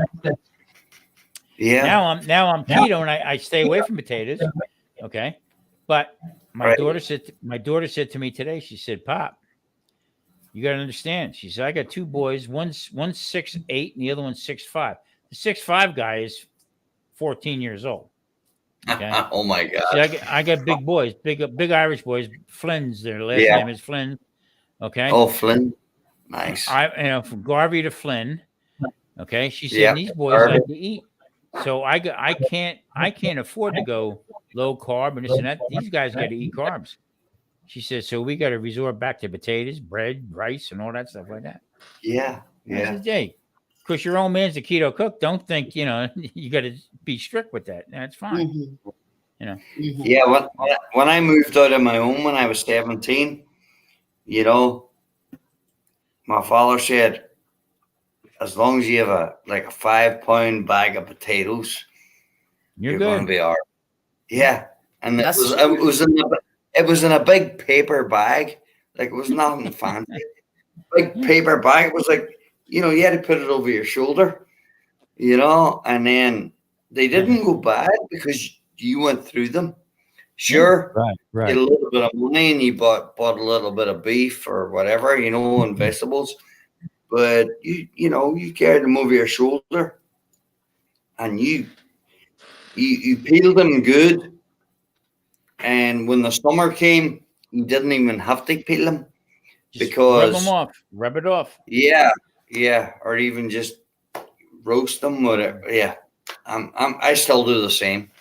It hasn't left me after all these years. I haven't had potatoes in a couple of years. Okay, and I actually shouldn't say that because 2 or 3 weeks ago I got done playing, in the band, and a couple of guys said, "Come on, let's go have something to eat." Okay. Well, what I had a Swiss burger, okay, rye bread. I love rye bread. I love rye bread too. And I had shoestring French fries. No, you gotta treat yourself, Tom. I was like this. I was like this. I went. Marie said, "I'll have what he's having." So bless her heart, she got some real food. So when we got done driving home, and I'm saying, "Oh boy, oh boy," she's saying, "What's the matter? What's the matter? What's the matter?" Carbs are hitting me. Carbs are hitting me. Oh, the carbs are hitting me. I was okay, but the next day I actually felt it. I felt a little inflammation. So yeah, I mean it does. Don't forget now, I am carb free. Sugar free the whole bit. But I got to the point where, you know what? I'm gonna have what I want to have. I got once in a while. I got grumpy syndrome. Damn it, I'm gonna be 70.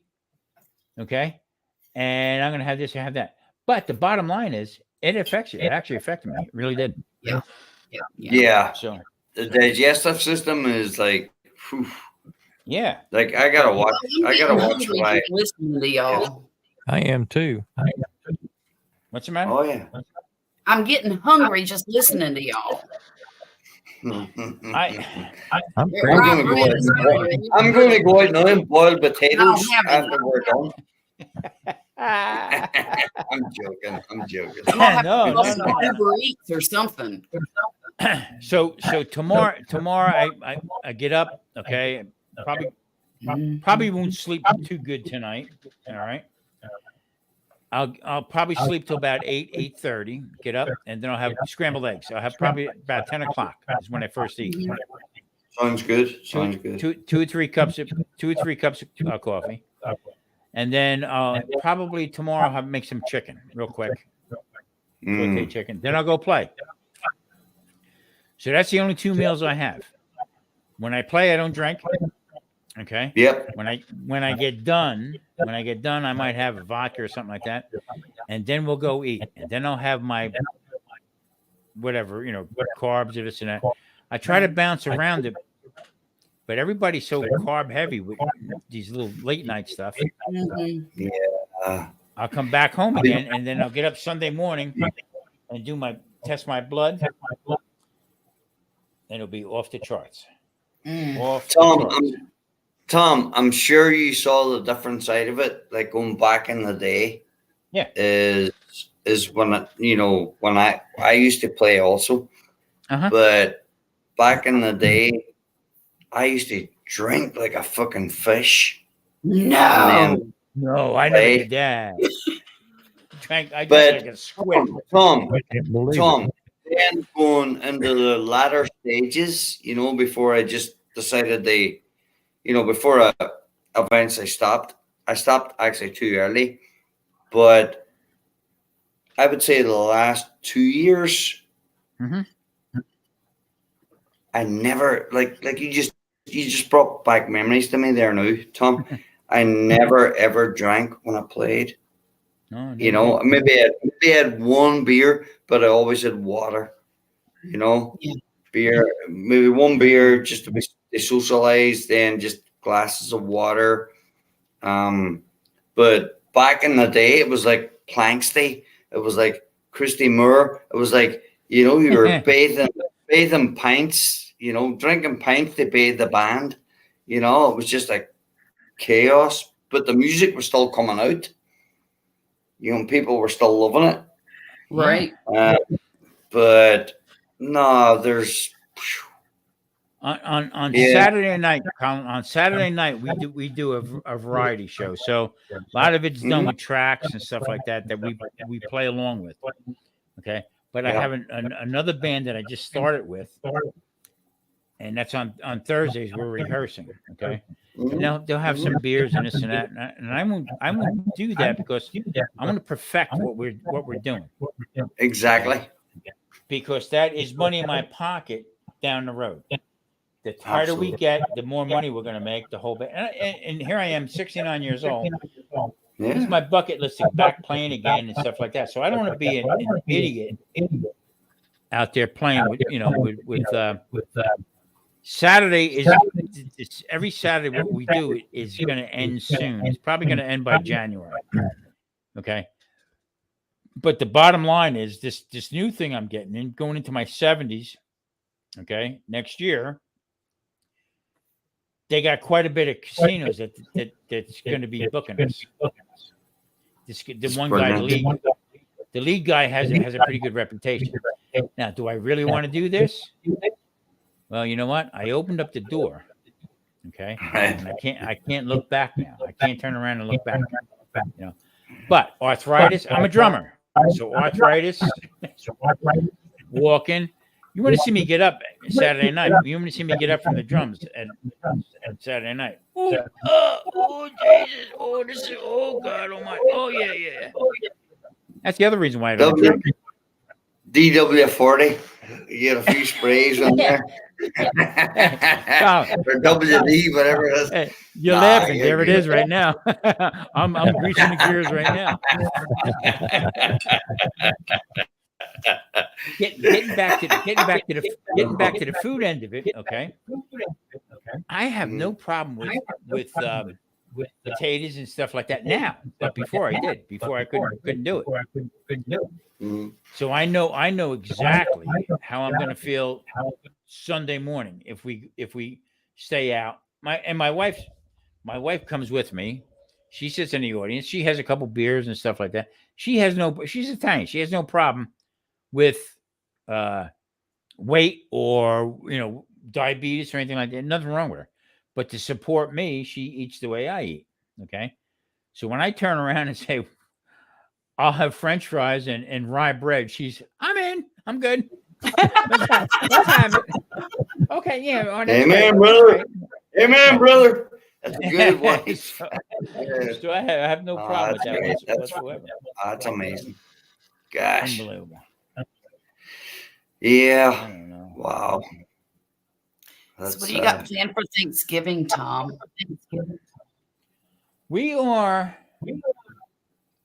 It all depends on my daughter. Okay, my ex-wife. What happens with her? How long my daughter's going to be up? She's leaving on the 11th. Go up. I think my ex-wife's having a surgery. She has mouth cancer. They're going to take a 50-cent piece part of her tongue out. Oh. Yeah, and most of the teeth, and not good. Okay, and then radiation and stuff like that. Right. I'm from the school thinking that anytime you radiate somebody above the neck, it doesn't bode well. Okay. Hey, we had our problems. Okay, she's the mother of my daughter. Doesn't matter. None of that matters. Exactly. And I feel really bad for her because she's by herself. My daughter's out here. I'm out here with my daughter the whole 9 yards. So she's a little stubborn about moving out here, but she has her own reasons. You know what I mean? And she's alone. So that was basically the reason why my daughter and I went out for lunch today, to make sure that my daughter knows she's 47. Okay. Yeah. But gets the understanding that how I feel about it, and that she needs to be with her mother. Yes. And I agree with that. She needs to take care of her mother. She needs to make sure that her mother is well taken care of and that her daughter's by her side. That's because right. I witnessed many times on the phone. It's mom. I'll call her later. Bloop, and throw her off. Okay. I don't buy that. I don't like that. I don't care who you are. I get that. And that is one comfort that I have in this life. And that is, if anything happens to me and I get so sick that I can't be the mom that I am. I've got 7 kids and a husband who's going to come running. Good. To do whatever needs to be done for me. And Marie's okay with it. I said, look, we had our problem, and it's my age too, I guess. Yeah. Years ago, if this was back years ago, I would say, hey, say what I mean. Yeah, I get it. I get it because you know what, I used to have frankly, really dark fantasies of my ex imploding in a fiery, disastrous death. I'm serious. I get some of my best comments on my YouTube channel is from my ex-wife. Oh, isn't that nice? Okay, that's nice. But that's not why I'm saying what I'm saying. Okay, right. I don't give a rat's butt. Ooh, I said rat's butt. I didn't say rat's ass. You did. You did. Holy crap. Rat's ass. Yeah, rat's ass. You're right. Heaven, y'all. You're getting soft in your old age. Yeah, I am. I don't give a rat's ass what anybody says. Okay. Nobody deserves that. No, nobody does. And you're right. And nobody deserves to go through it alone. Right. No. I've never quite understood. I mean, when me and my ex broke up, we broke up on good terms. Yeah. We decided we just couldn't live together. Right. And, the whole point of splitting up was to both of us have a better quality of life. Was for her to marry another Bill. And I would tell people, they would question, oh, you talked to her? And I said, well, yeah, I talked to her last week. They can't wrap their brains around people splitting up and not hating each other. Yeah. I'm going to tell you a story, okay? I am how can I put this? I'm a revenge-seeking, no good bastard, okay? Okay. I would like to wait a couple years and then put my boot on their neck. How do you like me now? Yeah. Yeah. Okay. Yeah. So. Dang boy. Yeah. So I decided to lighten up when my first grandchild was born. Okay. Yeah. Because we gotta be together. I'm not going to deny my daughter that. I'm not going to be that idiot. I'm not going if she's going. Because it's going to be in your life forever. Exactly. That's right. So my grandson's second birthday, I hosted at my house. Okay. Had swimming pool, the whole bit. I cooked everything you can think of. All right. So my ex-mother-in-law was there. My new mother-in-law was there. Marie, my ex-wife. Okay. My daughter, my grandson, and everybody in my family, everybody in her family. Sure. In the backyard. So I had a few scotches in me. Okay, after cooking. And I like an Irish man would do. That's right. And I turned around to Maria and I said, don't you think it's time to serve the coffee, for the cake and stuff? She said, I'm getting to it. I said, my first wife would already have the coffee served. She said, well, get your ex-wife to serve the freaking coffee. She's right over there. I looked at Maria. I said, come over here. Give me a kiss, you crazy little. Right? And everybody cracked up laughing. But my ex-wife got up and she says to Marie, where's the coffee? I'll get it. Oh, my goodness. So that was the relationship thing. And then I bought property down in North Carolina. And then my daughter was there naturally. And then my ex-wife bought a place down there also to come down. And it was just it was almost like following everybody. You know what I mean? So Christmas time comes, grandma's coming, the whole bit, so I felt like, I felt like the brown pair of loafers in a tuxedo shop. Nobody's going to want to take no attention to you the whole bit. Right. We're sitting there, my ex-mother-in-law, my ex-wife, Marie, okay, the grandkids, and my grandson, the oldest guy, he started scratching his head. He went, baby Nana and grandma. How many grandmas do I have? he's like scratching his head with it the whole bit. So when we started talking, he's telling stories. He said, "Wait a minute, you were married to her, Pop?" I said, "Yeah." "That's little grandma." I said, "Yeah." "And now you're married to baby Nana?" I said, "Yeah." He said, "Boy, you got a lot of mommies."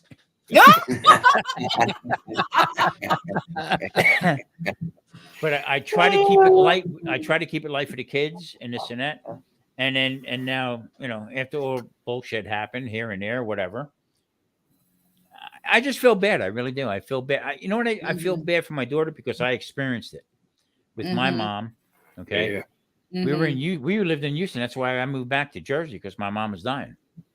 Right. And my dad just couldn't do it. You move in here with us, blah, blah. And I knew, put my house up for sale.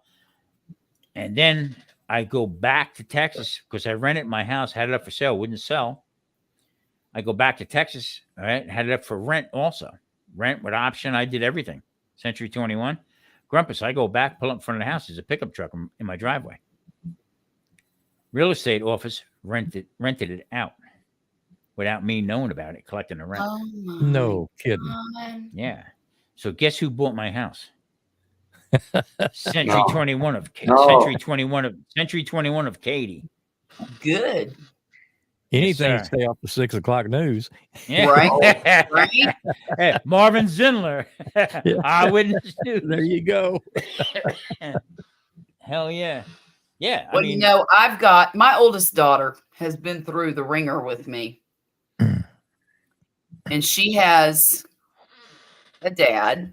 She has a stepdad that she calls dad. She calls her dad, who really never paid too much attention to her. She calls him my father. That's my father.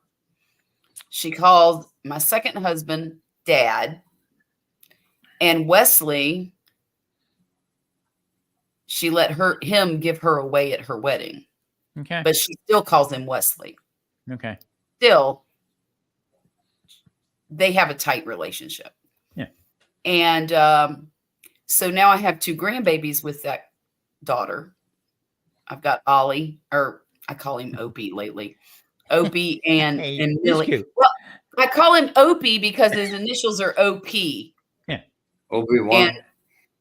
Obi-Wan. So I call him Opie. His name's Oliver. But and then I got Millie. God. And so they've got their grandfather, who's biological grandfather. Then they've got their poppy, that's her dad, that's my ex-husband. And then they've got Poppy Wesley that sees them all the time. Okay, yeah. I don't know why they have 2 poppies, but they do. It is very hard. Okay. Yeah. To turn around and Charlotte. yeah, it's very hard to turn around and explain to kids about. And you know what? But well, here's the thing I told Millie, because she was asking me about all the different granddads and grandmas, because she's got a lot of grandmas too. Mm-hmm. She's got me. She's got her dad's mom. She's got her Erica's dad's wife. She's got Erica's stepdad's wife. She's got Wesley's mother. So she's got like 5 or 6 grandmas living. My stepmother, great grandma. And she was asking me about it. I said, look, none of that matters. None of all of that matters. What matters is look how many people you have who love you. Right. That's what matters. So I take it a different way. Okay. I am a realist. Okay. When it comes to, we got divorced. Okay? Oh, and I tell her that too. Yeah. And your grandmother from your mother, okay, my first wife, is your grandmother. Okay? Right. That's one of them. Baby Nana, that spent a lot of time with you guys, the whole bit. They named her Baby Nana. I mean, that was it. Okay. That's great. I said, but that's your grandmother now that's married to me. Mm-hmm. Okay. Mm-hmm. You make your choice. Okay. Do you want, grandma 1, grandma 2, whatever, this and that.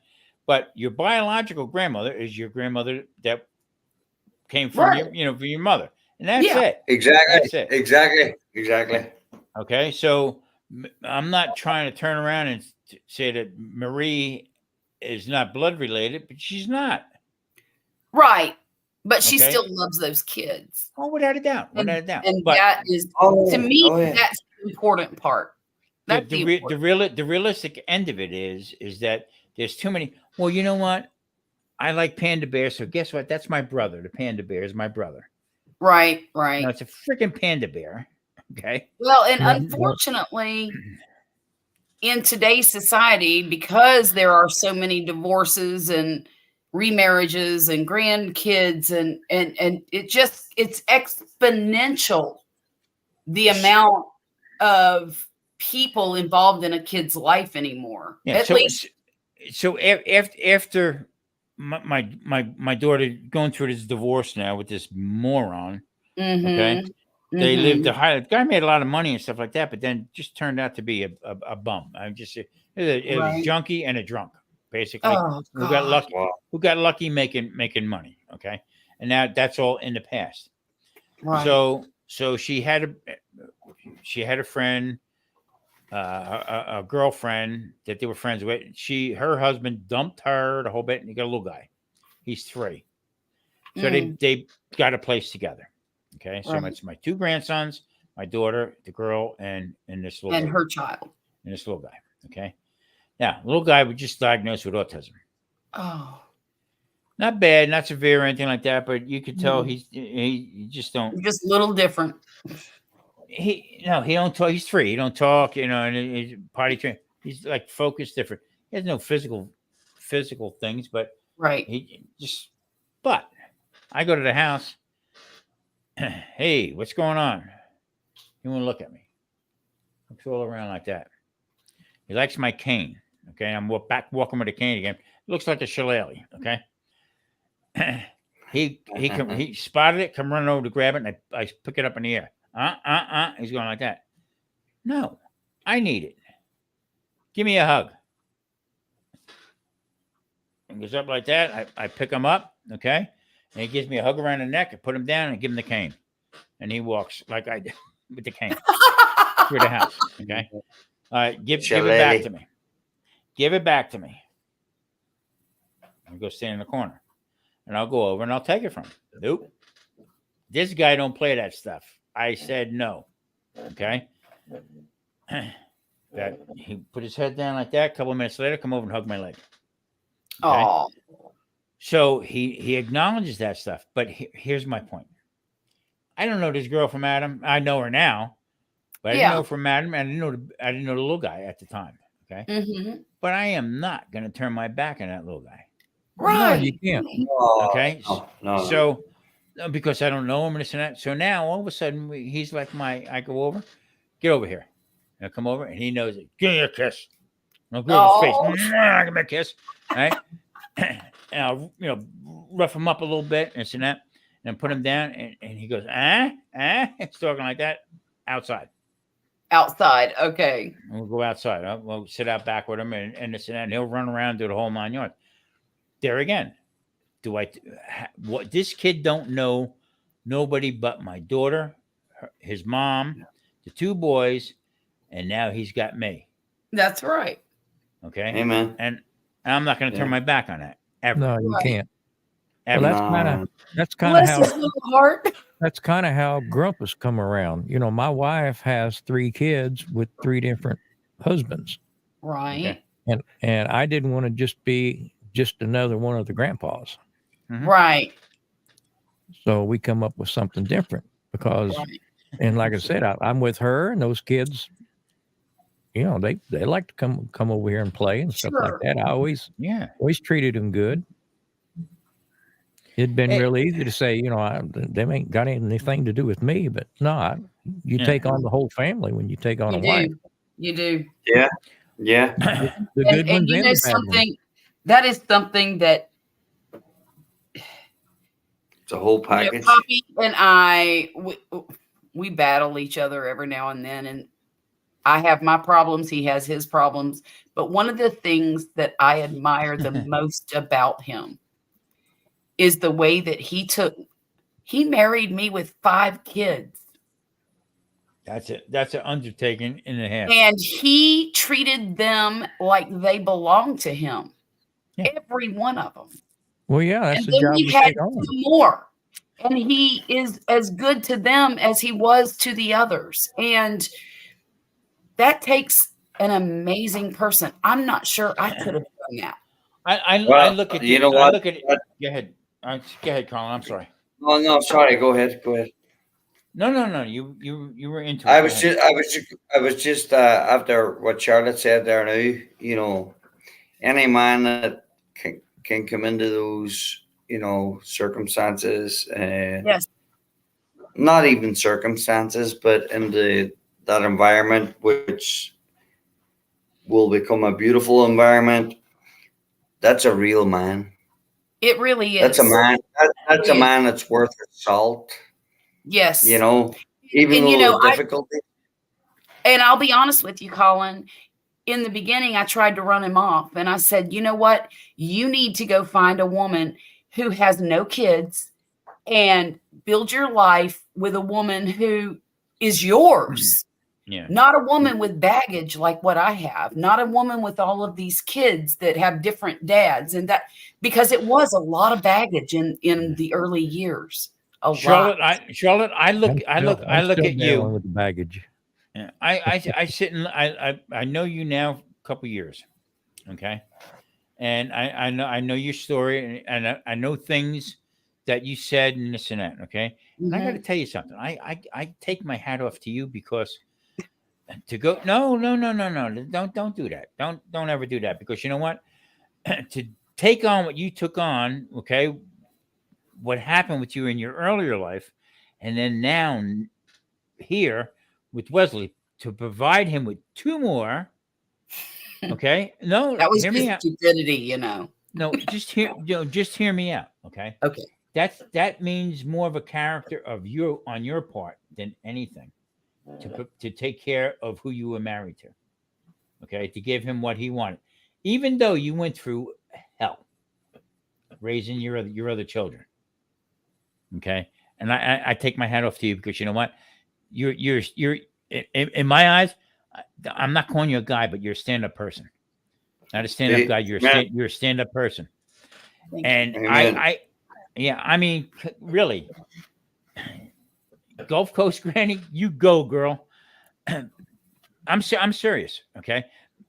My wife, I feel the same way. Marie has two children that we haven't talked in years. Okay, because of what happened with her mom and stuff. Okay. Right. And I said to Mary, all you got to do is pick up the phone. Yeah. She's, I'm going to use your phrase. Bullshit. I am not doing that. Okay. And they really turned the tables on her sister and Marie. Right. 2 kids. Okay. Yeah. That I brought up. Okay. And disrespected me. But that's beside the point. Okay. That's how I feel. So when I'm telling you what I'm telling you about yourself, okay, I take my hat off to you. I really do, because you know what? Well, you went one through thing hell. that I would never allow any of the Wesley gets mad at me when I say this, but the step kids. So basically that means my first 5 kids. Those are his step children. He will argue with you because he doesn't believe that. He considers them his children. Of course he does. If he helped raise them, he's the dad. He may not be the father, but he's still the dad. Your father and dad's 2 different things. 2 different things. Any moron can have a mess of kids and call himself a father. Right. Right. But it takes a dad to raise them. That's right. And Wesley showed up for every one of them, whether they lived with us or not. He showed up for those kids. That's what I'm getting at. He was the dad. Yeah. And, you know, every one of them, I will never forget one day, my son, my oldest son, and this is an interesting story, but my ex-husband was in the military and he was stationed in Puerto Rico. And when me and Wesley first met each other and got married, my son lived in Puerto Rico with his dad. And that was a decision me and his dad made together. Yes, you can take this boy to Puerto Rico and because I figured it was a once in a lifetime opportunity for him. Mm-hmm. Yeah. And so he lived with his dad. Well, his dad got stationed in Virginia where we lived, in Chesapeake. Well, Norfolk, but we lived in Chesapeake. And my ex-husband rented a house 3 doors down from my house. Ooh, and nice. I said to my ex-husband, I said, of all the houses in Chesapeake, you decided this was the one you needed? Lovely. And he said to me, and I'll never forget this, he said, this is good for the kids. When I go out to sea, you can keep Logan. When I'm not out at sea, Rachel can come see me anytime she wants to. Erica can come see me anytime she wants to. This is good for the kids. We need to make this work. And I said, all right, we'll do that. And we did it. And we did. We made it Vanna, work. behind door 2. What else we have? And it was a little bit of a crazy situation, you know, from the outsider looking in. But for our family, it worked beautifully because, you know, when he was not out to sea in the military, my daughter had her dad 3 doors away. Mm. You know, both of my daughters had their dad. And then whenever he had to leave, my son didn't have to change schools. He could just move into my house. I would take care of him. He kept the same teachers. He kept everything normal. Mm-hmm. Everything was great for him. And then he got stationed in Pensacola. And Logan was about 15 or 16 at the time. And I really didn't want Logan to leave, but Logan wanted to go with his dad. And so I told him to go ahead and go because it's what he wanted. Yeah. And I felt like my son knew that I loved him. My son knew that his father loved him. And that's really all that mattered. Do you know what, Charlotte? I can relate to that there. And I think it was a really good thing that you did was to let your son go to, where was it, Puerto Rico? It was hard to do, Colin, but yeah, because I missed that. Yeah, I think it was a great thing for you to do, to let him go, right? Although you obviously, you know, you had, you know, your personal restraints, this, that, and the other. I missed that opportunity with my mother and father, right? Because my father back in the early 70s, mid 70s was in Saudi Arabia. Oh. When you could actually go there. Right. And you know, they split up when I was like 3 years old, and he worked for DuPont's, you know, an Irish plants years ago, you know, but then the opportunity came, and then he, like a lot of people knows, in the early 70s, he went out to Saudi Arabia, and he was with his new wife, right? But he wanted to take me over there. And my mother in Ireland. No, forget about it. Well, yeah, it's hard to do, Colin. That is, you don't have corned beef there either. That's the problem. Yeah. Look, yeah. You know, I will say this about that whole situation. My son spent every summer with me. My son spent every Christmas with me, and that's all I saw him. 10 weeks in the summer, in the winter. And it was a very, very difficult decision. And for me as a mother, I was going to lose my son. I had to say, take him. No, but you know what? It was a good decision because now he's here, right? Now he's back. Oh yeah, right? He lives 2 hours away from me. I can see him whenever I want to. Now. I wish my mother had allowed me to experience. Sure, yeah. Right. You know. Well, and not only that, but to be with your father. I have no, you know, no. Gotcha. I don't think bad of my mom because of that, you know, but I do understand, you know, you know, she thinks Well, he's going there. I will say this too. Her main objective was probably to protect you. Yeah. Yeah. Oh, absolutely. Absolutely. Absolutely. So speaking of no, I got a joke for you. Okay. Don't take this off color or anything like that. This Italian guy comes to America, right? And he meets this girl, Virginia. They fell passionately in love with one another. Okay. Okay. When they turn around, they wind up getting married.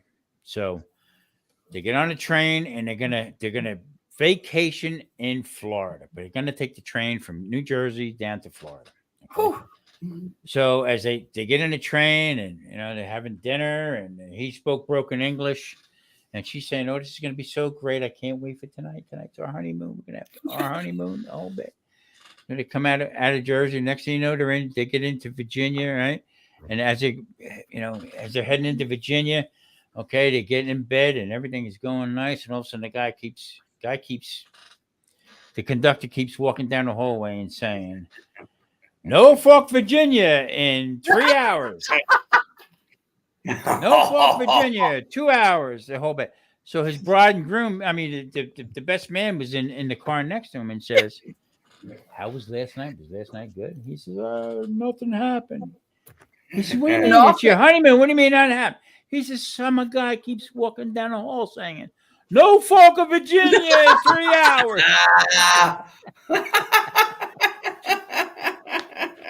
That's what they call it when you live in Norfolk. Yeah. It's a dry. The people who live there and who are from there call it Norfolk. Yeah. And or Suffolk. And then you've got I was a little Norfolk. I was a little bit further south in Kilmarnock and Whitestone. Yeah. When I was real young, in my early 20s, okay, I drove a tractor trailer, okay? And one of my crazy experiences, okay, that I never witnessed before, was in a truck coming out of Maryland, okay, across the Chesapeake, and then down into the tunnel, down into the tunnel. You went down the Delmarva. Yeah, and all of a sudden you're coming up in this tunnel driving, all of a sudden you're coming up, and all of a sudden there's water right here. Oh, what the hell? Okay, and you go back up, boom, up over the bridge and back around. That was like, holy crap! Look at that. It was like one of the that, and where I live now, I drove for Culligan. I was the Culligan man, and coming across Hoover Dam, delivering cylinders of charcoal to help filter the water for the water system here. Right. I can't even imagine. My God. Come over Hoover Dam and then drive around and come down into underneath Hoover Dam is a big warehouse where they have turbines. Yeah. All this crazy stuff down there and into a warehouse. And I'm underground. I couldn't believe it. Then coming back up out of there, driving it back because I would drop a trailer, pick up an empty trailer inside the Hoover Dam. It was nuts. It just was completely crazy. Yeah. Man, it's amazing. Hell of a thing. It's amazing. Yeah. I really miss Virginia a lot. Especially this time of year. And in the very early spring when the forsythia bloom and the irises start to bloom.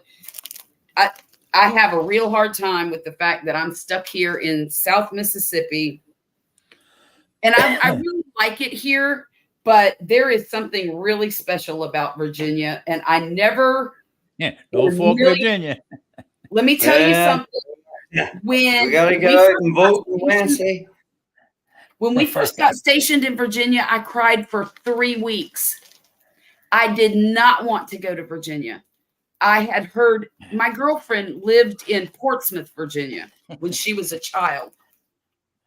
And she told me all these awful stories about Virginia and how terrible Virginia was. And I thought, oh my God, we're going to hell. We are going to hell, Virginia, and there's nothing I can do about it, right? And we ended up buying a house in Chesapeake. And it was a great house. We had a 5-bedroom, 4-bathroom house. I had room for all my kids, and it was a very versatile place. And by the time Violet was born and 2 kids were already graduated high school, I had an entire room over the garage that was her bedroom, playroom, and bathroom. It was it was wonderful. And then, of course, Poppy got retired from the military because of his medical issues. And we came down here. And I like it here. I like it here a lot, but I never really realized until the day that we closed on the house and we did the last walkthrough. And I just fell apart.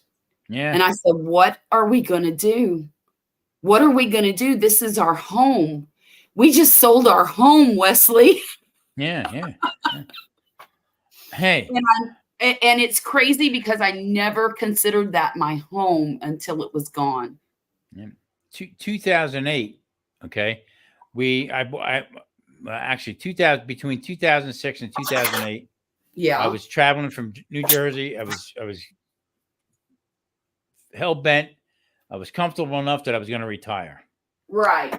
I bought 17 acres of land in North Carolina with an old farmhouse on it. Right. And that's what we were going to do. We were going to move down there. I was going to redo the house. I was going to stay with my daughter for a little bit. Yeah. I was going to redo the house, and we were going to do whatever we were going to do on 17 acres. Little cows, little whatever. Okay. Yeah.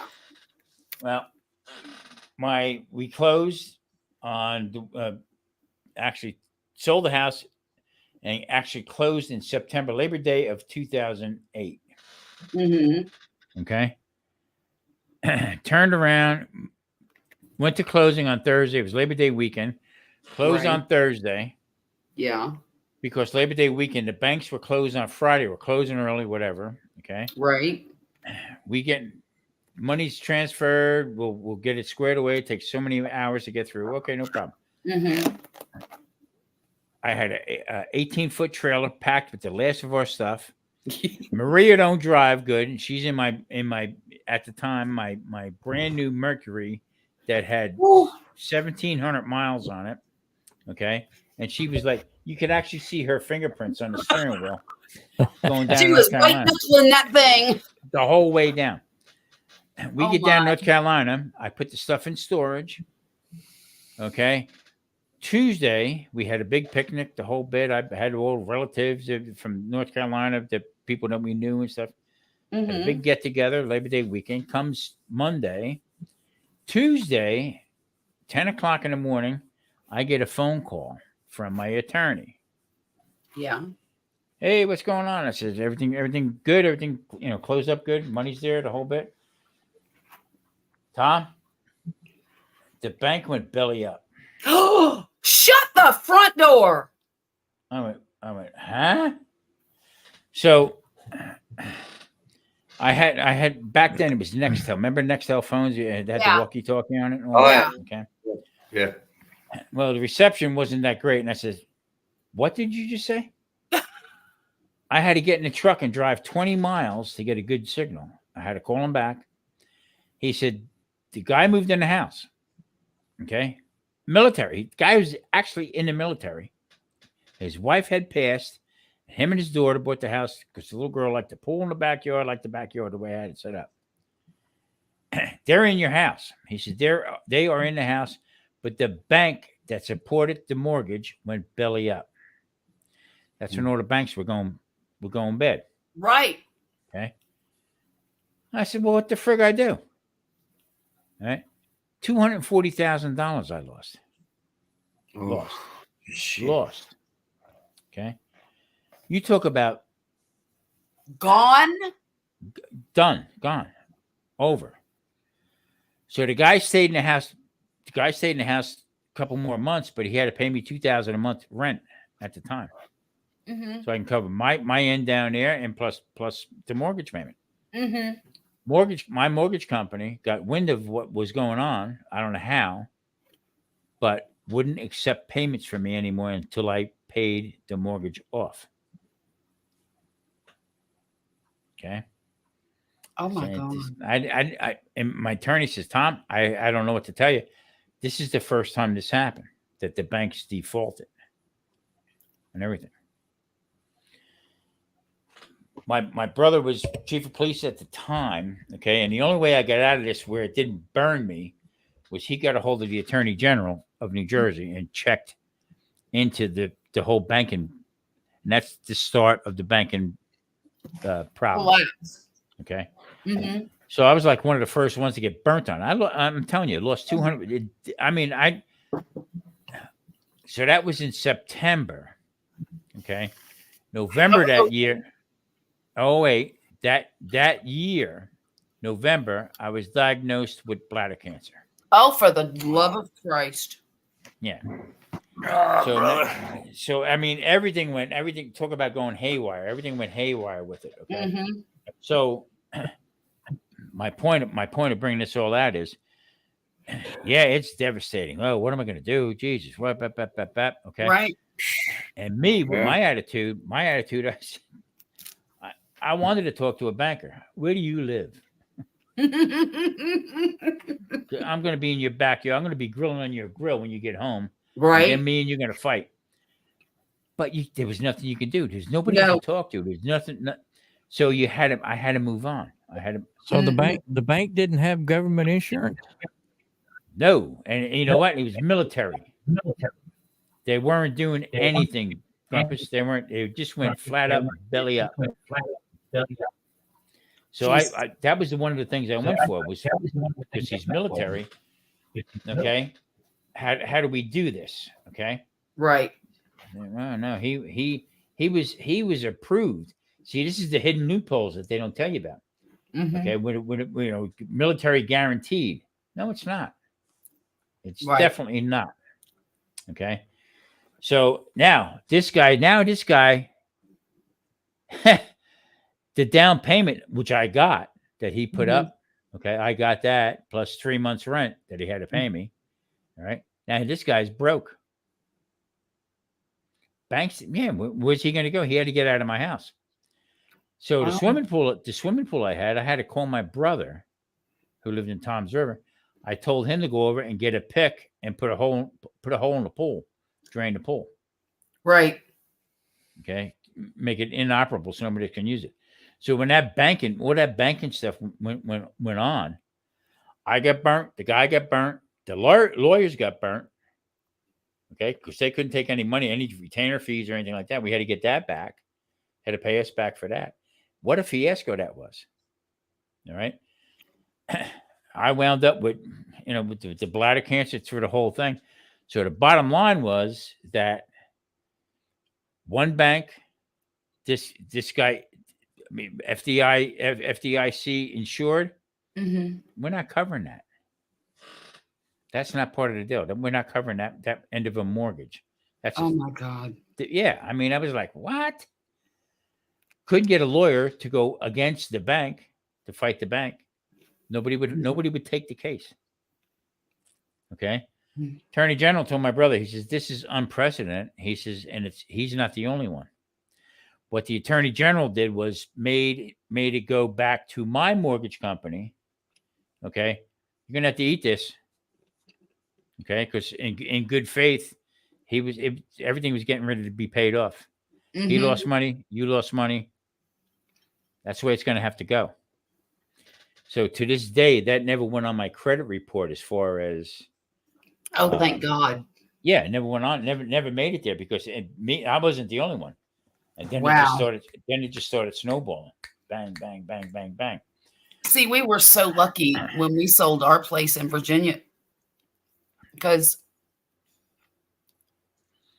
it was 2009, December of 2009, when all the prices were starting to, that year, 2009, prices started just jacking through the roof.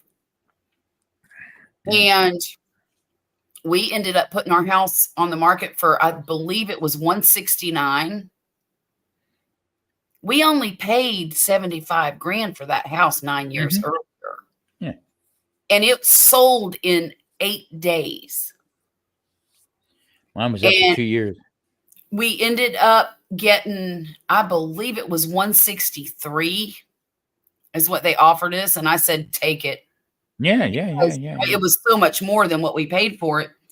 And we walked away with a bunch of cash and got down here and just started our life over again, basically.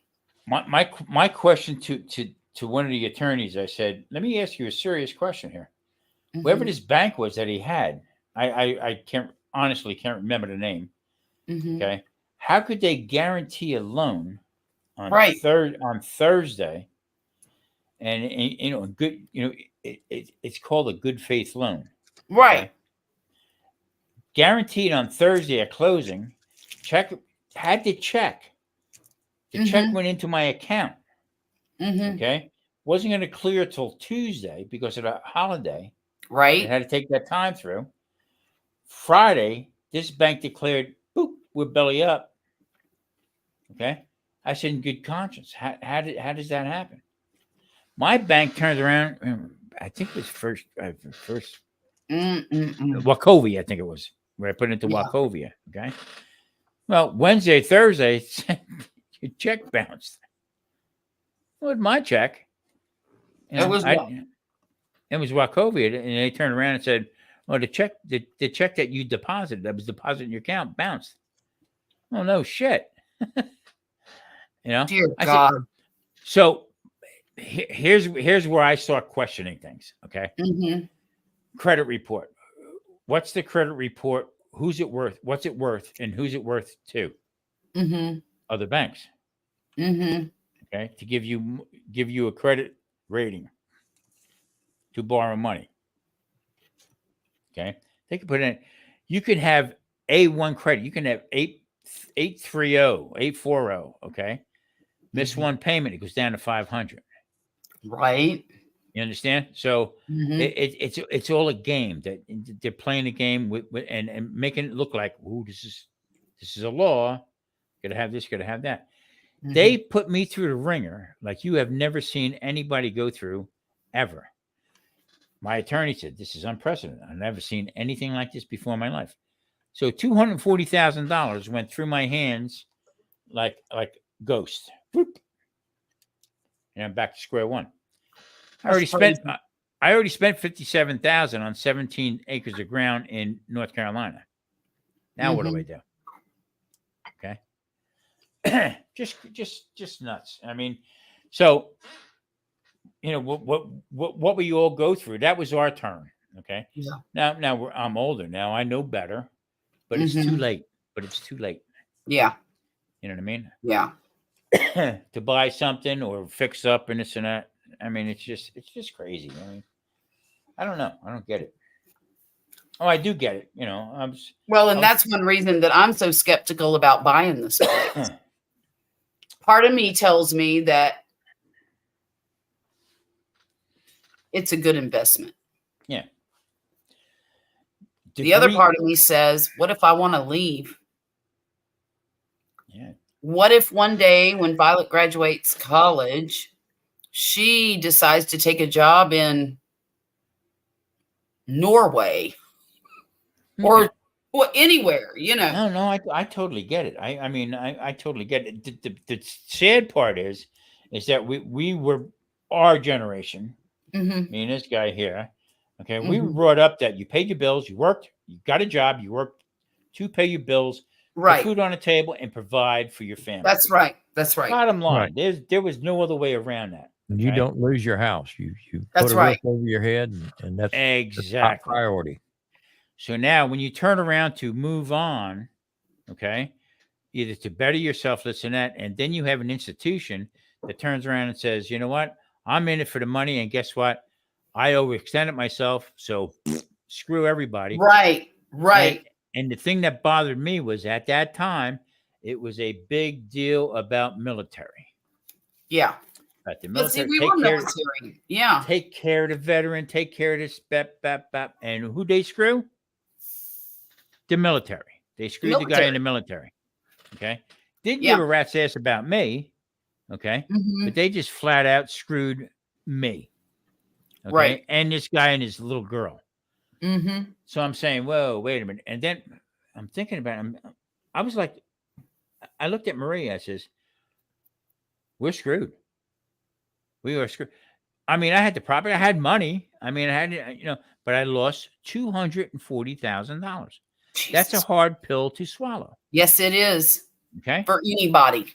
I worked my ass off. I mean, all my life I worked. That's all I did was work Right. since I was 14 years old. Mm-hmm. But the bottom line was that what they say, the so-called establishment and stuff, didn't give a rat's ass about me. No.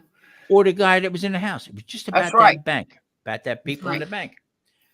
So, I mean, hard lesson from it, but I'll tell you one thing. Now, coming out here where I live, it's a senior citizen, gated community, the whole bit, blah, blah, blah. Okay. Yeah. But if you don't have, go ahead. I'm sorry, Colin. No, you were talking. Sorry, Tom. No, you go ahead. They turn around and say, well, you got to have this qualify to get into this place. Mm-hmm. Oh, wait a minute. How much is your car payment? Oh, okay. Well, how much you paying? None of your goddamn business. Right. You know what I mean? I don't know. I'm sorry for venting like that, but no, it's okay. No, you're right. You're correct. And that was a shitty time. 2008 was awful. Yeah, how many families? We should be taking care of our own, right? We should be taking care of our own people. Right, Colin. Especially our veterans, Mm-hmm. our military now, our veterans. We should be taking care of these people. Plus our other people, who might be struggling. But they're pumping. They're taking care of their own money. Yeah. They're taking care of their own. I don't even want to say it because they offend. I agree. I agree that you know what. I'll be right back, guys. You get what you make. You get what you make, because if you don't put the time in, you don't get nothing. Put the time you got to work hard. Yeah, everything pays off. Okay, but there again, living by that creed, and then turn it around and have a bank turn around and say nope, can't do it. How does a real American feel? I came here in 1986. Retired Marine brought me here. Mm-hmm. He and his wife. He left officer in the Marine Corps, attorney at law. Brought me here as a 12-year-old, and brought me here legally. Mm-hmm. Then I came back legally. And now we look around us, and how most us as Americans feel, when Congress comes down and says we're going to shut down the government because we can't, we haven't get the money to keep it going. But old cliche, we're pumping so much in the Ukraine, pumping so much now in the different areas. Well, I'll not even Israel. They're pumping so much in the Hamas, and the rest of them, but pumping so much in the billions and billions and billions and billions of dollars in the Ukraine. Mm-hmm. But they're going to close our government down because we can't afford to keep it running. Right. Can anybody explain that to me? That's a real problem, isn't it? Well, here's the other side of it. Okay, and I keep reverting back. To this. Okay, you start out in the government, and I don't like getting into politics because that it goes nowhere. You know what I mean? But no, I'm serious. But here is one thing that I am strongly about. Okay. I've been working since I'm 14 years old, paying into the system since I'm 14 years old. And I was guaranteed that when I hit a certain retirement age, I was going to get X amount of dollars. Yeah. Right. Okay. That was what we were taught. Mm-hmm. Now all of a sudden we were taught that was our money. Right. That's Now right. we get nothing. Now it's turned around to where, well, it's not an entitlement really. Okay. But here's what burns my goat. Okay. These guys start out with $174,000 a year going into Congress. You got some people that can't even spell their own name. You got liars, exactly. you got all kinds of bullshit artists that are in there. Mhm. When they leave, if they're in there 30, 40 years, okay, when they do finally leave, Or they 4 are years. millionaires. Yeah. Mhm. Millionaires. Here I am, an Irish guy, okay, retired chef, worked my balls off to turn around and have some asshole at a doctor's office tell me, you got to come in to get an appointment to get samples for medication that I cannot afford to pay for. There's something wrong with this picture. There's something wrong with it. Okay. Oh, there's everything wrong with it, Tom. And you know what? I'm to the point now. Here's where I'm at the point now. And I dare anybody tell me, I don't want to get political. Okay. I will never, ever vote in this country again. Never. Okay. Because you know what? They don't do nothing for the people. No, they don't. I'm not looking for nothing. I work my ass off all the time, and I supported these guys, their $174,000 salary. Yep. Okay, to come into Congress and to get patted by big pharma, okay, big business, the whole 9 yards. I am not voting no more ever again. Tom, and I'm serious. Done. I'm done, Tom. I'm done. I'm done. My local elections are coming up on Tuesday, Tom. I'm done. Yeah. I'm totally done. I had this Democratic lady come out Look here. who they give us to choose from. Look, and I tell you, I voted for Trump 2 times. I would vote for him the third time, but these local elections, this, that, and the other, and there's a lot of moral things that I don't agree with. That Colin, here's how we look at it. I can't do it. I would be sinning my soul. I can't do it. I'm not a Trump fan, okay, nor am I a Biden fan, okay. Right. But here's my problem with Trump, okay. They call him a grifter the whole bit. True, okay. I had a limousine business, and my partner, okay, that was in the partnership with me because Atlantic City was very busy, okay, and we were taking people from New York City to Atlantic City, back and forth, back. Well, my partner got involved with Trump. Okay. Trump organization. Let's put it that way. Not him personally, but the Trump organization. Okay. Well, he's putting bills in, not getting paid. Okay. So I'm saying to him, you know what? I'm holding my end of the deal here, pal. What are you doing? All right. So he had a bill for $48,000 for Trump. Promises, getting paid, going to get paid. Had a couple checks bounce on him. And there again, not from him personally. My partner takes him, sues him, okay, in Trenton. A lawsuit, the whole 9 yards, okay. Trump his organization put so many injunctions against this, the whole bit, but the guy couldn't afford it no more. The lawyer said, you know what? We can't afford to do this. That's it. So he lost $48,000 plus whatever legal fees he put into it. Right. And then when I seen what happened in the Taj Mahal, all 3 places that he had in Atlantic City. Closed. Here's my question. How do you go belly up in a casino that people are coming in to put money in your place? I don't get that. Okay. So that's just one thing. I just didn't like the guy from the start, whatever. But that doesn't mean, you know, that I'm anti-Trump or anything. I just don't like I got you. I don't like Biden. Biden's too friggin' old. Okay. I'll never. I don't like. If something happens to Biden, we're in trouble. If Harris gets in, so not. I don't like the. I'd rather sit in the house than. We need younger people. We need younger people to run the government. Okay? I agree. People who have some kind of foresight, and that's as far as I'm going to go with that. Yeah, but, I agree. No, the only way it's going to get fixed is term limits. Yes. Period. Boy, Yes. That's the only way it's ever going to get fixed. You are 100% on the money with that. Okay. Mm-hmm. Do you know what I think? Sorry. No. Go ahead. No, I was just going to say, you know, because I engulfed myself in it so much since 2016, for so many years up until now. And I'm just, you know what? My brain is tired. Yes. Yeah. Yeah.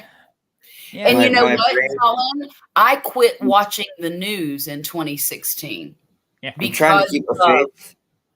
Because of the contentiousness and I would get so mad every time I'd watch the television. No, and I thought, this is not good for me. This is not good. Charlotte, if it comes to general elections again, I'm going to vote. If Donald Trump runs for it, I'm going to push myself out of my ass and go and vote for him for the third time. Right. I will. But my brain is so tired.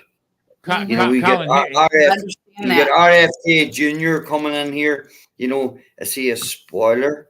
You know, is he uniting the clans? You know, or sorry, dividing the clans, or dividing, you know, the people. I don't know.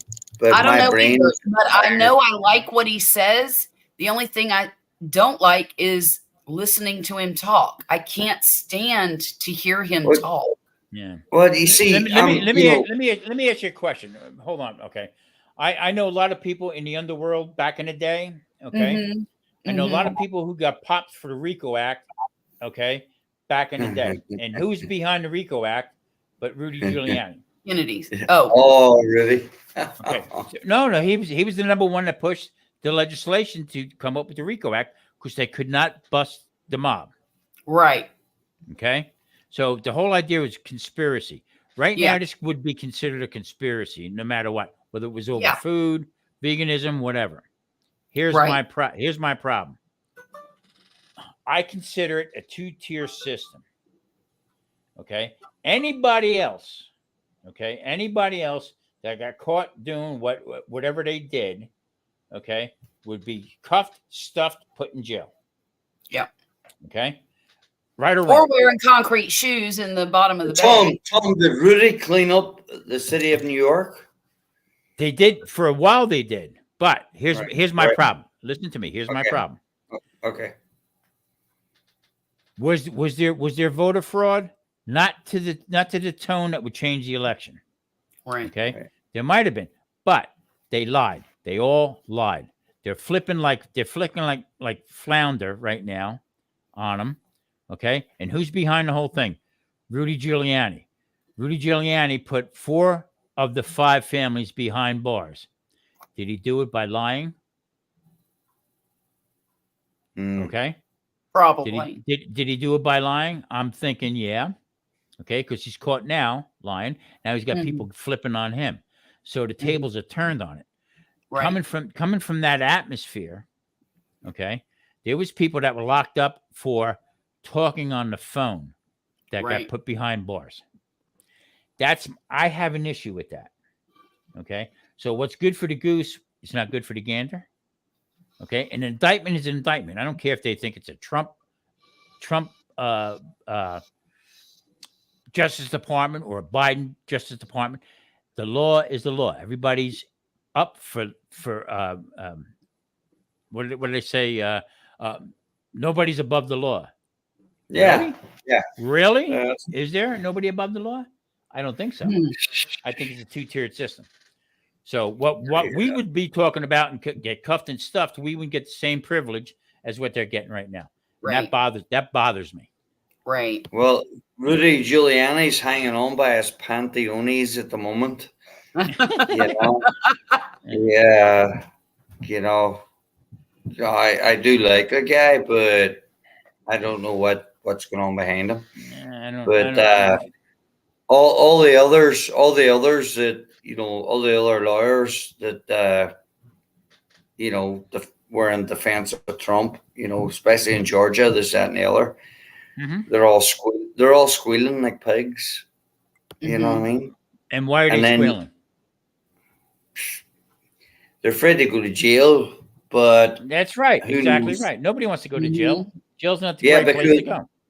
But on the other side, we have a radical left government that are they haven't got the bravery. They stand up against them. Do you know what I mean? And so they're all shitting their pants and they're all squealing like pigs. You know, like stool pigeons. You know. It's a difficult moment in time, Tom. Yeah, no. Here's my point. Here's my point. The mob guys, okay, got busted under conspiracy issues of what? All right, of being racketeering. Thank you. Okay. Yeah.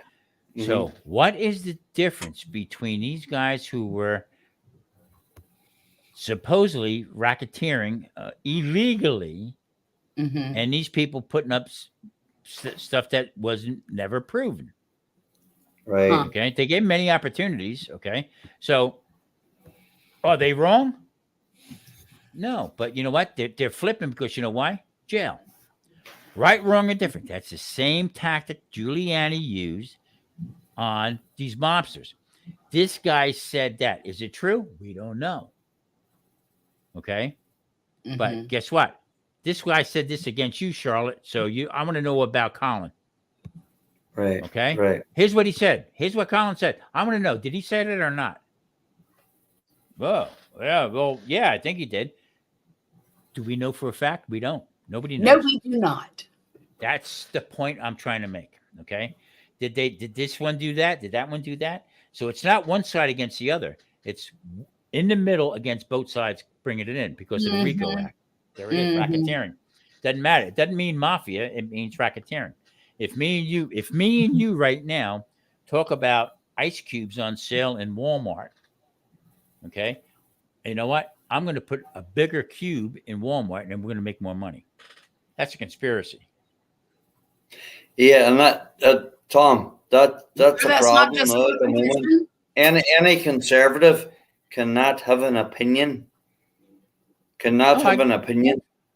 get that because the radical left will move in, and they will. They'll call us a racist what's this new terminology? What is it? They call it woke. You know, I never heard of that before. But it's a new terminology. I don't even know what that means. I don't even know what that means. You know. Yeah, exactly. Me too. I don't know what it means. That's an old terminology, and I accidentally said it. Me too. Right. That's an older one. I just don't. Here's my point. That you have.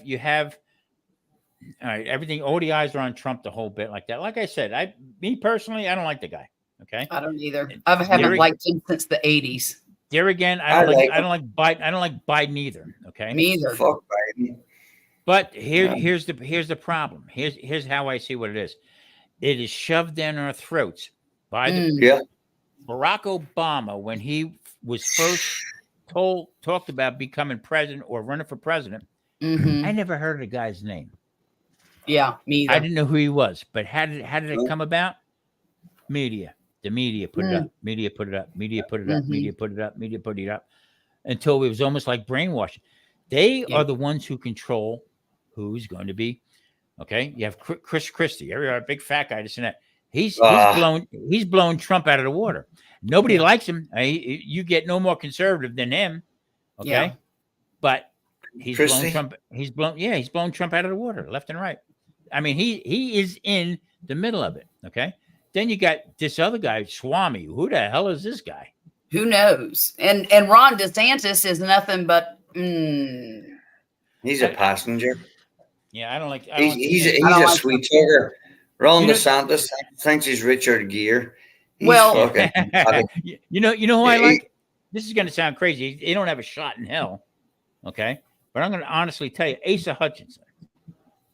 You know why I like Asa Hutchinson when he was a congressman. Well, he went to school with my parents. Okay, this guy is straight down the middle. Okay, no, he's a blue dog. Conservative. Is what he is. He's conservative. Do you know what? Okay.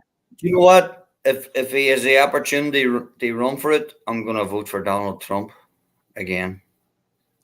That's you can do Third whatever the hell you want, Colin. I mean, I will. I will.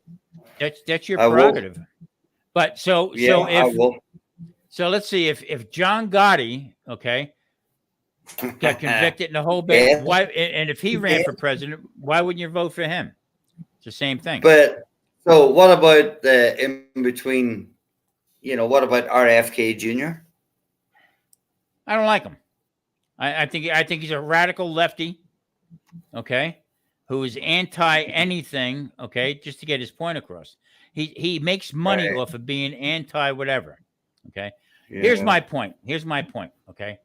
Everybody that likes Trump, and I don't care who you are, whatever, all right, that's your prerogative. That's fine, okay. But here's a guy that has been indicted 4 times, okay. And if it was me or anybody else that had any kind of principles, would back out. Trump is doing this because he thinks that he will get away with it. That's right.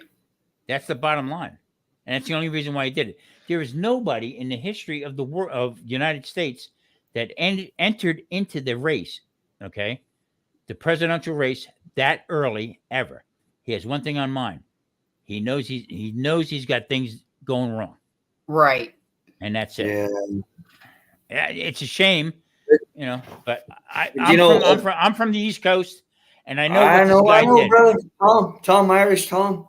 I know, but guys, when we really, thinking deeply, thinking really deeply about it. I know. Donald Trump has been indicted, fucking how many times? 4. No, it's been more than that. No, 4 times. That's all. 4 times. Right. But,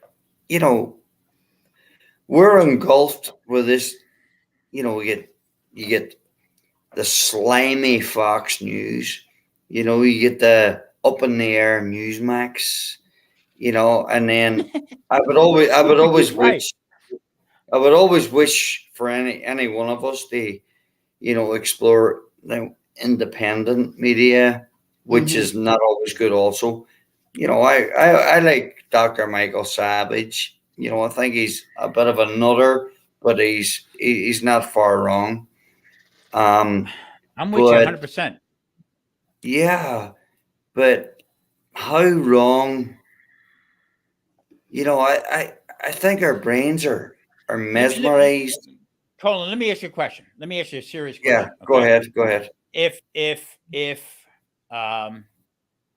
Mike Tyson, with all his baggage and stuff, declared that he was going to run for president, okay, and was indicted a couple times, the whole bit, okay, we wouldn't even consider him because why? Indictments, foul language. Exactly. Okay.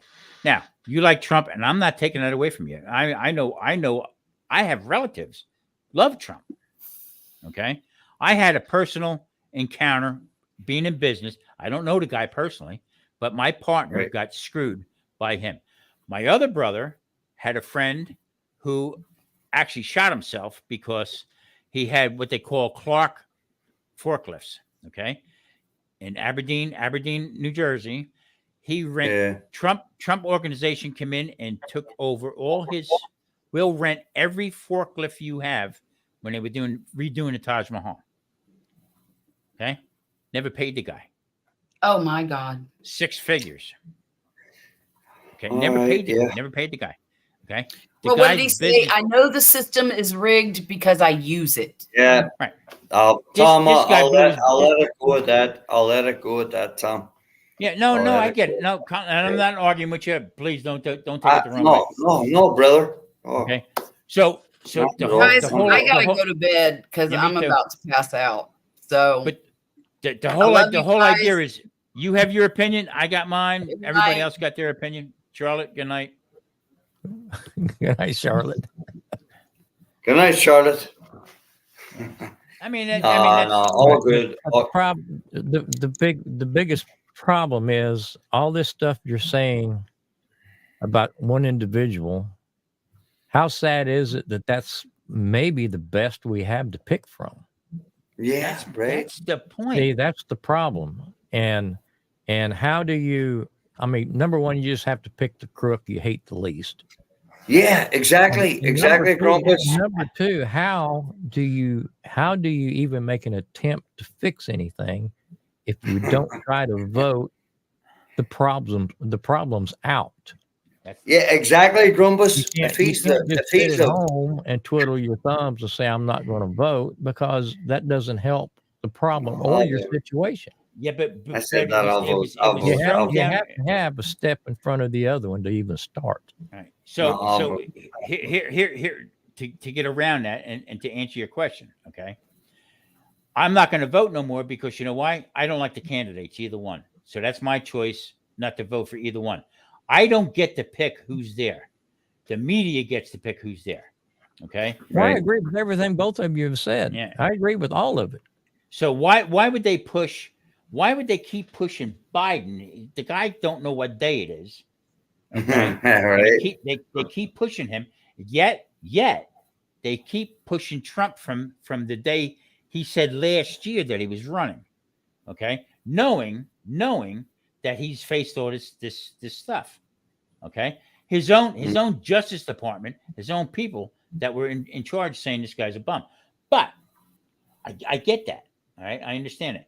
But the media, the regular people that watch the everyday news is getting this shoved down their throat rather than somebody like Asa Hutchinson or somebody else who wants to do good for the country. Okay. I couldn't agree more. Okay. But if you've got 6 bums to pick from, right. You got to pick the best bastard out there. Yeah, but what you also got to, even if you hate his guts, you also got to. You can't think about their foreign.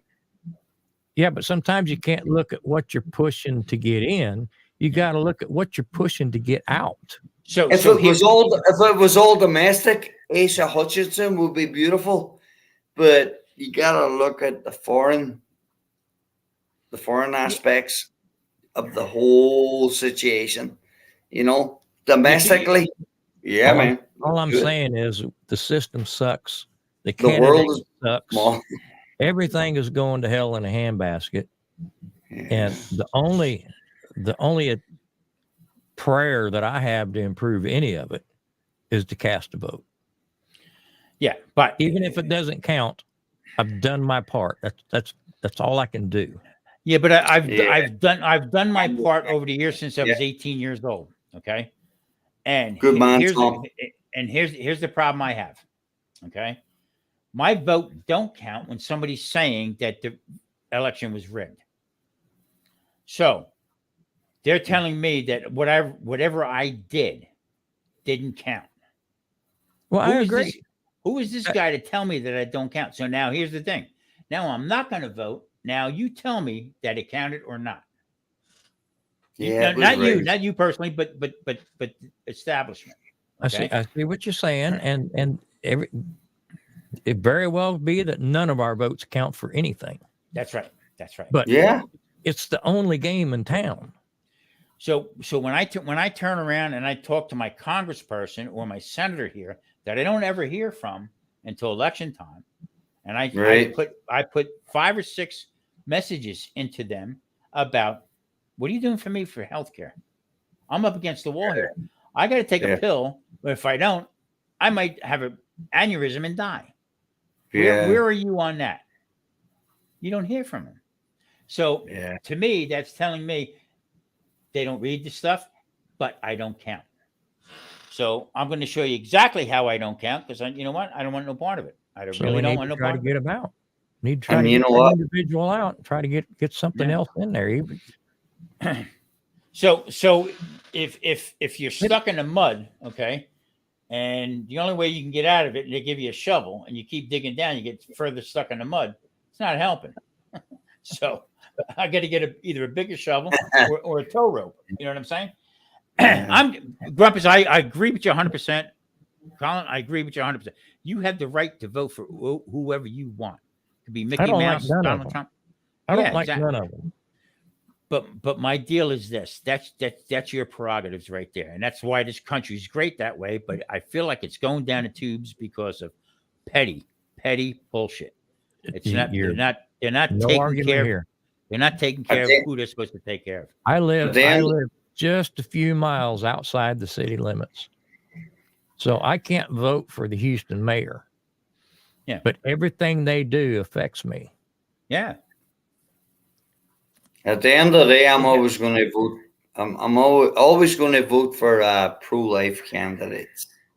What? At the end of the day, that's me. Since I've been, I mean, Whitmer was the mayor when I was there. Kathy Whitmer, I think her name was. Kathy Whitmire. Whitmire, okay. Yep. And Houston was primarily all Democrat at the time. Yep. Houston. Yeah, for city council and all that stuff is pretty well Democrat. All right. Mm-hmm. Same as Austin. I don't think about anybody else. I think everything else was basically Republican. That doesn't mean hill of beans to me. Whatever party you're from or whatever you whatever you support. Okay. She was the first woman, I think, first woman mayor. I think she did 2 terms when I was there. Yeah. Yeah. And and then as far as the governors and stuff like that, we got Sheila Jackson Lee running for mayor this year. Get the hell out of here! I thought she was a congressman. Can you believe that shit? No, she's running for mayor. She is a congressman. She's still running for mayor. That rubs me the wrong way because tell me about it. I mean, how much is this right here? Okay. But if I can cast, which I can't, but if I could, and I could put one vote against her, I feel like I've done all I can do. No. You're misreading what I'm saying. I totally get that. Okay. My brother, I have a lot of politics in my family. Okay. My one brother was a retired chief of police for 30-some years, chief of police 30-some years. The guy I was partners with in the restaurant was mayor, councilman, mayor, and almost ran for congressman in the state. Okay. And you talk about opposite ends of the fence. So we were always political about your vote counts, the whole bit. I feel I got it up my ass.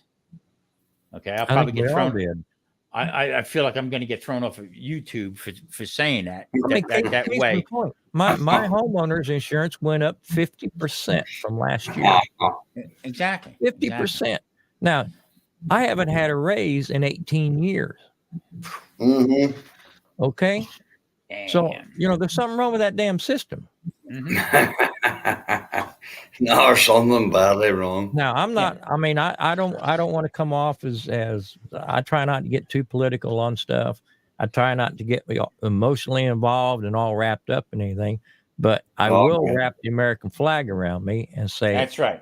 The vote is the only thing I have. It may be the suckiest solution to any and not amount to anything, but it's all I have. It's all they're allowing me to have at this moment. The day may come, we don't get a vote no more. Yeah, it's coming soon. It's coming soon because you know why? I feel, and it's Colin. Don't take this the wrong way. And I'm going to fight it. I think this calling that it was rigged and all that stuff like that, and he's finding out that it wasn't rigged, and his people that are his own people are turning on him. I mean, Trump in Georgia. Okay. Well, some people are turning on them because they're not ready to get out. They're scared, Tom. Yeah. They're scared. They're covering their ass. Yeah, they're scared, Tom. They're scared to go to jail because they see the radical left coming in, and the radical left are coming in so hard, and they will be put in jail. Let me ask you a question. Right. Who is the radical left? Who is? I want to know if anybody knows who the deep state is. Who is? Well, you get all the radical libs in Congress. You have the president, the vice president, radical. You have AOC in the Congress. You have Chuck Schumer. They're all nut jobs. Listen to what they come out with. They're all no, but you're missing my point. They are not judges. They're not the ones who indicted this guy on all these different charges and all these different stuff. They're not behind that. It's judges that and the Justice Department who Tom, most of the people. Most of the people Trump appointed. Okay. Bill Barr was the only one to turn around and said, no, I have to disagree with you because you know what? I know guys that were put in jail for less than what Trump is charged with. Tom, do you know what a lot of these people's problem is? They have no, right? It's going to a deeper level. They have no God in their lives. They agree with homosexuality. They agree with all this rainbow stuff. You know, they agree with, you know, cutting the testicles off a boy because he plays with a Cindy doll rather than an action man. And that's the type of people we're dealing with. They suffer from diabolical infiltration. Do you know what I mean? That's what we're dealing with. You know, not to get too much into it. We're dealing with an evil mob. You cannot put your head in the sand and wish it to go away. No, but that's what we're dealing with. Swing at them. Yeah, but listen, anybody that can agree with that type of stuff, of the 3-4 things that I mentioned, any normal human being that can agree with that, they ain't right. That's right, Alan, but what do you do to combat it? We got to stick to our guns. And how do we do that? Second Amendment, First Amendment, freedom of speech. And Second vote. Amendment, as I said, and vote. Yes, I know I cried out there. But let me ask you a question. Let me ask you a serious question. Okay, I get it. First Amendment, Second Amendment, I get it. Okay, but let me ask you a question about this. All right. Mm-hmm. If I turn around and say, this is not white, it's black, and I get proved 60 times, okay, that it's not black, it's white, okay, what part of that don't anybody else understand? Who has to prove that the vote wasn't stolen? Okay, who has to prove that, you know, whatever the insurrection or that bull crap is, but his own personal business, that this guy was, what part of that is okay with you? Is it all of it okay to vote him in to be president? Or did Al Capone kill whatever he killed and got nailed on tax evasion? That was okay? And this isn't? I don't understand that part. What part of law and order does not fit?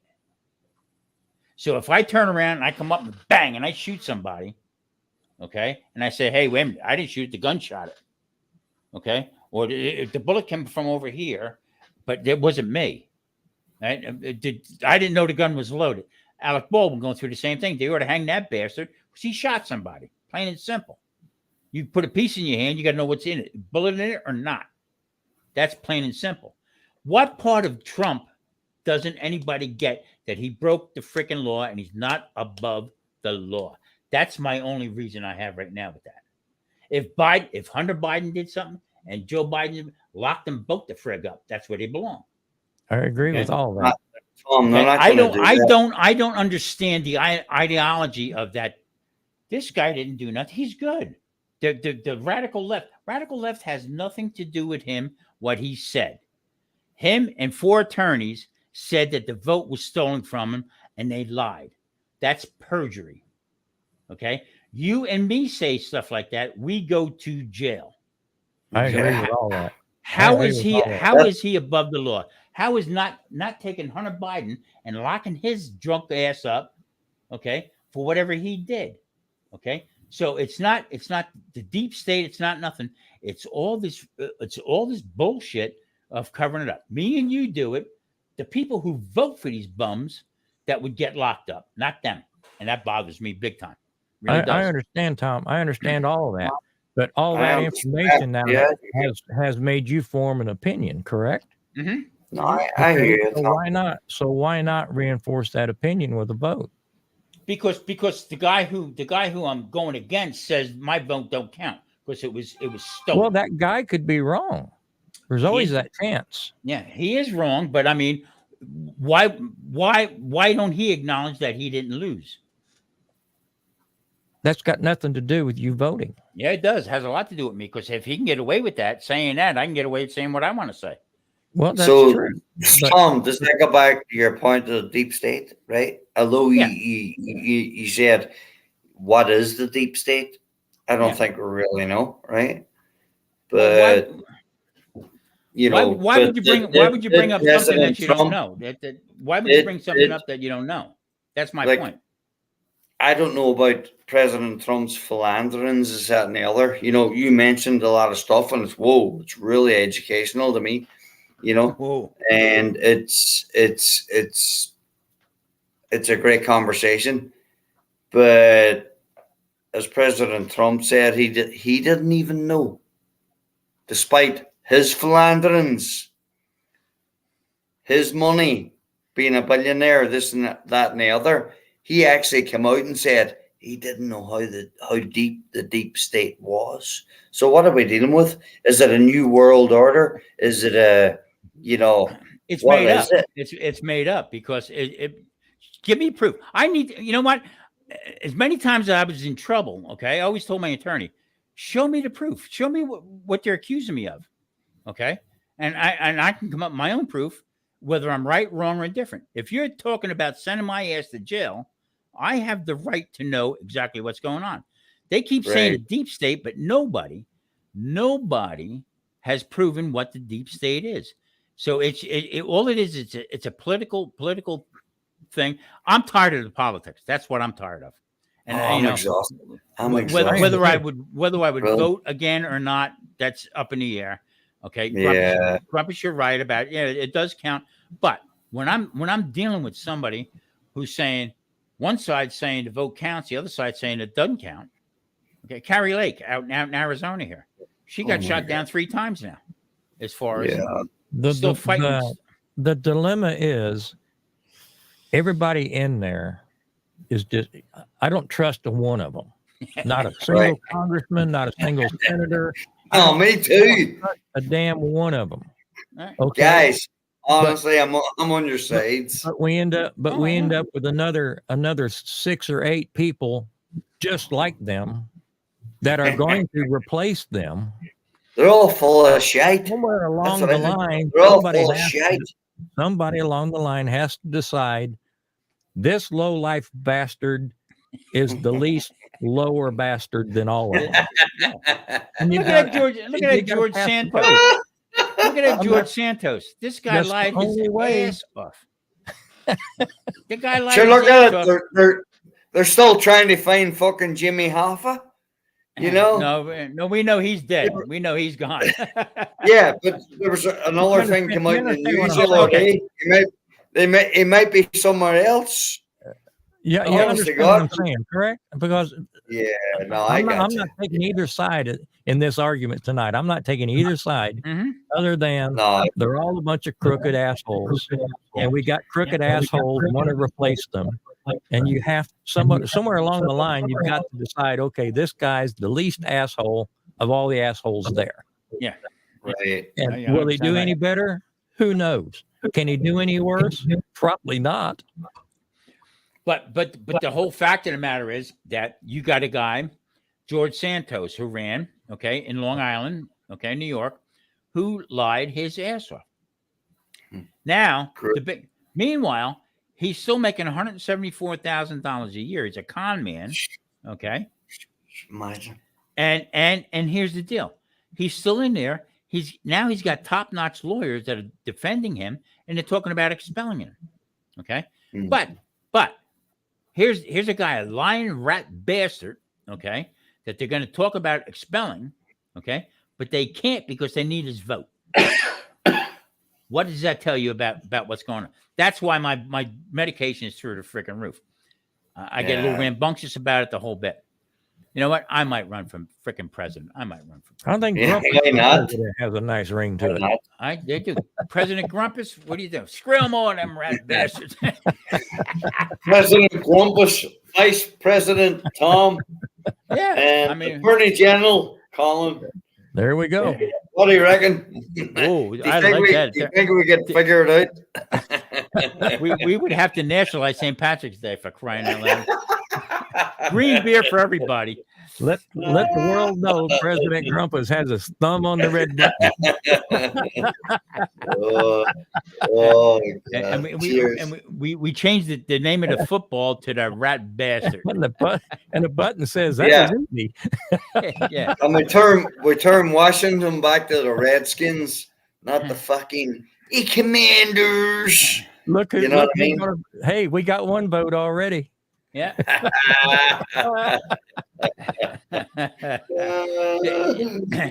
The sad part about it is He just wants on cabinet. That's all. yeah. I listen to anything. I listen to people where I live. It's 55 and older. And I listen to these people talk about, well, we got to have this because we need more Medicare and this and that. One lady, okay, they have these advertisements where you get these Advantage cards, okay? So you get a grocery card for $200 or $300, whatever. Yeah. Okay. Well, here's what happens. That's a one-time deal, but then they actually switch your Medicare to their plan. It's a lower rate of plan, and then you got to pay more for your co-pays and stuff like that. But people get greedy because they want that $150 or $200. Right. That should be illegal, taking advantage of people. But they're more worried about who's going to be Speaker of the House, who's doing this, and the debt ceiling. Okay. Well, the debt ceiling every year is going to go up just with inflation, no matter what. Okay. Yeah. But the American people are so stupid to that fact. Okay. Oh no, I can't. Trump raised it up $6 trillion. It's an instant gratification. Yeah. Votership right now. Yeah. And this bum we got in the White House now, he has no clue. No clue. And they're propping him up because they want that bitch behind him to have it for the next 4 years. And Joe Biden's propped up on a coat hanger. And let's be honest. It doesn't matter who's in there. The president is just a figurehead, just a scapegoat. Blame everybody. Blame everything on. He doesn't really run the country. That's why Mark Meadows copped the play right off the bat, because you know what? He knows they have everything on him. The one girl said he burnt more papers in the fireplace. And look, she said, I went home, my clothes were smelling like smoke. They should have cooked briskets for everybody, for crying out loud. Put a brisket in every pot. I don't like getting into this, and I don't argue with people, but in the same token, I'm not arguing. No. I'm just giving my idea of how I feel about it. We're just throwing opinions out there, and you know what they say about opinions. Just the facts. Just the facts. Yeah. I am so disgusted with it, and that's why everybody says to me, "Oh, Biden made all the food prices and the gas prices go up." I said, "Obviously, you don't know anything about commerce." Okay, number one. All right. Biden doesn't have the one room he goes into, or Trump, or any president go in and say, you know what, let's raise the price on brisket over here. You know what, gas prices need to go up over here. It's business. That's conduct business. I mean, I started out with $8.95 lobster back in the day, and raised it to $10.95. Okay, and people were bitching and moaning. So I didn't do nothing. Government raised the price. That's an excuse. That's all it is. Yeah. As sick as it sounds, it's business. It's between the war and between Russia, Ukraine, and now you got Israel and their counterparts in Gaza, and it's all a business. Everybody's making money. Here's the problem. Here's the problem with Israel and all that stuff. They're bringing it to us. They're bringing it home, and that's what it's all about. Because you know what, a lot of people have dual citizenships, so they go back and forth. Yeah. Mark my words. The next 6 months, there'll be a bombing here. It's going to be catastrophic, and you're going to find out that it was done by a radical. Yeah, exactly. It could be a lone wolf this side or the other. People gotta wake up and realize what's going on. You know what I mean? It's not good, and it's out of our control. I think Patrick ought to move from Australia here and become a citizen, and we can make him president. He can run the military. Patrick, we need St. Patrick, Tom. We need St. Patrick to come in here and change this shit. Get the snakes the hell out of here. We need divine intervention. See, the price of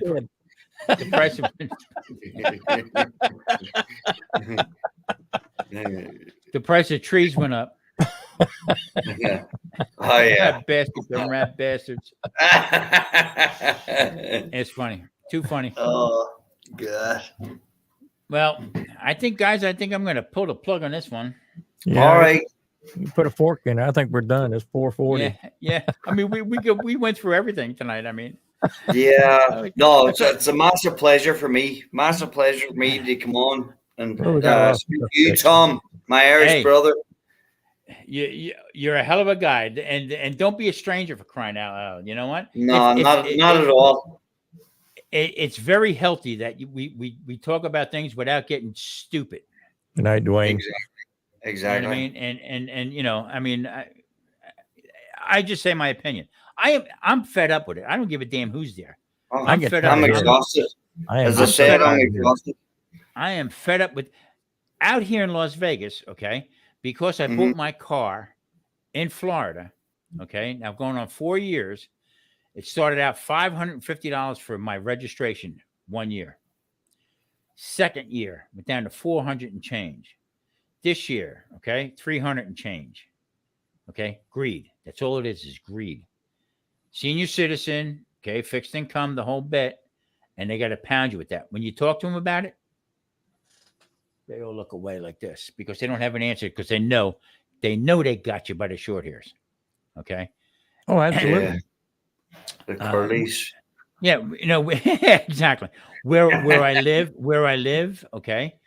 All of a sudden, whenever it comes, it's this where I live right here is actually ran by the IRS. IRS has a lot to do with this funding, the whole 9 yards. Okay, 60,000 more employees. No, they cut that. They cut that bill the other day. Oh, okay. Okay. So, what's going to happen here now? So, being that they cut it, guaranteed my rent's going to go through the roof because it's all money game. That's all it is. So, no matter what you do, no matter how you add it up, that's why I say drink scotch, all right? Eat good food and screw everybody. Yes, sir. Grumpus. Colin, it's good seeing you again. I hadn't seen you in months. Yeah, Grumpus, always a pleasure. Grumpus, and thanks for getting on with you and getting introduced to Tom. It's amazing. I really appreciate it tonight. You guys have made my evening, and cool. Wow. And conversation was great. And yeah, and not just this segment, you know. The ones before Megan and everybody else. Megan was nuts. I loved her. She was. Yeah. She needs an energy drink. Yeah. She needs like six Red Bulls. 6 Red Bulls. Holy crap. I love it. Would be a heart attack. And see how she went, well, I'm a vegan. And then looked. Yeah, and then she was going to eat fucking turkey. Yes. She knows she jumped on barbecue area. Barbecue group. Jesus crying out loud! Yeah, what'd you barbecue? I barbecued eggplant last night, man. It was friggin' awesome. Fucking turkey paninis. Yeah, I'm gonna put on my smoker. I'm gonna put lettuce on my smoker and turn it up to about 650. All right, gentlemen. I appreciate it. All right, guys. Good night. God bless you guys. Great to see you. I hope to talk to you very, very soon. Massive pleasure. Tom Grumpus. I was going to take care, guys. Tomorrow night, but I think we've covered everything tonight. All right. Well, I'll look out for you. I'm off till Monday. I don't have to catch any raccoons till Monday. There you go. Possums or skunks. So hey, I'm good. I'll look out for you. That's cool as hell. We'll see you, Patrick. See you. Right. Take care, brother. Carl. Bye, guys. See you, brothers. I'm out of here. Bye-bye. Good night. Bye.